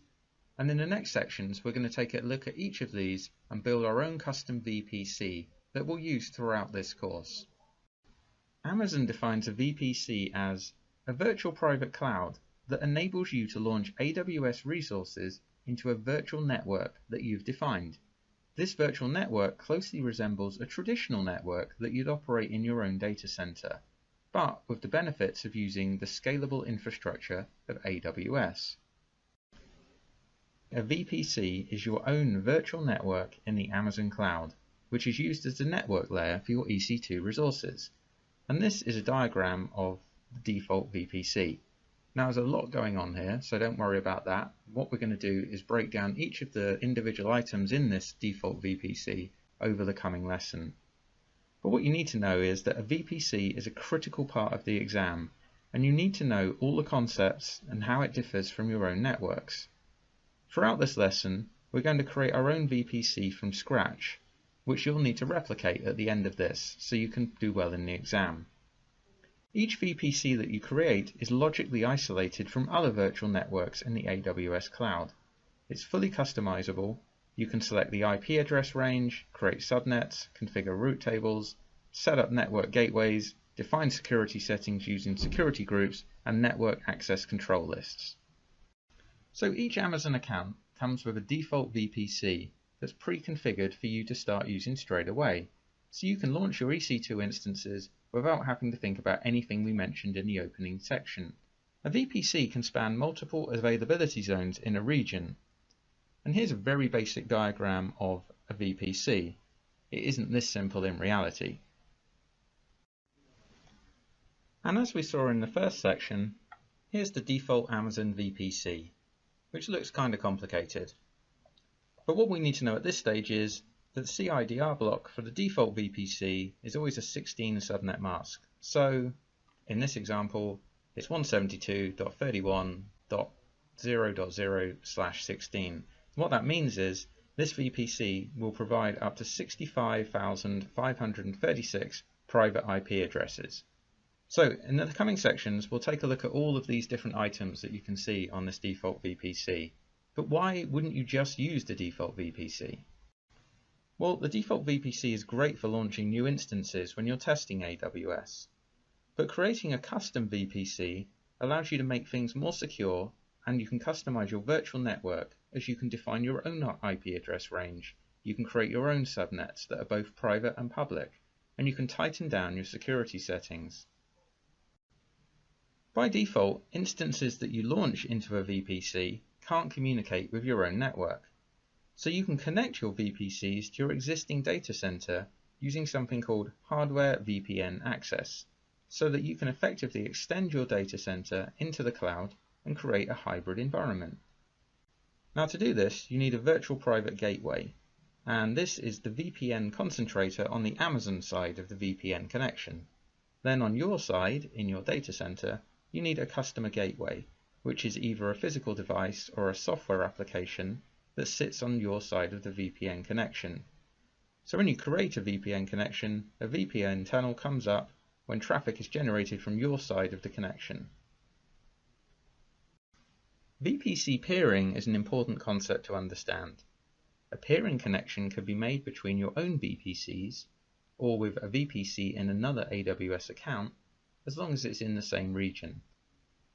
So what that means is, if you have instances in VPC A, they wouldn't be able to communicate with instances in VPC B or C unless you set up a peering connection. Peering is a one-to-one relationship. A VPC can have multiple peering connections to other VPCs, but, and this is important, transitive peering is not supported.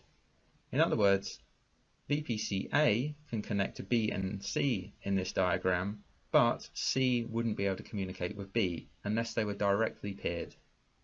Also, VPCs with overlapping CIDRs cannot be peered. So in this diagram you can see they all have different IP ranges, which is fine, but if they had the same IP ranges, they wouldn't be able to be peered.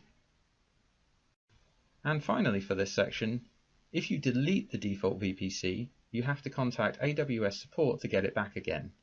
So be careful with it and only delete it if you have good reason to do so and know what you're doing. This is a demonstration of how to create a custom VPC.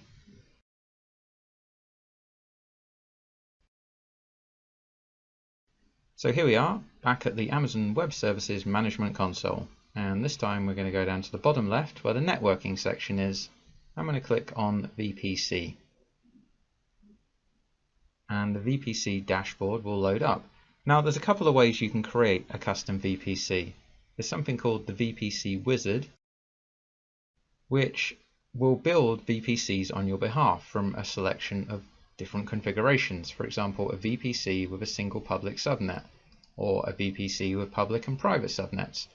Now this is great because you click a button, type in a few details, and it does the work for you. However, you're not going to learn much or pass the exam if this is how you do it. So we'll cancel that and we'll go to your VPCs and we'll click on Create a VPC. And we're presented with the Create a VPC window. So let's give our VPC a name. I'm going to call it Simplilearn_VPC. And this is the kind of naming convention I'll be using throughout this course. Next we need to give it the CIDR block, or the classless interdomain routing block. So we're going to give it a very simple one, 10.0.0.0, and then we need to give it the subnet mask. So you're not allowed to go larger than 15. So if I try to put 15 in, it says no, not going to happen. For a reference, subnet mask of 15 would give you around 131,000 IP addresses, and subnet 16 will give you 65,536, which is probably more than enough for what we're going to do. Next you get to choose the tenancy. And there's two options, default and dedicated. If you select dedicated, then your EC2 instances will reside on hardware that's dedicated to you. So your performance is going to be great, but your cost is going to be significantly higher. So I'm going to stick with default. And we just click on yes, create. It'll take a couple of seconds. And then in our VPC dashboard, we can see our Simplilearn VPC has been created. Now, if we go down to the bottom here to see the information about our new VPC, we can see it has a route table associated with it, which is our default route table. So there it is. And we can see that it's only allowing local traffic at the moment. We go back to the VPC again, we can see it's been given a default network ACL. And we'll click on that and have a look.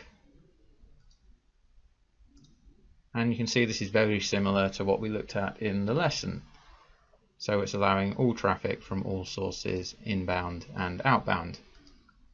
Now if we go to the subnet section and just widen the VPC area here, you can see there's no subnets associated with the VPC we just created.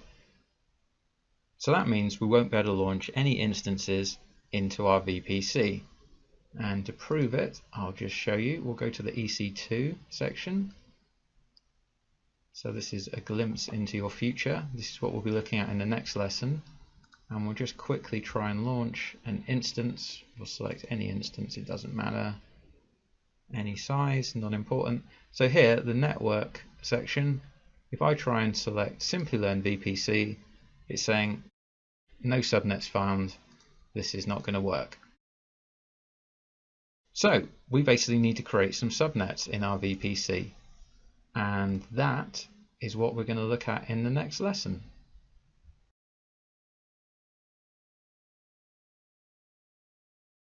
Now, private IP addresses are IP addresses that are not reachable over the internet, and they're used for communication between instances in the same network. When you launch a new instance, it's given a private IP address and an internal DNS hostname that resolves to the private IP address of the instance. But if you want to connect to this from the internet, it's not going to work. So then you'd need a public IP address, which is reachable from the internet. You can use public IP addresses for communication between your instances and the internet. Each instance that receives a public IP address is also given an external DNS hostname. Public IP addresses are associated with your instances from the Amazon pool of public IP addresses. When you stop or terminate your instance, the public IP address is released and a new one is associated when the instance starts. So if you want your instance to retain its public IP address, you need to use something called an elastic IP address. An elastic IP address is a static or persistent public IP address that's allocated to your account and can be associated to and from your instances as required. An elastic IP address remains in your account until you choose to release it. There is a charge associated with an elastic IP address if it's in your account but not actually allocated to an instance. This is a demonstration of how to create an elastic IP address.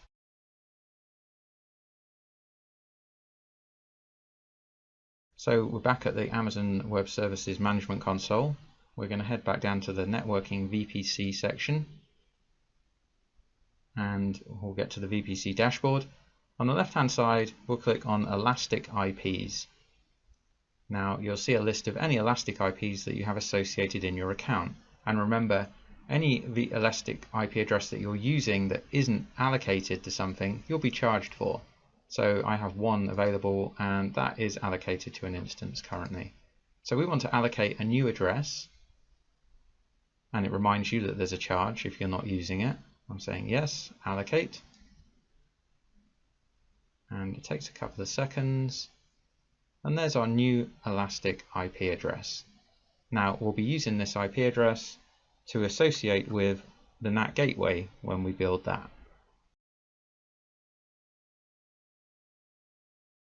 AWS defines a subnet as a range of IP addresses in your VPC. You can launch AWS resources into a subnet that you select. You can use a public subnet for resources that must be connected to the internet, and a private subnet for resources that won't be connected to the internet. The net mask for the default subnet in your VPC is always 20, which provides up to 4,096 addresses per subnet, and a few of them are reserved for AWS use. A VPC can span multiple availability zones, but a subnet is always mapped to a single availability zone. This is important to know. So here's our basic diagram, which we're now going to start adding to. So we can see the virtual private cloud, and you can see the availability zones, and now inside each availability zone we've created a subnet. Now you won't be able to launch any instances unless there are subnets in your VPC. So it's good to spread them across availability zones for redundancy and failover purposes. There's two different types of subnet, public and private. You use a public subnet for resources that must be connected to the internet, for example web servers. A public subnet is made public because the main route table sends the subnet's traffic that is destined for the internet to the internet gateway, and we'll touch on internet gateways next. Private subnets are for resources that don't need an internet connection or that you want to protect from the internet, for example database instances. So in this demonstration we're going to create some subnets, a public and a private subnet, and we're going to put them in our custom VPC in different availability zones.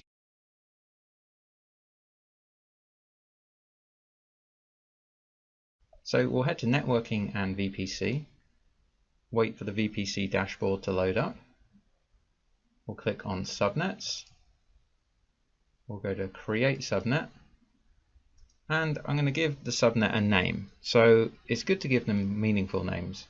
So I'm going to call this first one for the public subnet 10.0.1.0, and I'm going to put this one in the US East 1B availability zone, and I'm going to call it Simplilearn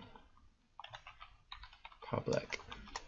So it's quite a long name, I understand, but at least it makes it clear for what's going on in this example. So we need to choose a VPC. So we obviously want to put it in our Simplilearn VPC. And I said I wanted to put it in US East 1B. I'm using the North Virginia region, by the way. So we click on that. Then we need to give it the CIDR block. Now, as I mentioned earlier, when I typed in the name, that's the range I want to use. And then we need to give it the subnet mask. And we're going to go with 24, which should give us 251 addresses in this range, which obviously is going to be more than enough. If I try and put a different value in that's unacceptable to Amazon, it's going to say, it's going to give me an error and tell me not to do that. Let's go back to 24 and click. I'm going to cut and paste this, by the way, just because I need to type something very similar for the next one. Click Create. And it takes a few seconds. Okay, so there's our new subnet, and I just widen this. You can see, so that's the IP range, that's the availability zone, it's for Simplilearn, and it's public. So now we want to create the private. So I'm going to put the name in. I'm going to give the private the IP address block of that. I'm going to put this one in US East 1C, and it's going to be the private subnet. Obviously I want it to be in the same VPC, availability zone of US East 1C, and we're going to give it 10.0.2.0/24, and we'll click Yes, Create. And again, it takes a few seconds. Okay, so we sort by name. So there we are, we can see now we've got our private subnet and our public subnet. In fact, let me just type in Simplilearn, there we are. So now you can see them both there. And you can see they're both in the same VPC, Simplilearn VPC. Now if we go down to the bottom, you can see the route table associated with these VPCs. And you can see that they can communicate with each other internally, but there's no internet access. So that's what we need to do next. In the next lesson, you're going to learn about internet gateways and how we can make these subnets have internet access.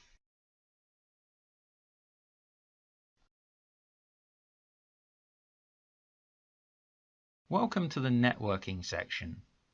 In this section, we're going to take a look at internet gateways, route tables, and NAC devices, and we'll have a demonstration on how to create each of these AWS VPC items.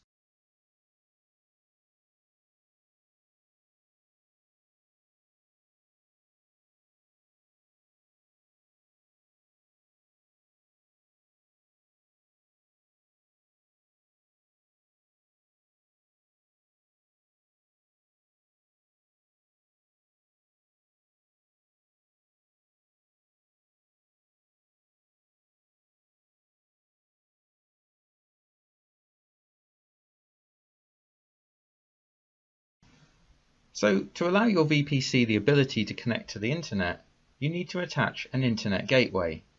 And you can only attach one internet gateway per VPC. So attaching an internet gateway is the first stage in permitting internet access to instances in your VPC. Now here's our diagram again, and now we've added the internet gateway, which is providing the connection to the internet to your VPC.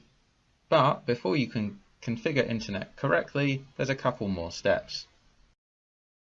For an EC2 instance to be internet connected, you have to adhere to the following rules. Firstly, you have to attach an internet gateway to your VPC, which we just discussed. Then you need to ensure that your instances have public IP addresses or elastic IP addresses, so they're able to connect to the internet. Then you need to ensure that your subnet's route table points to the internet gateway, and you need to ensure that your network access control and security group rules allow relevant traffic to flow to and from your instance. So you need to allow the rules to let in the traffic you want, for example HTTP traffic. After the demonstration for this section, we're going to look at how route tables, access control lists and security groups are used. In this demonstration, we're going to create an internet gateway and attach it to our custom VPC.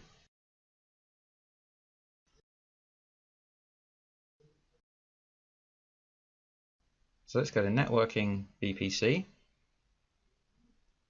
bring up the VPC dashboard, and on the left hand side we click on Internet Gateways. So here's a couple of internet gateways I have already, but I need to create a new one. So Create Internet Gateway. I'll give it a name, which is going to be Simplilearn Internet Gateway, IGW. And I'm going to click Create. So this is an internet gateway which will connect a VPC to the internet, because at the moment our custom VPC has no internet access. So there, it's created. Simplilearn IGW. But its state is detached because it's not attached to anything. So let me try and attach it to a VPC. And it gives me an option of all the VPCs that have no internet gateway attached to them currently. So I only have one, which is Simplilearn VPC. Yes, attach. Now you can see our VPC has internet attached, and you can see that down here. So let's click on that, and it will take us to our VPC. But before any instances in our VPC can access the internet, we need to ensure that our subnet route table points to the internet gateway. And we don't want to change the main route table, we want to create a custom route table. And that's what you're going to learn about next.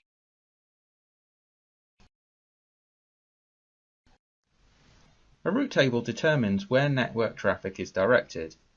It does this by defining a set of rules. Every subnet has to be associated with a route table, and a subnet can only be associated with one route table. However, multiple subnets can be associated with the same route table. Every VPC has a default route table, and it's good practice to leave this in its original state and create a new route table to customize the network traffic routes associated with your VPC. So here's our example, and we've added two route tables, the main route table and the custom route table. The new route table, or the custom route table, will tell the internet gateway to direct internet traffic to the public subnet. But the private subnet is still associated to the default route table, the main route table, which does not allow internet traffic to it. All traffic inside the private subnet is just remaining local. In this demonstration, we're going to create a custom route table, associate it with our internet gateway, and associate our public subnet with it.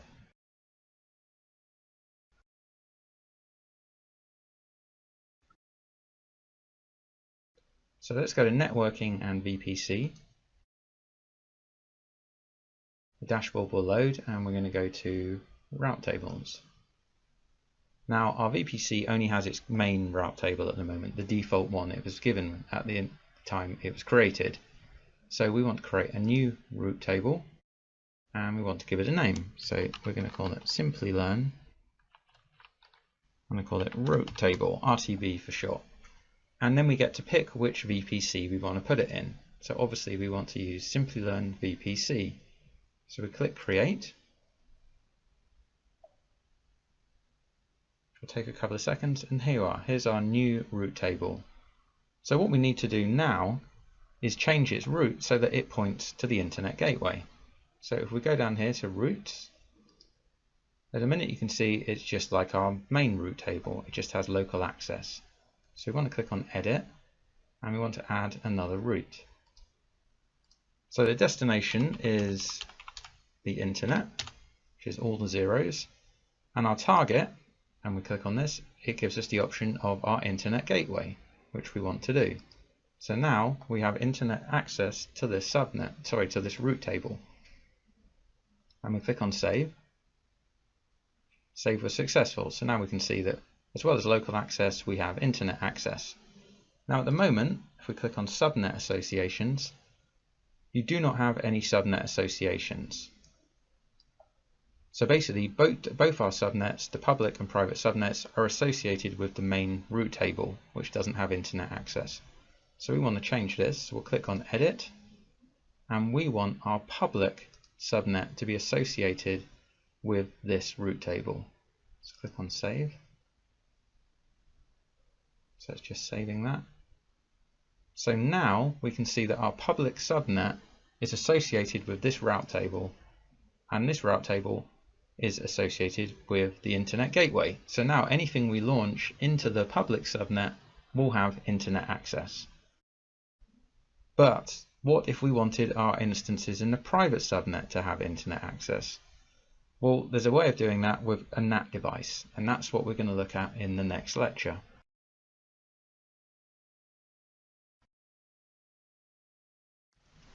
You can use a NAT device to enable instances in a private subnet to connect to the internet or other AWS services, but prevent the internet from initiating connections with the instances in the private subnet.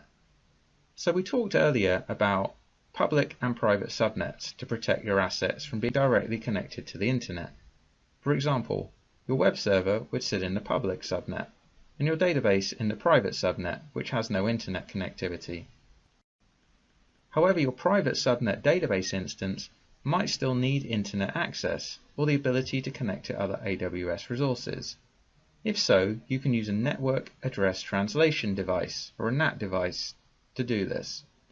A NAT device forwards traffic from your private subnet to the internet or other AWS services, and then sends the response back to the instances. When traffic goes to the internet, the source IP address of your instance is replaced with the NAT device address, and when the internet traffic comes back again, the NAT device translates the address to your instance's private IP address. So here's our diagram, which is getting ever more complicated, and if you look in the public subnet, you can see we've now added a NAT device, and you have to put NAT devices in the public subnet so that they get internet connectivity. AWS provides two kinds of NAT devices, a NAT gateway and a NAT instance. AWS recommends a NAT gateway as it's a managed service that provides better availability and bandwidth than NAT instances. Each NAT gateway is created in a specific availability zone and is implemented with redundancy in that zone. A NAT instance is launched from a NAT AMI, an Amazon Machine Image, and runs as an instance in your VPC. So it's something else you have to look after, whereas a NAT gateway, being a fully managed service, means once it's installed, you can pretty much forget about it. A NAT gateway must be launched into a public subnet because it needs internet connectivity. It also needs an elastic IP address, which you can select at the time of launch. Once created, you need to update the route table associated with your private subnet to point internet-bound traffic to the NAT gateway. This way, the instances in your private subnets can communicate with the internet. So if you remember back to the diagram when we had the custom route table, which was pointed to the internet gateway, now we're pointing our main route table to the NAT gateway, so that the private subnet also gets internet access, but in a more secure manner. Welcome to the Create a NAT Gateway demonstration, where we're going to create a NAT gateway so that the instances in our private subnet can get internet access.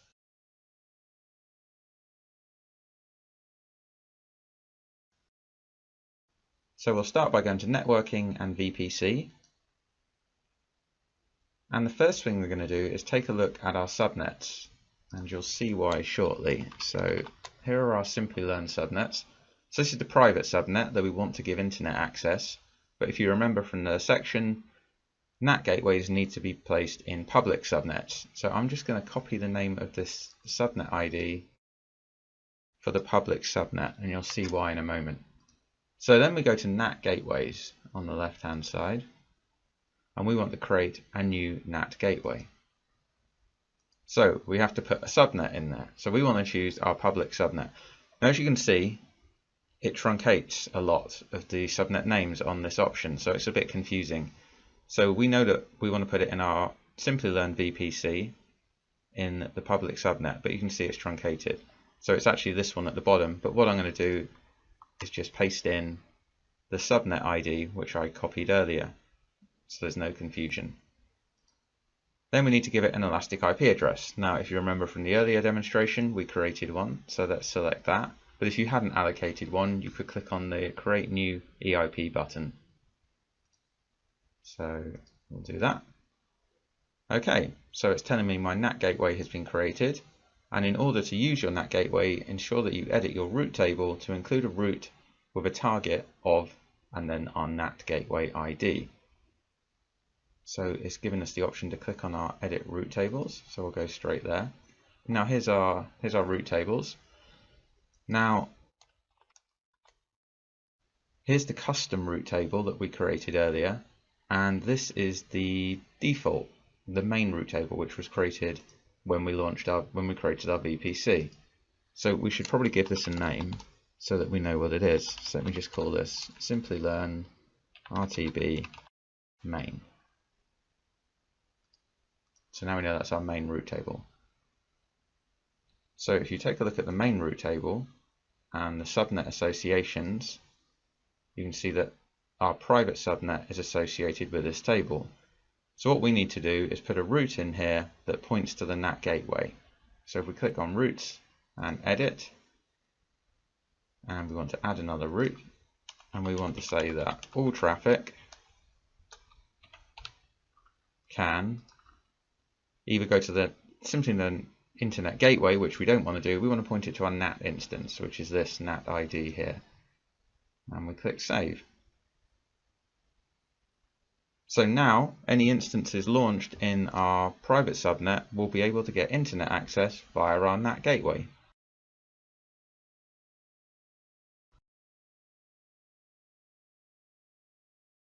Welcome to the Using Security Groups and Network ACL section.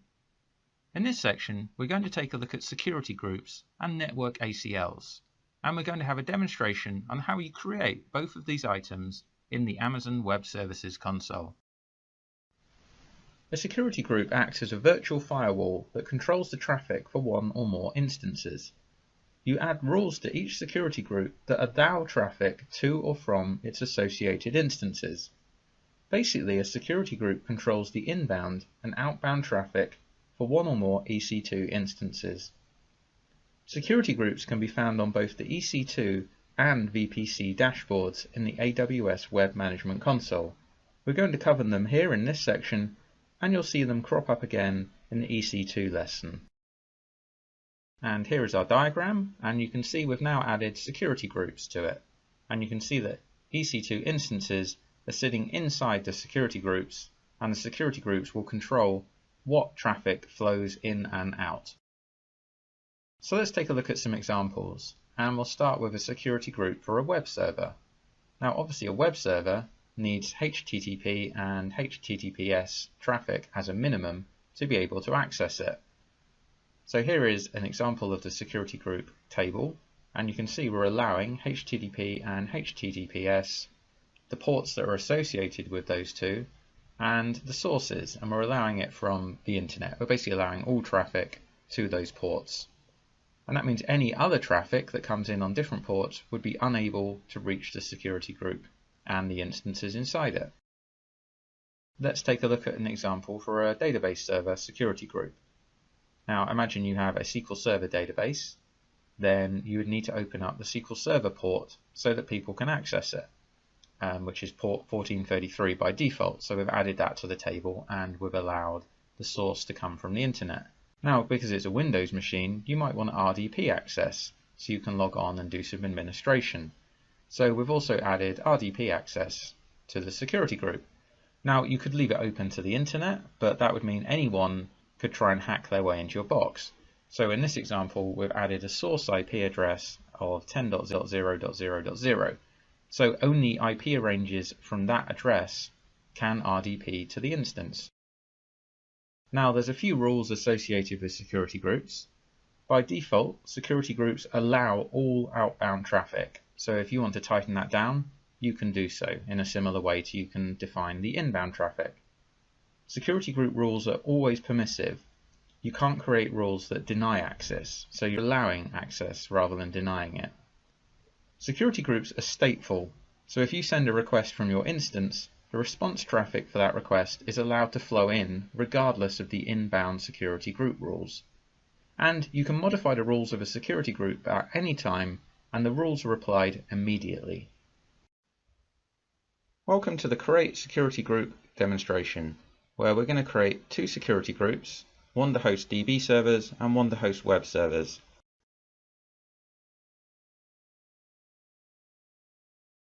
Now, if you remember from the best practices section, it said it was always a good idea to tier your applications into security groups, and that's exactly what we're going to do. So if we go to networking and VPC to bring up the VPC dashboard, on the left hand side under security, we click on security groups. Now you can also get to security groups from the EC2 dashboard as well. So here's a list of my existing security groups, but we want to create a new security group, and we're going to call it Simplilearn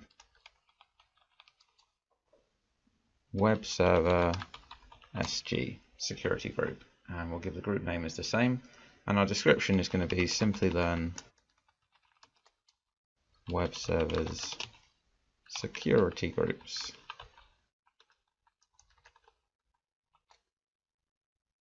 Okay, and then we need to select our VPC. Now it defaults to the default VPC, but obviously we want to put it in our Simplilearn VPC. So we click Yes, Create. Takes a couple of seconds. And there it is, there's our new security group. Now if we go down to the rules, the inbound rules, you can see there are none. So by default, a new security group has no inbound rules. But what about outbound rules? If you remember from the lesson, a new security group by default allows all traffic to be outbound. And there you are, all traffic has destination of everywhere, so all traffic is allowed. But we want to add some rules, so let's click on inbound rules. Click on Edit. Now this is going to be a web server, so if we click on the drop down, we need to give it HTTP. So you can either choose custom TCP rule and type in your own port ranges, or you can just use the ones they have for you. So HTTP, this pre-populates the port range, and then here you can add the source. Now if I click on it, it's giving me the option of saying allow access from different security groups. So you could create a security group and say, I only accept traffic from a different security group, which is a nice way of securing things down. You could also put in here just your IP address, so that only you could do HTTP requests to the instance. But because it's a web server, we want people to be able to see our website, otherwise it's not going to be much use. So we're going to say all traffic, so all source traffic can access our instance on port HTTP 80. I want to add another rule because we also want to do HTTPS, which is hiding from me. There we are. And again, we want to do the same. And also, because this is going to be a Linux instance, we want to be able to connect to the Linux instance to do some work and configuration. So we need to give it SSH access. And again, it would be good practice to tie it down to your specific IP or an IP range. But we're just going to do all for now. And then we click on Save, and there we are, there we have our ranges. So now we want to create our security group for our DB servers. So let's click Create Security Group, and then we'll go through it and give it a similar name, Simplilearn DB Servers SG. And the description is going to be Simplilearn DB Servers Security Group. and our VPC is obviously going to be Simplilearn VPC. So let's click Yes, Create. We'll wait a few seconds. And here's our new security group. As you can see, it has no inbound rules by default, and outbound rules allow all traffic. So this is going to be a SQL Server database server, and so we need to allow SQL Server traffic into the instance. So we need to give it Microsoft SQL port access. Now the default port for Microsoft SQL Server is 1433. Now in reality I'd probably change the port the SQL Server was running on to make it more secure, but we'll go with this for now. And then the source. So we could choose the IP ranges again, but what we want to do is place the DB server in the private subnet and allow the traffic to come from the web server. So the web server will accept traffic, and the web server will then go to the database to get the information it needs to display on its on the website. Or if people are entering information into the website, we want the information to be stored in our DB server. So basically we want to say that the DB servers can only accept SQL Server traffic from the web server security group. So we can select the Simplilearn web server security group as the source traffic for Microsoft SQL Server data. So we'll select that. Now our SQL Server is obviously going to be a Windows instance, so from time to time we might need to log in and configure it. So we want to give RDP access. Now again, you would probably put a specific IP range in there. We're just going to do all traffic for now. Then we click Save. And there we are. So now we have two security groups, DB servers and web servers.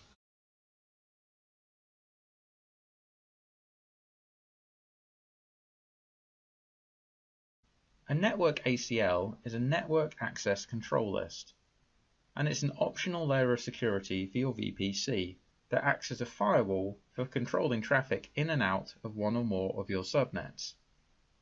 You might set up network ACLs with rules similar to your security groups in order to add an additional layer of security to your VPC. Here is our network diagram, and we've added network ACLs to the mix. Now you can see they sit somewhere between the route tables and the subnets. This diagram makes it a little bit clearer, and you can see that a network ACL sits in between a route table and a subnet. And also you can see an example of the default network ACL, which is configured to allow all traffic to flow in and out of the subnets to which it's associated. Each network ACL includes a rule, whose rule number is an asterisk. This rule ensures that if a packet doesn't match any of the other numbered rules, it's denied. You can't modify or remove this rule. So if you take a look at this table, you can see on the inbound, some traffic would come in and it would look for the first rule, which is 100. And that's saying I'm allowing all traffic from all sources. So that's fine, the traffic comes in. If that rule 100 wasn't there, it would go to the asterisk rule. And the asterisk rule is saying traffic from all sources is denied. Let's take a look at the network ACL rules.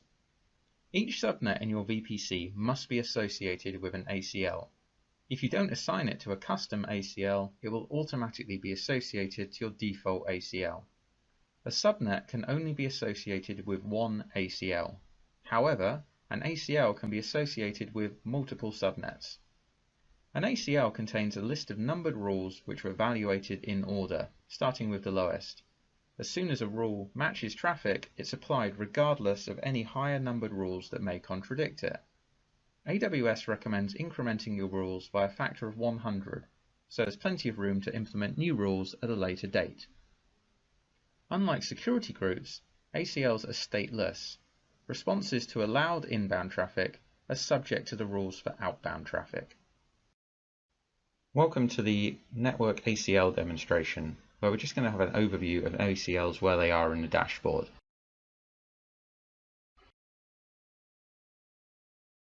Now you don't need to know a huge amount about them for the exam, you just need to know how they work and where they are. So let's go to networking and VPC, and when the dashboard loads, on the left hand side under security there's network ACLs. So let's click on that. Now you can see some ACLs that are in my AWS account. So we want the one that's associated with our Simplilearn VPC. So if we extend this VPC column That's our network ACL there, Simplilearn VPC. Now let's give it a name because it's not very clear to see otherwise. Also, I'm kind of an obsessive tagger, so let's call it Simplilearn ACL and click on the tick. So there we are. So now it's much easier to see. So we click on inbound rules. So this is exactly what we showed you in the lesson. The rule is 100, so that's the first rule that's going to get evaluated, and it's saying allow all traffic from all sources. And the outbound rules are the same. So if you wanted to tighten down the new rule, you could click edit. We'll give it a new rule number, say, which would be 200. So you should always increment them in 100. So that means if you had 99 more rules you needed to put in place, you'd have space to put them in between these two. And then you could do whatever you wanted. You could say, you know, we are allowing HTTP access from all traffic, and we're allowing, or you could say, actually, you know what, we're going to deny it. So this is the way of blacklisting traffic into your VPC. Now I'm not going to save that because we don't need it, but this is where network ACLs sit, and this is where you would make any changes. It's also worth having a look at the subnet associations with your ACL. So we have two subnets in our Simplilearn VPC, so we would expect to see both of them associated with this network ACL because it's the default. And there they are. There's both our public and our private subnets are associated. And you can also see up here on the dashboard, it says default. So this is telling us this is our default ACL. If you did want to create a new network ACL, you would click create network ACL. You'd give it a name. Just say new ACL, and then you would associate it with your VPC. So we would say Simplilearn VPC. Takes a few seconds, and there we are. There we have our new one. Now you can see this one says default no, because it obviously isn't the default ACL for our Simplilearn VPC, and it has no subnets associated with it. So let's just delete that because we don't need it. But there you are, there's a very brief overview of network ACLs.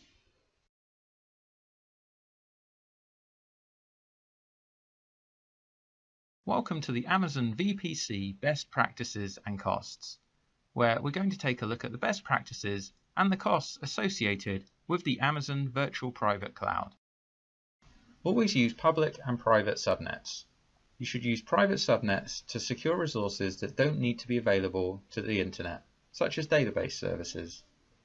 To provide secure internet access to the instances that reside in your private subnets, you should provide a NAT device. When using NAT devices, you should use a NAT gateway over NAT instances because they're a managed service and require less administration effort. You should choose your CIDR blocks carefully. Amazon VPC can contain from 16 to 65,536 IP addresses, so you should choose your CIDR block according to how many instances you think you'll need. You should also create separate Amazon VPCs for development, staging, test and production, or create one Amazon VPC with separate subnets, with a subnet each for production, development, staging and test. You should understand the Amazon VPC limits. There are various limitations on the VPC components. For example, you're allowed 5 VPCs per region, 200 subnets per VPC, 200 route tables per VPC, 500 security groups per VPC, 50 in- and outbound rules per VPC. However, some of these rules can be increased by raising a ticket with AWS support. You should use security groups and network ACLs to secure the traffic coming in and out of your VPC. Amazon advises to use security groups for whitelisting traffic and network ACLs for blacklisting traffic. Amazon recommends tiering your security groups. You should create different security groups for different tiers of your infrastructure architecture inside VPC. If you have web tiers and DB tiers, you should create different security groups for each of them. Creating tier-wise security groups will increase the infrastructure security inside the Amazon VPC. So if you launch all your web servers in the web server security group, that means they'll automatically all have HTTP and HTTPS open. Conversely, the database security group will have SQL Server ports already open. You should also standardize your security group naming conventions. Following a security group naming convention allows Amazon VPC operation and management for large-scale deployments to become much easier. Always span your Amazon VPC across multiple subnets in multiple availability zones inside a region. This helps in architecting high availability inside your VPC. If you choose to create a hardware VPN connection to your VPC using Virtual Private Gateway, you are charged for each VPN connection hour that your VPN connection is provisioned and available. Each partial VPN connection hour consumed is billed as a full hour. You'll also incur standard AWS data transfer charges for all data transferred via the VPN connection. If you choose to create a NAT gateway in your VPC, you are charged for each NAT gateway hour that your NAT gateway is provisioned and available. Data processing charges apply for each gigabyte processed through the NAT gateway. Each partial NAT gateway hour consumed is billed as a full hour. This is the practice assignment for designing a custom VPC, where you'll create a custom VPC using the concepts learnt in this lesson. Using the concepts learnt in this lesson, recreate the custom VPC as shown in the demonstrations. The VPC name should be Simplilearn VPC. The CIDR block should be 10.0.0.0/16. There should be two subnets, one public with a range of 10.0.1.0 and one private with a range of 10.0.2.0, and they should be placed in separate availability zones. There should be one internet gateway and one NAT gateway, and also one custom route table for the public subnet. Also create two security groups, Simplilearn Web Server Security Group and Simplilearn DB Server Security Group. In this section, we're going to learn about why we need a solution called CloudFormation, or why we need a product called CloudFormation. And we're going to talk in detail about what is CloudFormation, and then how CloudFormation works and the concepts involved in CloudFormation, like templates and stacks. There are some concepts involved in CloudFormation. We're going to talk about that. And how do we maintain access control over CloudFormation? We're going to talk about that as well in this video. And then we're going to go through a demo or a lab where we create an LAMP stack environment from a template through CloudFormation. And then we're going to talk about some use cases, one of which include being able to create an redeployable template using CloudFormation. That's a very good use case. We're going to talk about that in this video. So let's talk about why CloudFormation. So when the number of products and services grow more, and managing them and maintaining them becomes an tedious work, and CloudFormation, it sort of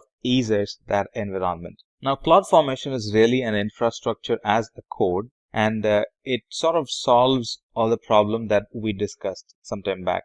And with CloudFormation, we can actually create a perfect clone of the server configuration at any point in time. And we can also manage the configuration changes With CloudFormation, we can manage the configuration changes across the environment. And not only that, we can easily embed in the ad hoc changes to our existing environment. So one might ask, why use CloudFormation? Let's look at the current problem that we have. Creating and managing multiple AWS resources in the portal is a big task, especially when you need to replace some services. It becomes a bigger task. Now, CloudFormation eases that work. Let me explain it in detail. Now, at the moment, without the CloudFormation, or environments that don't use CloudFormation have this problem. That is, a lot of time is being spent on building the infrastructure, and less focus and less time at the moment is being given on developing that application that runs on that environment. That's because majority of the time is consumed by building the environment. And if we need to redeploy the same environment again and again, the same happens in a cycle. Again, in a new environment, we start from the scratch, build the environment, and then put application on top of it. Now, that can be avoided using CloudFormation. Now, without CloudFormation, it still is a problem, because the resource or the bandwidth that is needed for the application development is not provided, because that's taken by developing the infrastructure. And to solve that problem, we can use CloudFormation. Now, that leads to a discussion about what is CloudFormation. So let's talk about, or let's try understanding what CloudFormation is. CloudFormation is a service that provides users a simple way to create and manage collection of AWS resources by provisioning and updating them in a very orderly and in a predictable way. If I need to expand explanation of CloudFormation, CloudFormation is a service that really helps us to model and set up our Amazon Web Services or resources so we can spend less time on managing the resources and show more focus on the application that runs on top of it. We can simply create a template for an EC2 instance or for an RDS instance and upload it in the CloudFormation portal, and CloudFormation will provision and configure those resources based on the template that we define. We really don't have to sort out the complexities in dependency between those applications. Once the template is vetted and validated, CloudFormation takes the responsibility of handling the dependencies between the application in an orderly and a predictable way. It creates those services and makes it available for us once the template is fully run. So in short, the CloudFormation, it allows us to create and model our infrastructure and applications without we having to perform the manual action. For example, the well-known company called Expedia is able to easily manage and run its entire front and back-end resources they run on AWS in CloudFront. What does that mean? They are spending less time on managing the infrastructure and more time on the core business and the application that runs on top of it. And we're still talking about what CloudFormation is. With CloudFormation, it enables us to manage our complete infrastructure or AWS resource in a text file. Now we're going to see that in a moment. It's either a JSON or an YAML file, and that file is called as the template to begin with. The resources the template provision is called the stack. All right, so the abstract of the code is called the template, and the resource that it provisions is called the stack. And this stack can be, it's going to run resources, obviously, and those resources can be updated as well. It's not like once you create a stack, it's done. If you need a change, you need to go create another resource. That's not needed. This stack is an updatable stack. Let's say if I'm including 2 more servers, if I'm sort of extending my environment, it's branching out to another application. Now I'm including another functionality in my environment. All those can be embedded in the update and can be updated. So like I said, the stack is an updatable one. Now let's talk about what the template can do, or some features and functionality of the template. Now, using a template, we can almost include all the application and resources that a user might require. Let's say, after the EC2 instance is provisioned, running an application on top of it, and you want to templatize that and include that in the template, that's possible as well. And these templates are portable ones, meaning I can use the template in one region and I can use the same template in another region, and that's going to build a very similar environment in another region. I can also share that with the customer, and when they run it, it's going to run an environment from the portable template in their account, in their environment. Of course, all the security is taken care. I'm just saying that if we need to build a resource, if we need to build an architecture, if we need to build an environment which looks very similar to the other environment, that is possible. And these templates are reusable by the use of some sections in the template, like the parameter section, the mapping section, the condition section within the template is what makes the templates reusable. And we will talk about parameters, mapping, and conditions down the line. We're still talking about how AWS CloudFormation works, and we're going to talk about how a template becomes an infrastructure. Right? So to begin with, one requires a template, and the template would be in JSON or YAML format. So one would develop a template based on the requirement, based on number of EC2 instances, based on whether they want a load balancer, based on whether they want a Windows server, based on whether they want an database server in that environment, and then based on the applications that will be running on top of it that can be templatized in the code itself. So one creates a code, and then the code is saved locally, or they can be put in an S3 bucket from which the CloudFormation will call the template and provision the resource. Right? So we use CloudFormation to create a stack or create the resource defined in the template. And CloudFormation analyzes the template first, validates the template, and then it identifies the dependencies between them, and then it starts provisioning the resource one after the other. For example, if you need 5 servers in a new VPC, obviously it's going to create the VPC first and servers second and stack. All right, let's understand the two major components in CloudFormation. By now you might have guessed it. The two major components are the template and the stack. Together they aid or they complement CloudFormation, and that's how the resources are provisioned, that's how the resources are managed, and that eases the job of the administrator who's managing the environment. So let's talk about template first. A template in CloudFormation is an text file or a formatted text file in JSON or YAML language, and that the code or the template or the text file that actually describes how your infrastructure looks like or will look like once provisioned. And for us to create the template or for us to modify an existing template, we can use a tool available called CloudFormation Designer from the console or any text editing tool that's available. But I would recommend the CloudFormation Designer though, that has rich graphics in it.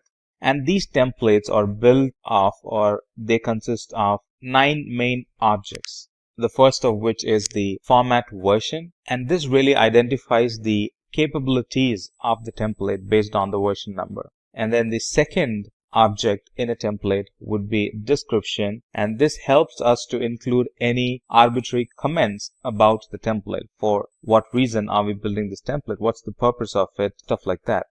And then we have the object called metadata in a template, and that includes details about the template, details of the resources in the template. And then we have the optional parameters section. This really helps us to customize our template. Now, parameters enable us to input custom values to our template each time we create or update and stack. And the mapping object, it helps us to match a key to a corresponding set of named values. For example, if you want to set a value based on region, then we get to create a mapping that uses region name as the key, and then the value that we want to specify for each specific regions. And then we have conditions object. This is again an optional object. With this, we can include statements that define when a resource is created or when a property is defined. For example, we can compare whether a value is equal to another value, and based on the result of that condition, we can conditionally create additional resources. And then the object called transform. It's an optional object as well, and this transform section specifies one or more transforms that we can use in our CloudFormation template. For example, AWS CloudFormation transforms helps simplify template authoring by condensing the expression of the AWS infrastructure as a code or the CloudFormation template, and it enables reuse of template components. For example, we can condense multiple line resources, declaring it into a single line in our template. Now we will talk about all these examples in the upcoming slides. And then we have the required section called resource that declares the AWS resource that you want to include in the stack. For example, if you want to include an EC2 instance, if you want to include an S3 bucket, we would be using the resource object in our stack. And then we have object called output.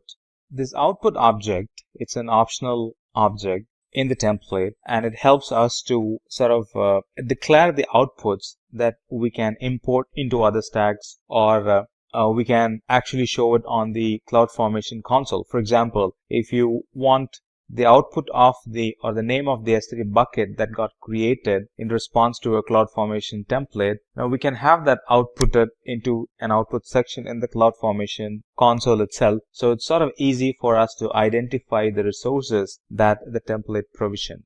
So with all of those objects put together, this is how a full-blown CloudFormation template with all the objects included is going to look like. Now this includes optional and mandatory objects. Let's talk about those objects in detail in the upcoming section. Alright, let's now discuss each and every object of this template structure. And let's begin our discussion with the format version. The format version, it really defines the capabilities of the template. The latest version, format version as of now, is the one that was updated on 2010. Now the value of the template format version, it has to be an string, and if we really don't specify the format version, CloudFormation automatically assumes the latest version. Talking about descriptions are really any comments that help ourselves that we want to embed in the template itself. That can be a description. And this description in a template, it has to be an string. The length of the string can be between 0 to 124 bytes in length. The metadata are really used in the template to provide any additional information using the JSON and YAML objects. And metadata holds some implementation details of a specific resource. And parameters are really a way to customize the template. Each time we create or update our stack, these parameters are the ones that helps us to give some custom value to the template during runtime. In the example shown below, the parameter named instance type parameter, it lets us to specify the EC2 instance type for the stacks to use when creating or updating the stack. By default, as we see, it's picking T2 micro, and this is the value that will get picked if we don't provision another value to it. And mapping really enables us to map a key to a corresponding named value that we specify in a conditional parameter. And also we can retrieve the map or retrieve the values in the map using the function findInMap in strict function. Let's take this example. Let's say based on a region, if you want to set values in a template, we can create a mapping that uses a key and holds the value that you want to specify for each region.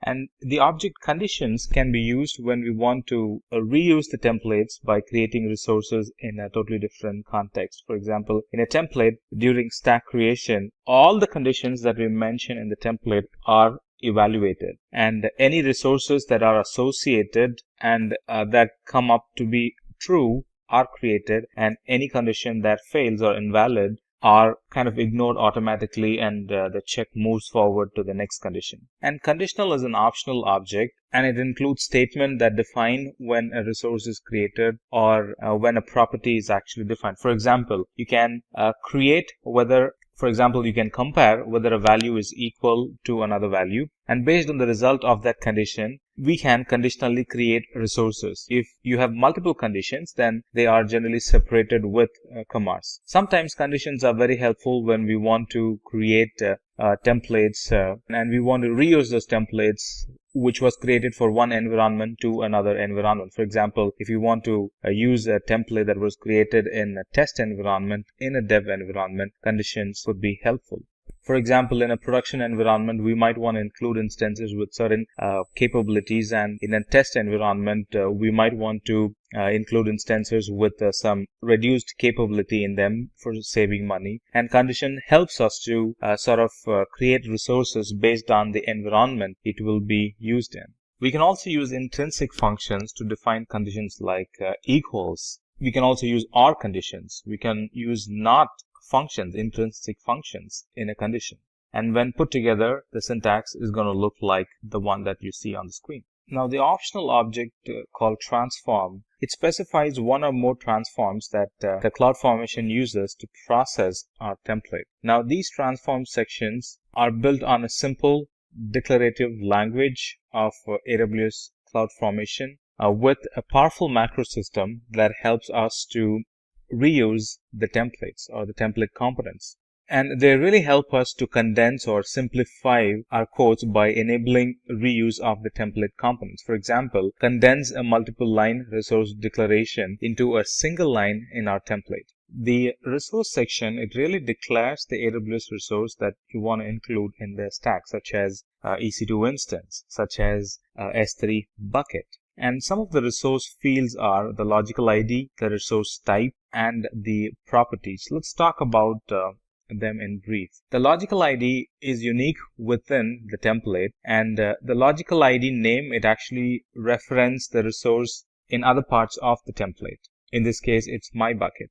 For example, if we want to map an elastic block store volume, or if we want to map an name of the bucket in another place in the template, then we would use the logical ID. And again, in this case, it is my bucket. A logical name has the physical ID with which we actually assign the resource. For example, in this case, my S3 bucket was named as my bucket to begin with. And the resource type In the template, it identifies that the type of the resource is an S3 bucket, and the properties are the additional optional information that we can specify to our resource. For example, if it is an EC2 instance, let's say we would like to know which AMI it used, then property section really defines the AMI that was used, or AMI as the property of the instance. So this section describes the output value that needs to be imported to other stacks, or the output value that needs to be shown in the console for the user to easily navigate to the resource that are being created. For example,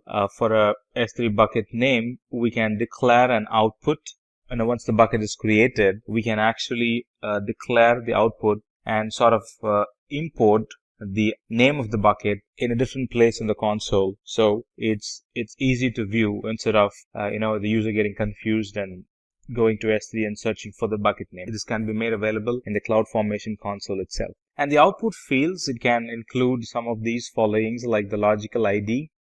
It's actually the identifier of the current output, and it's very unique within the template, and it can also include a description. Description is really a string type that describes the output value, and it can also include value, and value is the property that was returned by the AWS CloudFormation describe stacks command. Alright, let's talk about the template resource attribute. In this section, we're going to talk about attributes that you can add to a resource to control additional behavior and relationships. So let's talk. There are many resource attributes available, out of which we have, if we need to name them, we have a creation policy, and then we have deletion policy. It depends on metadata attribute, update policy attribute. Let's talk about each of them separately. When we associate the create policy attribute with the resource, it actually delays the resource configuration actions before proceeding with the stack creation. The attribute stack creation is delayed till the time the CloudFormation receives some number of success signals back. This is a very good use case when we do auto scaling. And this creation policy can be used only with a limited number of services like autoscaling and EC2 instances. Some of the use cases would be if you want to install a software application on an EC2 instance, you might want the applications to be running before it proceeds further. So in this case, we would use the creation policy attribute to the instance and then send the success signal after the applications are installed and configured. Then CloudFormation goes to the next step. Here in the syntax that we're looking at, the autoscaling creation policy and the minimum successful instance percentage, it's actually a number of signals that it will have to reply back before it can move forward. Using deletion policy, it preserves backing up of resources when the stack is getting deleted, and by default, if you don't have a delete policy, the data gets deleted just like that. But if we use an deletion policy, we would be able to preserve the data by taking a snapshot of it, or just letting the resource and moving on with deleting the other resources in the stack. And we specify the delete policy attribute for each resource specifically that we want to control. And if there are no deletion policy mentioned for a particular resource, the CloudFormation simply deletes the resources as that's its default behavior. And if you want to keep the resource when the stack is deleted, we mention retain in the delete policy, and that simply retains the resource from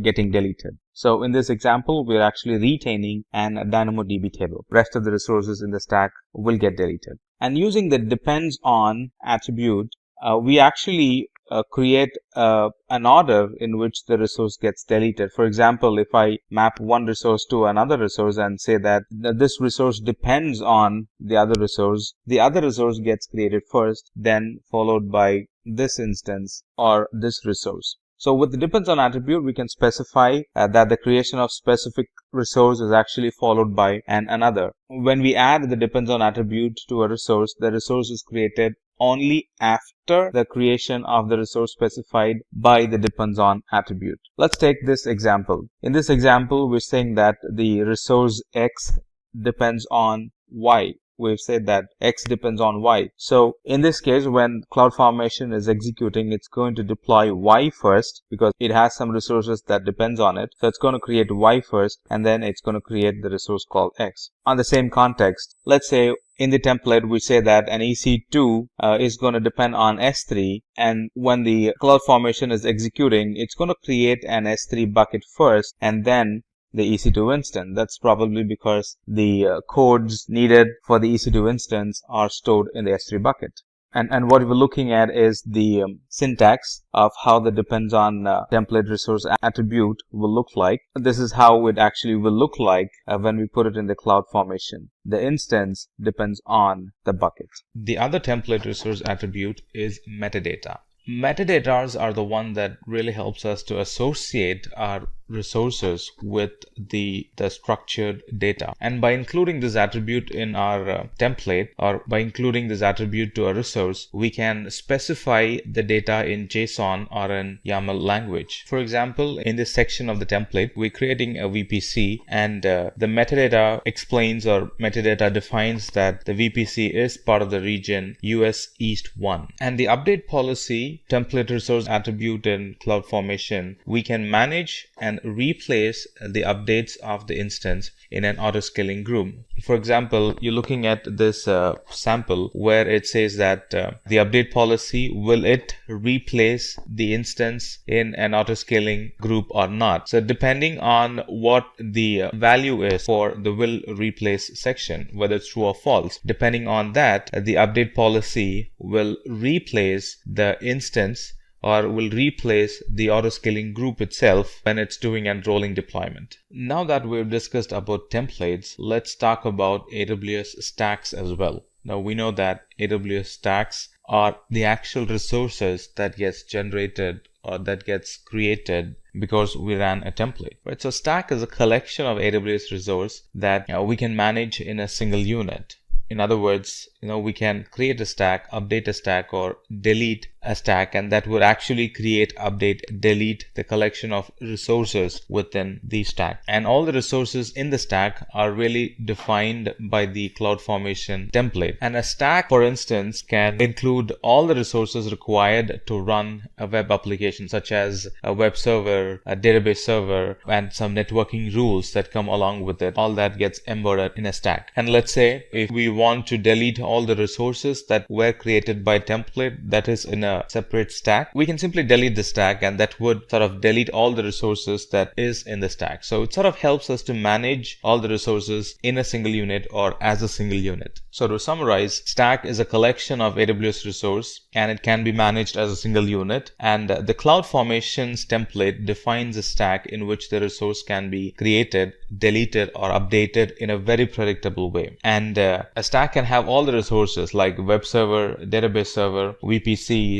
the network and the security configurations in a VPC, all that is required to run a web or a database application. Now, stack could be nested as well. With CloudFormation, we can actually nest a stack with another stack, and that's going to create a hierarchy of the stacks. For example, there's a very good picture that explains how the stacks are nested in a hierarchical way. Let's say stack P is the root stack, and that could be a parent stack for the stack called R and the stack called Q. And the same way, the stack called R is a parent stack for the stack S, and the stack S is the parent stack for T and Q. You get that, right? So stacks can always be nested. It's possible. CloudFormation allows us to create a Microsoft Windows stack based on Amazon EC2 Windows AMIs, and provide us with the ability to install software and use a remote desktop to access our stack and update the configuration of our stack. And these stacks can be run on Windows Server instances.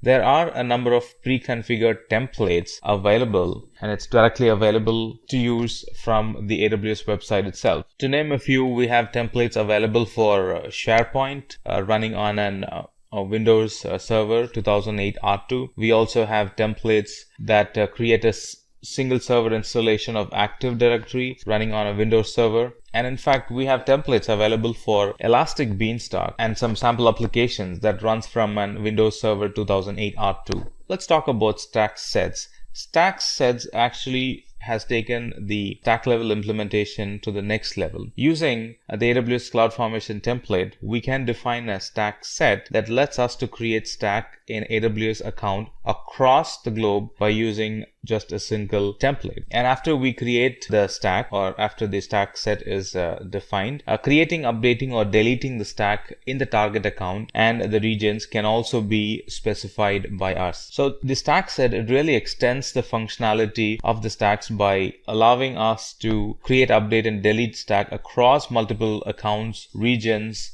in just a single operation.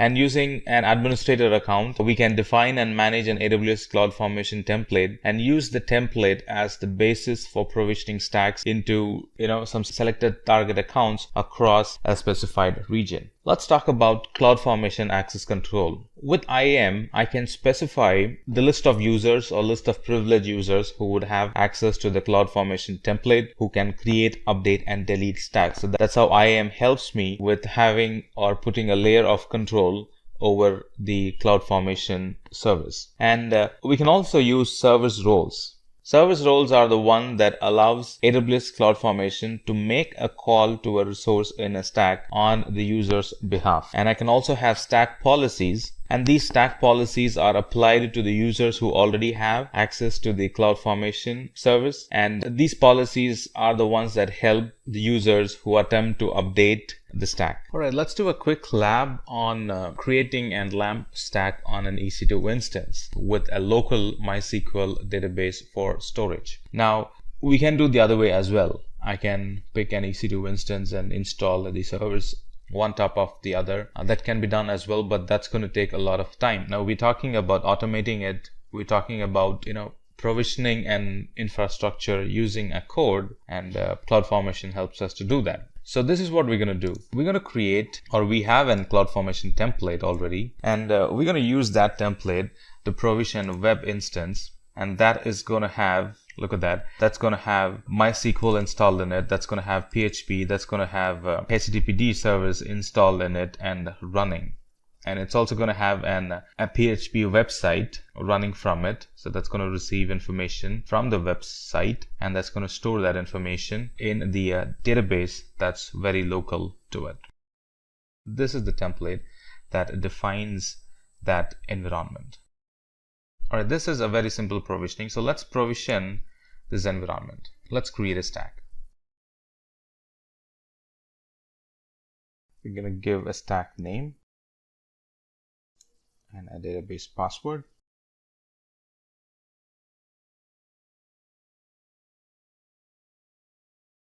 Right, and which region is it? This is in California, is it?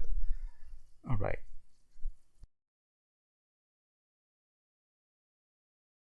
Now let me do one thing. Let me switch to the Mumbai region, or let me switch to North Virginia region.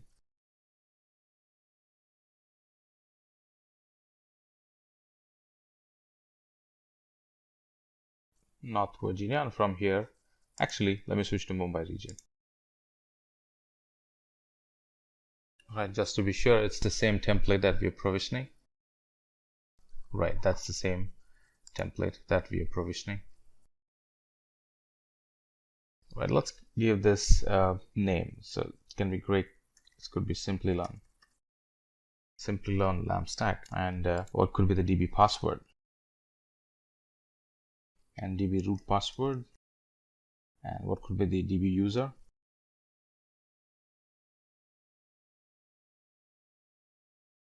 I'm going to keep the rest as defaults, and I'm going to launch. All right, so there's an issue with the password. Password should only have alpha numeric characters. Get that. So let's go back and create a new password. Right, it also needs to have 8 characters. So what can be our password?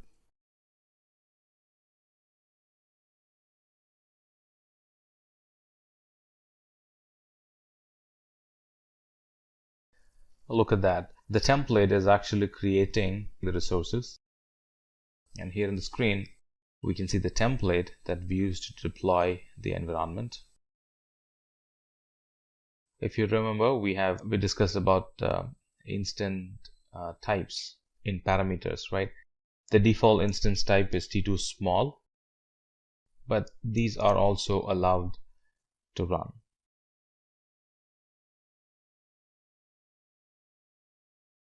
All right, parameter section is the one that was used to receive information from us, like the DB name, the DB password, the DB root password, DB user instance type, key name, and the SSH locations.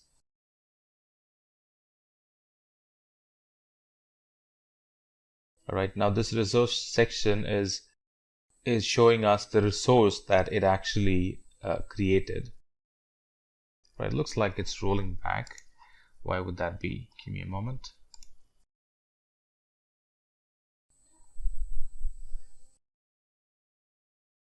All right, this is one live example. Anytime it could not provision, or if there is an interruption that it could not proceed, it would simply roll back and delete all the resources that it had provisioned, and that's what it did. Now let me fix this. Alright, as a fix, I have switched the region because I had some issue with the VPC. That's going to take time for me to analyze and fix it. So here we're going to understand about CloudFormation. So I thought I'll run the CloudFormation from another VPC that I know is working fine. That's in North Virginia. Alright, let's provision a LAMP server which is running out of Linux, which has Apache installed in it, which has PHP and MySQL already installed in it. So one server going to act as web and DB server. Right, so I'm going to create a stack, and from here I'm going to pick a sample stack. If we look at it in the designer, it's going to provision one LAMP server and a security group attached to it. There you go. Right, so let's go ahead and create a stack.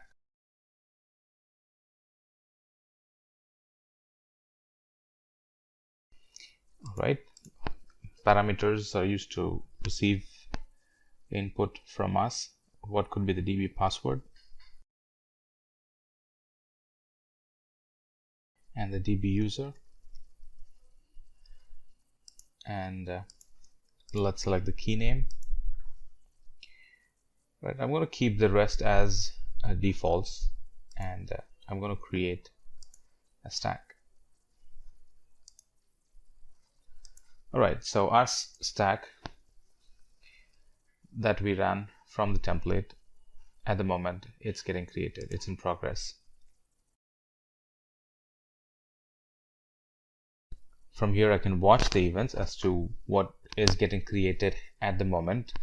Like I said, a lot of these would have already sorted out their dependencies, which one needs to get created first, which one needs to get created second. All that is sorted out by CloudFormation itself. And parameters are the values that we have inputted, and resource tab is a section where we can find what resources are being provisioned at the moment. So to begin with, it created a security group. At the moment it's creating an instance, and output, it's empty as of now. We're going to come back and see it. Now output is where we can get outputs of a finished job. Let's say here I wanted an URL of the server that got created. So instead of me going to a couple of other places within the console and find the output of the URL or the output of the resource that was created, I can simply get it from here. Well, this needs to be defined in the templates first. Once we define it in the template, it's going to be made available like here. Right, so I can open it up, and so there you go. So it already has a database locally installed, and it's connected to it. If I launch an application on top of it, that will get connected to the database, which is very local, and my single server with web and database in it is ready for production.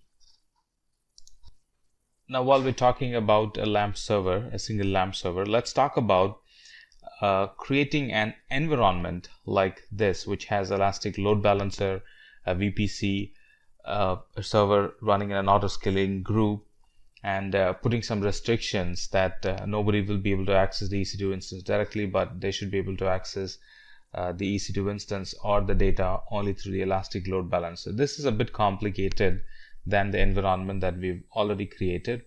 Let's see how this is done. All right, in this lab, we're going to create Elastic Load Balanced auto-scaling group, which is going to create a load balancer and an auto-scaling group, and that auto-scaling group receives traffic only from the load balancer. So here's the template, and here's the architecture that we're going to provision. Let me call it right, and the key pair it's going to use is Simplilearn key pair. Now this is where the problem was. Now we were selecting few subnets. So now if I provision it, now this is going to take its short time to provision the resources. So through parameters, we can see the values that we have inputted, and the events look good. No rollback, no deletes, and the resource section shows the resource that it is creating. So previously created a target group, now it's creating the application load balancer itself. All right, so it created a load balancer, and then it created a security group. It created a launch configuration. At the moment it's creating a web server group. And the events look good with all green and yellow. Green ones are completed, yellow ones are in progress. We don't have any red delete or rollback errors, so it looks good. All right, it took a while, and the resources have been created. Some of them show that they are in progress, but the status of the stack is complete. All resources have been created, and we do have an output to access the URL. There you go. And remember, there was another feature of the CloudFormation that was it should restrict access, direct access to EC2 instance. Let's see if that has been done. If I try to access using the load balancer, it lets me access. But if I try to access it using the EC2 instance IP or the DNS name, my connection won't go through because it's blocked through the security group. But direct access through the load balancer is allowed, and that's what we wanted to achieve through that template. All right, so what are the key takeaways? We working for Simplilearn. Here in this section, we're going to talk about what is security in AWS, and then we're going to slowly or gradually move on to the other topics like types of security available in AWS. Out of all the services, why IAM is the most preferred one, and then we're going to talk about what is IAM in general, how it works, the building blocks or components in IAM, and the features, the attractive features that it provides that makes IAM stand out from the rest of the services available. We're going to talk about that, and then we're going to end today's session with a demo about how IAM gets well interacted with other services in Amazon and help create a secure environment in the cloud. Let's talk about AWS security. Now, cloud security is the highest priority in AWS. And when we host our environment in the cloud, we can be rest assured that we are hosting our environment in a data center or in a network architecture that's really built to meet the requirement of the most security sensitive organization. And this high level of security is available to us on a pay-as-you-go type, meaning there is really no upfront cost that we need to pay. And the cost for using the service is a lot cheaper than what it is in an on-premises environment. So AWS Cloud provides a secure virtual platform where we can deploy our application. Now, compared to the on-premises, with AWS, the security level is very high, and the cost involved in using or attaching that type of security to our application is very low. compared to on-premises. There's really no upfront cost, and the cost is very lower. Whatever cost that we pay is very lower than what it would be in on-premises, and all this contributes to the secure environment we can get through IAM in AWS Cloud. There are really many types of security services available in AWS. To name a few, or to name the familiar ones, IAM stands first, followed by Key Management System, KMS, and then we have Cognito, that's another service, and Web Access Firewall, WAF, is another security service in AWS. Now let's start our discussion by talking about IAM, and that's what this whole series is about. Now IAM, or Identity and Access Management, it really enables us to manage access to AWS services and AWS resources in a very secure manner. With IAM, we can create groups. We can actually allow those users or groups to access some service, or we can sort of deny them to access the service, whichever we want. That's all possible through identity and access management. And this feature comes with no additional charge. Now let's talk about how things were before AWS. Before AWS, or before IAM in general, it was not that safe in a corporate to share the password over the phone or through the email. That was the practice that was existed at that time. Now we all can remember the days when we need to switch to a different account, or we had just one admin password commonly stored in a location, or one person would reset it and maintain it, and anytime we need to log in, we call the person, ask for the admin password over the phone, and then we try logging in. Now that was not secure at all back then. Somebody could walk by and sort of eavesdrop, get the password. Now they walk away with the password with them. So they're all possible when we share the password over the phone and through the internet or email. Now with AWS, a lot of options are available that I'm not sharing password over the unsecure medium. Now Slack is a third-party product available with AWS. It's not an AWS product, but Slack is a third-party application that's hosted on AWS, and it's really a communication tool that helps people to share documents. So now we're not sharing the password over the phone, rather through the applications, and no eavesdrop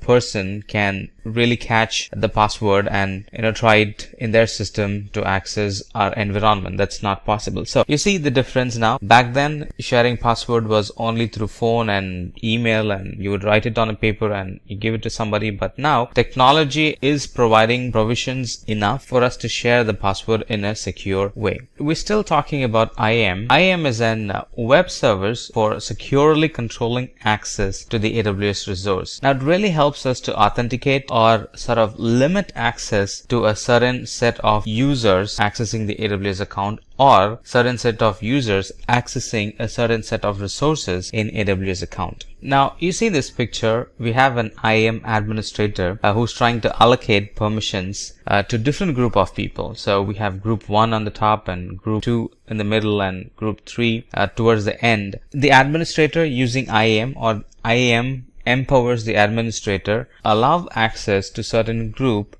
to certain resources. That's what IAM is all about. Now let's talk about the building blocks, or let's talk about the elements that make and complete IAM. So the elements are categorized into 6 different elements. We have the principal in IAM, the authentication, the request, the actual request coming in, the authorization, allowing, denying access, actions, what are the scope of actions can be taken, and on what resource. Is it EC2, is it RDS, is it S3 bucket? So what resource these actions are applied to. So they are the basic elements of an IAM workflow. Let's talk about principal, for example. An action on AWS resource can only be performed by a principal. An individual user, they can be a principal. A role in AWS IAM, it can be a principal as well. In other words, a principal is an entity that can take an action on an AWS resource. A principal can be an user, a principal can be a role, a principal can be an application that's trying to access the AWS environment. Secondly, authentication. Now, authentication is a process of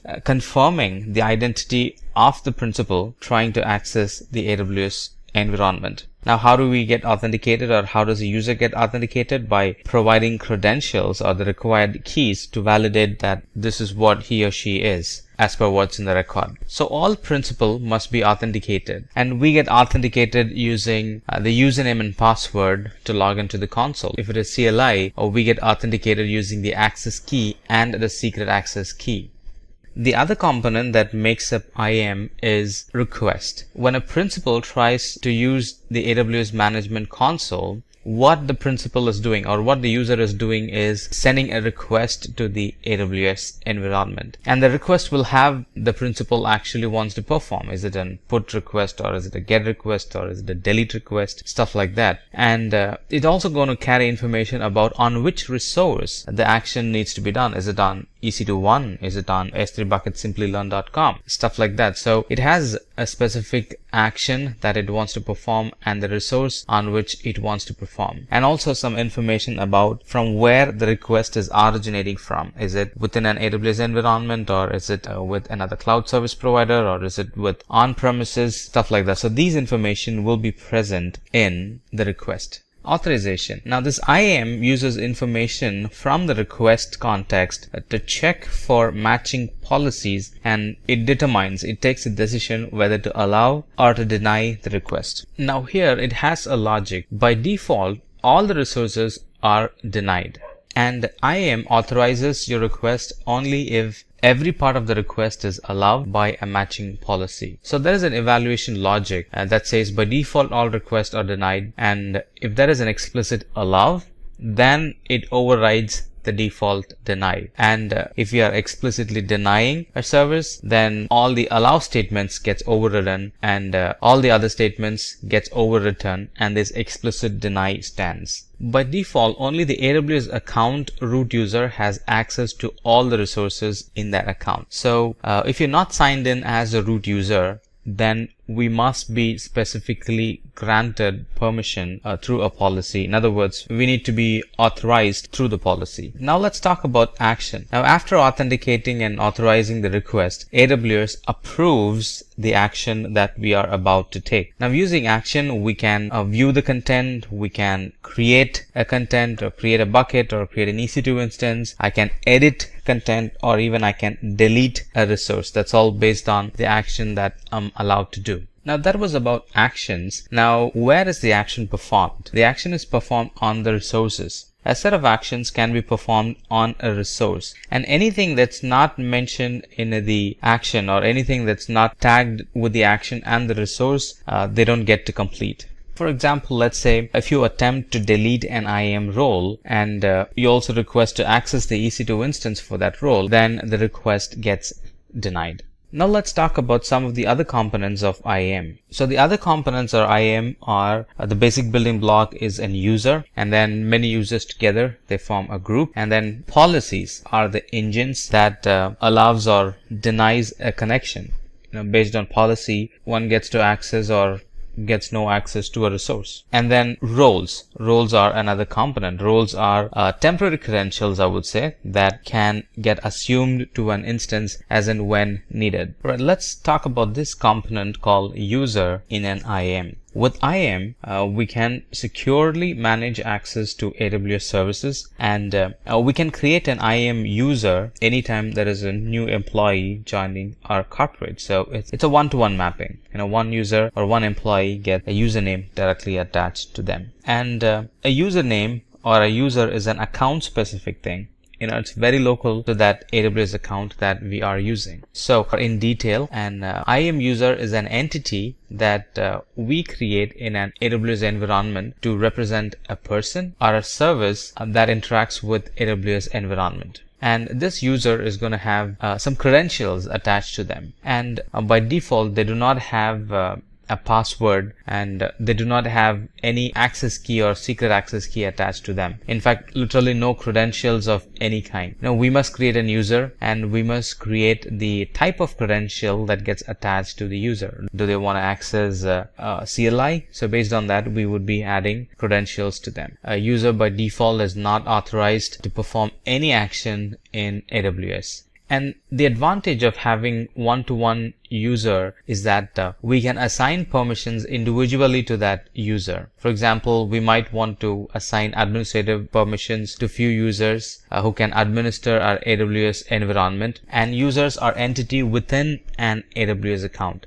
Users don't have to pay separately. They start using the servers and that get bills under the account they are attached to. So separate users doesn't mean that separate payment for those users. They are just users in our account, and the whole account gets to pay for the resources that they provision. Again, the IAM user does not always represent a person. An IAM user is really just an identity with associated credential and permissions attached to it. It could be an actual person who is a user, and it could be an application also who is a user. Next, we'll talk about groups. Talking about groups or understanding group is very easy. A collection of user forms an IAM group, and we can use IAM group to specify permission for multiple users, so that any permission that's applied to the group is also applied to the users who are add to that group. Now, there are a few things you might want to know about group. A group can have many users, and a user, they can belong to many groups, but groups can't be nested, meaning group can only have users. A group cannot have a group inside a group. That's not possible. And there's nothing called a default group that sort of automatically includes all users in the AWS account. If you want to have a group, then we will have to create a group. Now let's take this diagram for example. Now this is a diagram of a small company. Now the company owner creates an admin group for users to create and manage other users as the company expands every day. And the admin group creates a developer group and a test group. Each of these groups consists of users who are people, users who are applications that interact with AWS environment. So the different types of users we have are Jim is a user, Brad is a user, and Dev App 1 is a user, and so on. So each users have an individual set of security credential. Like I said, it's 1-to-1, and the 10 users that we see on screen are shared between, or they belong to multiple groups in the account. And managing group is quite easy. We set permission to the group, and that permission gets applied to all the users automatically in the group. And after we applied the policy, if I add another user to the group, the new user will automatically inherit all the policies, all the permissions that's already mentioned in that group. So administrative burden is sort of taken away. Administrative burden about user privilege or user permission management is sort of taken out with IAM.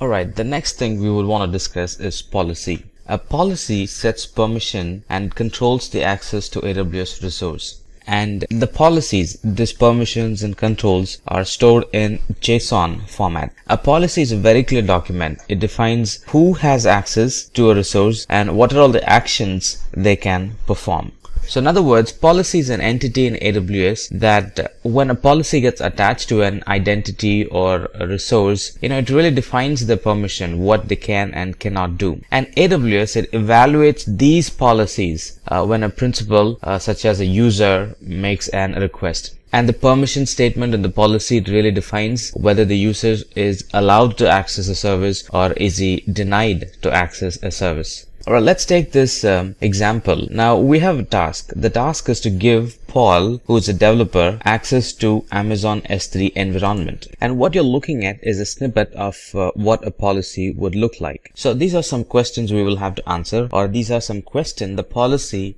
tries to answer, and once it found an answer, then it becomes a complete policy. So who wants access to the service? It's Paul who wants access to the service. And what action do Paul want? Now Paul wants to download, or Paul wants to upload objects in S3. In JSON language, it's otherwise called Paul wants to get information, Paul wants to put information. Otherwise, Paul wants to get object, Paul wants to put object in S3. And which resource does he want? Now, in this case, every bucket. The star symbol represents all buckets in S3. So, which resource? It's all bucket in S3. So, we can start reading already from the data present here. So, who wants access? Paul wants access. What action does he want? He wants to get, he wants to put. And what's the resource that he's trying to access, or you want to give him access? It's all the bucket in AWS. And when does he want? These are additional statement that goes in a policy. So since when does he want that access? He wants access till March 2nd, 2019. So all this who, all this action, all this resource, till the time all this gets allowed. So this is the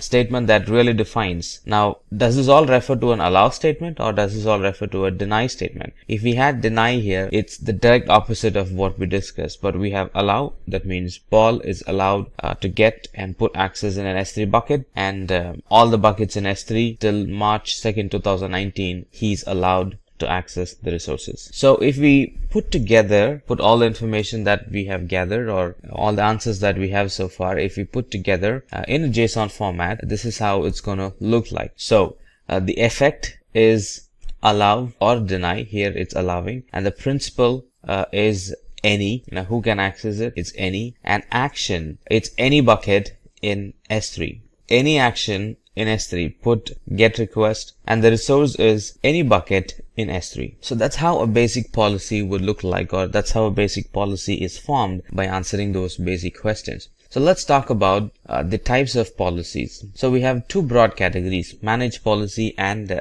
inline policy. Now, managed policy, it's the default policy that we attach to multiple entries, be it users, be it groups, and be it roles in our AWS account. On the other hand, inline policy are the policies that we create and manage them. And these policies are embedded directly into a single user, group, or a role. So if I need to brief it a little bit more, then managed policies are standalone identity-based policies that we can attach to multiple users, groups, and roles in our AWS account. We can use two types of managed policies. In other words, managed policies, they themselves have two categories. One is AWS managed policies, which is created and managed by AWS. And the other one is customer managed policies. Just like the name says, it's managed by the customer. Now we can create and edit an IAM policy in Visual Editor, or simply create a JSON policy document directly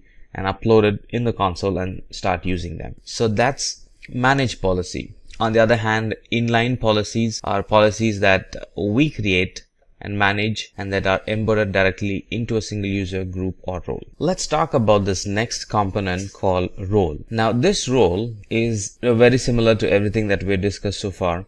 It's a set of permission that defines what actions are allowed and denied by an entity in an AWS console. The role is very similar to an user. I said very similar. I didn't say it's the same as the user, but I said it's very similar to the user. And the difference is that user is hard-coded. User permissions are hard-coded. But the role permissions are accessed by any entity, be it a user or be it an AWS service, and moreover, the role permissions are temporary. On the other hand, user permissions are permanent and the role permissions are temporary.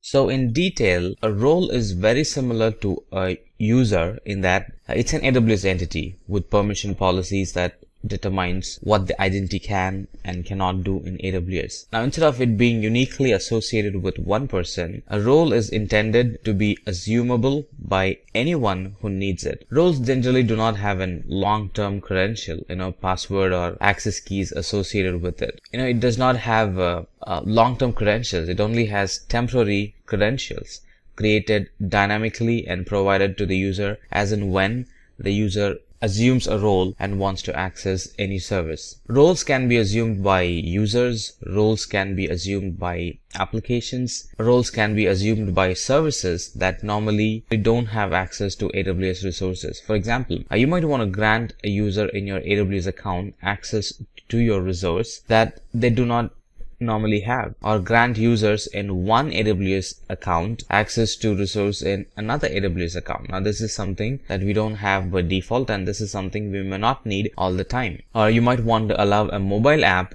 to use AWS resource, but you do not want to save the key or save the credential or save the passwords in the mobile app. Or sometimes you might want to give access to resources who already have identities defined outside of AWS, like a user who's already an Google or Facebook authenticator. If you want to give them some service or if you want to let them to access some of the resources in your account, we can use roles for that purpose. Or you also might want to grant access to your account to a third party, a consultant or an auditor, so they can for some time get some temporary access to audit our AWS resources. Remember, they're not permanent users, just temporary users. They want some temporary access to our environment till the audit is over. So for those cases, roles are a very good use case.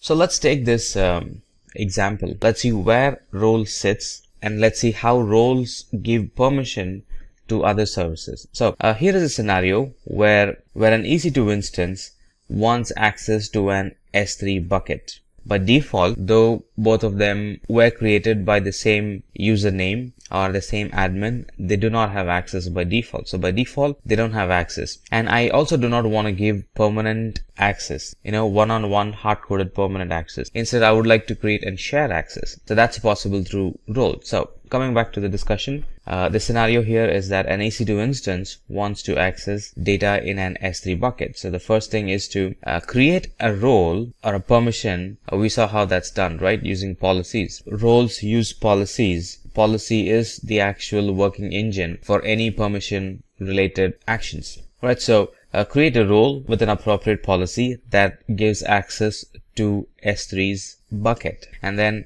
launch an EC2 instance with the role attached to it. We said roles are assumed by any entity, right? It could be a user, it could be an application, it could be a service, it could be another resource in AWS account. So here it's another resource in AWS account, right? So we create a role and we attach it to an EC2 instance. So now the EC2 instance can assume the role. Now the same role can be attached to another EC2 instance. The same role can be attached to another user. The same role can be attached to another database service. We get the idea, right? Roles can be assumed by anyone. So when the EC2 instance wants to communicate with S3, it contacts the role, and then the role gives this EC2 instance some temporary username and password that expires after 1 hour, let's say. So it's a temporary username and password. Now with that temporary username and password, the EC2 instance can access the S3 bucket and access the file with the credential that it already has.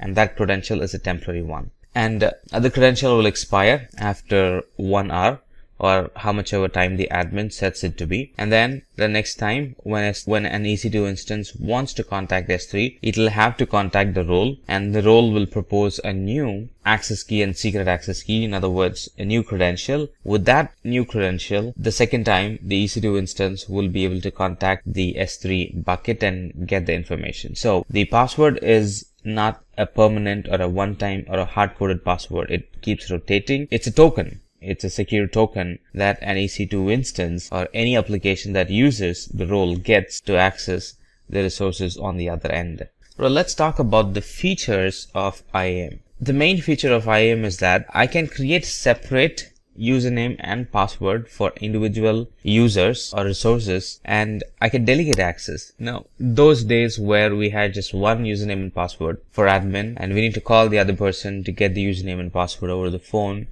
if it gets compromised, the whole account gets compromised, stuff like that, those issues are gone. I can create separate username and password for all 1,000 users in my account. No more username and password sharing. I can manage access to all those 1,000 accounts in a very simple and an easy way. So IAM provides shared access for all the 1,000 users in my account. It provides shared access to the AWS environment. And the permissions that can be given through IAM are very granular. Now we saw how restrictions can be put on GET requests. We can allow a user to download information and not update an information. So that's possible through the IAM policies that we looked at some time back. And with the use of roles, we're authenticating an EC2 instance instead of the application running on top of it. So if there are like 10 or 20 applications running on top of an EC2 instance, instead of creating a separate username and password for all those 20 instances, I can create a role and assign that role to the EC2 instance, and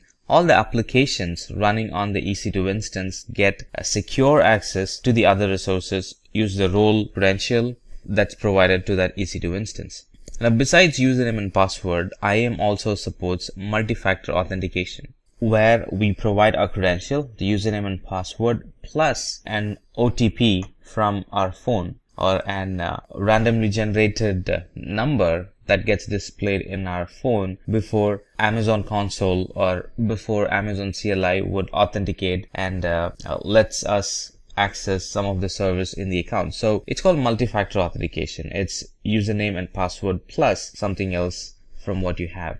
IAM also provides identity federation. If a user is already authenticated with a corporate AD or Facebook or Google, IAM can be made to trust that authentication method and then allow access based on that authentication. Now, without federation, what would happen is the users will have to remember two passwords, one for on-premises and one for cloud. Anytime they work on on-premises, they'll have to use one set of password, and anytime they switch to the cloud, which is going to be very frequent in every day. So anytime they switch to the cloud, they will have to again type in the cloud username and password. Now, with identity federation, we can sort of federate, or we can connect both the authentication systems, both on-premises and IAM. So users can just use one username and password for both on-premises and cloud environments. And all that we saw so far, it's free to use. There is no additional charge for IAM security. There is no additional charge for creating additional users, groups, or policies. It's a free service, comes along with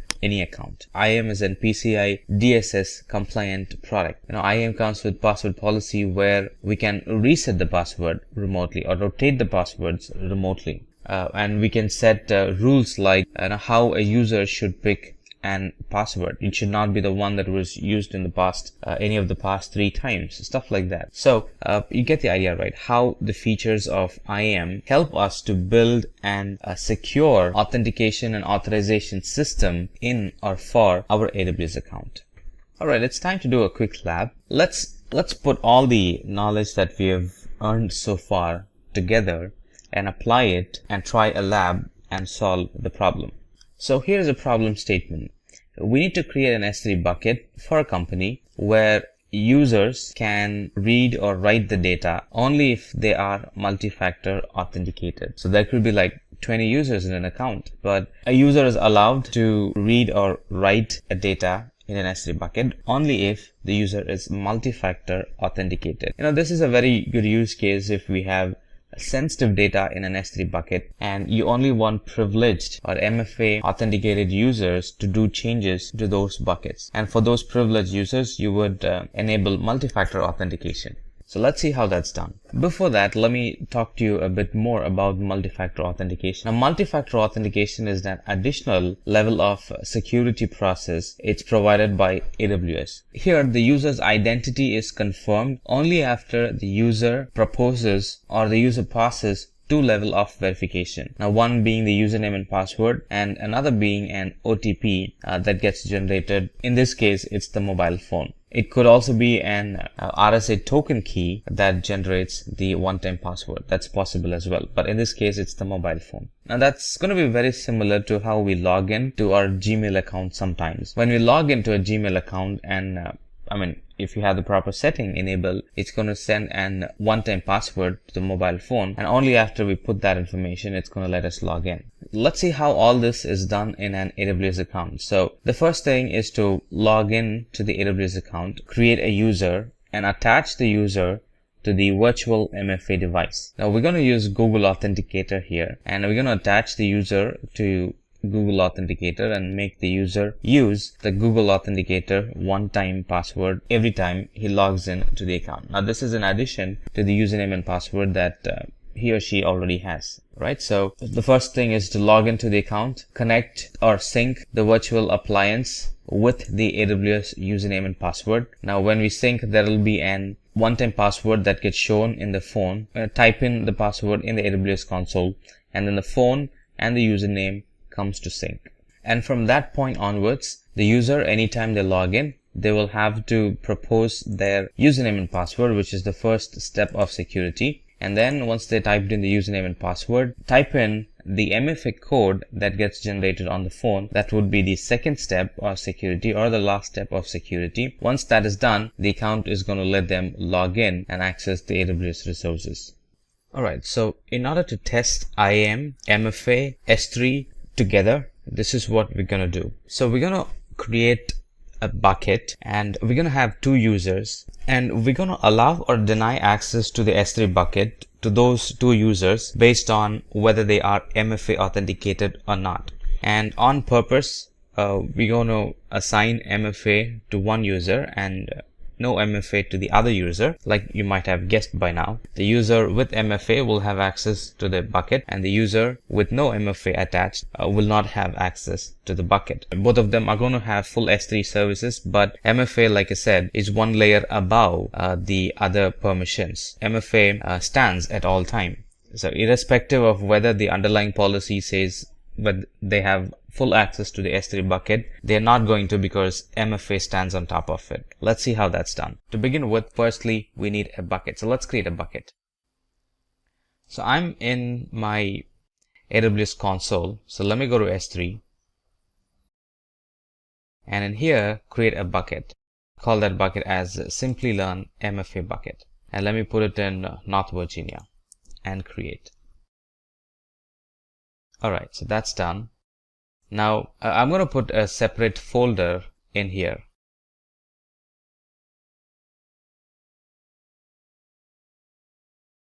I'm going to create another folder in here, and the name of the folder is tax documents. Now this is where I'm planning to keep my tax files,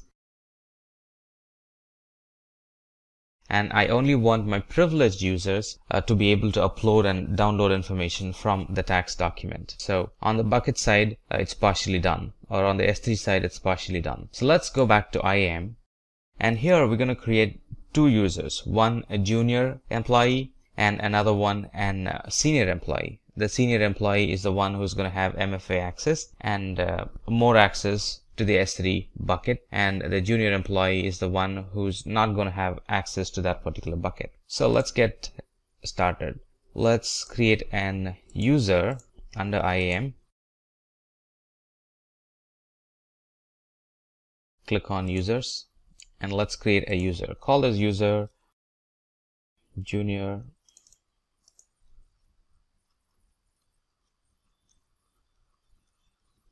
Right, so he's a junior user, and for the password, set a password.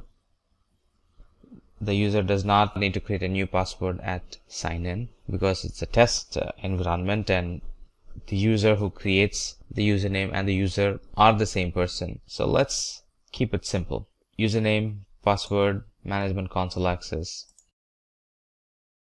and this user is going to have full S3 bucket access. All right, this is really the policy. We should be familiar with this JSR document by now. It says effect is allow, and what action? Any action in S3, and what resource? Anybody who's attached to it. Review and create a user. So this user is having S3 full access. Now let's create another user, call them as senior employee.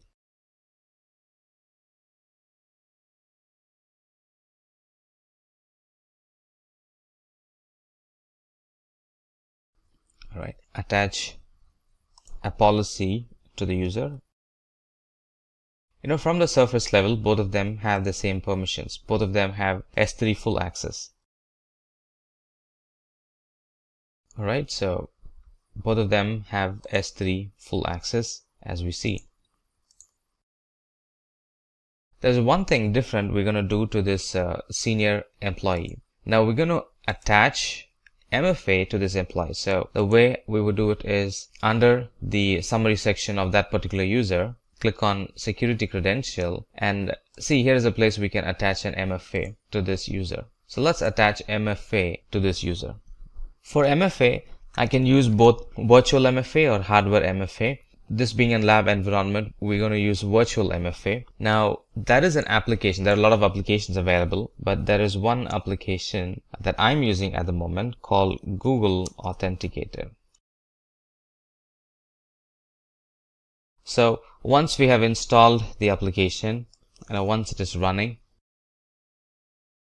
so I can go to virtual MFA device, and once it is running, I can scan the code using the Google Authenticator in my mobile phone. Once you turn on the application and once you do scan the barcode that is showing right here, now that's going to give us codes that we can use. And we will have to put in those codes here twice. We'll have to wait for some time and it would generate a second set of key that we can put. So my first set of key is 402351. Right, I'll have to wait for some time and then it would throw me a second set of key. It's like validating twice right here. So let me put in my second set of key.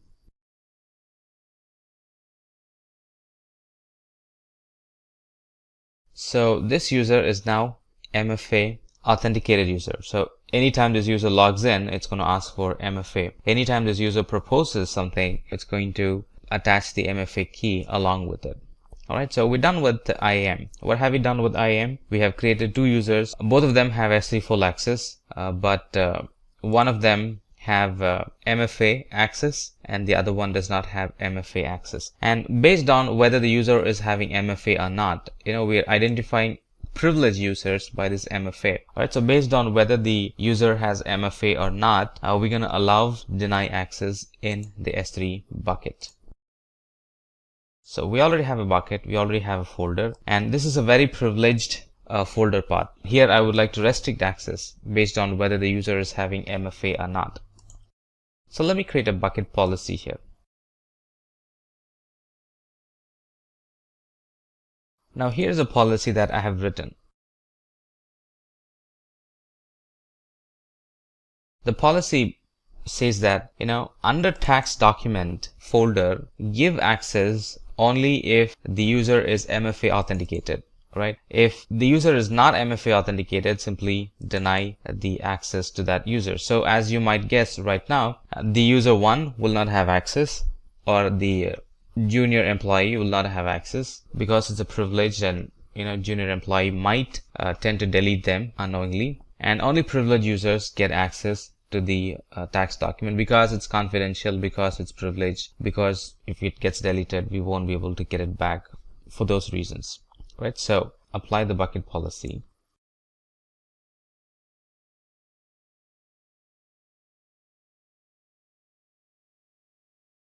Now try logging in as the different users and see how the permissions are applied on both the users. Alright, so let's make a note of the IAM URL.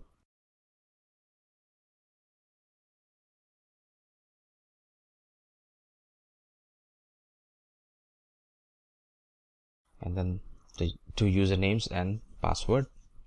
Let's log in.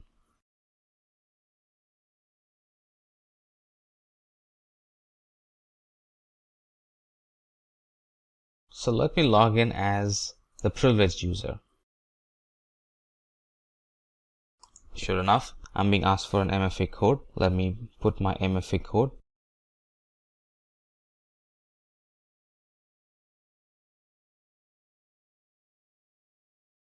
So let's directly navigate to the S3 bucket.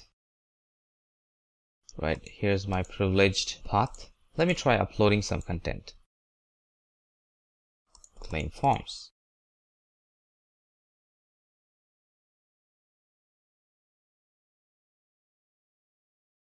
Sure enough, I'm able to upload content into it. Will I be able to delete? Yes, I'm able to delete as well. Now let's see what's the situation for the other user. So let's log in as the other user.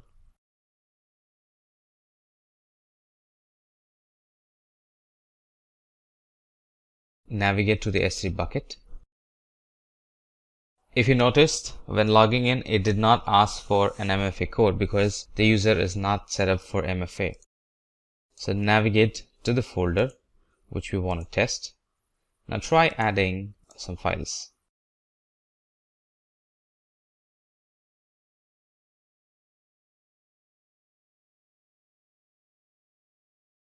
As you see, it's failing to add content to this bucket. It shows error because the bucket policy is requiring MFA and this user is not MFA, and we did that in IAM or under IAM. But still, as you see, they will be able to view the content in the bucket. They can do all that. We have specifically restricted access to upload and download content from the bucket, and that's exactly this user is now denied with. Here we wrap up with AWS Basics. If you like the video, hit the like button, consider subscribing to our channel and hit the bell icon to never miss updates from Simplilearn. Till then, keep watching and keep learning. Staying ahead in your career requires continuous learning and upskilling. Whether you're a student aiming to learn today's top skills or a working professional looking to advance your career, we've got you covered. Explore our impressive catalog of certification programs in cutting-edge domains, including data science, cloud computing, cybersecurity, AI, machine learning, or digital marketing. Designed in collaboration with leading universities and top corporations and delivered by industry experts, choose any of our programs and set yourself on the path to career success. Click the link in the description to know more.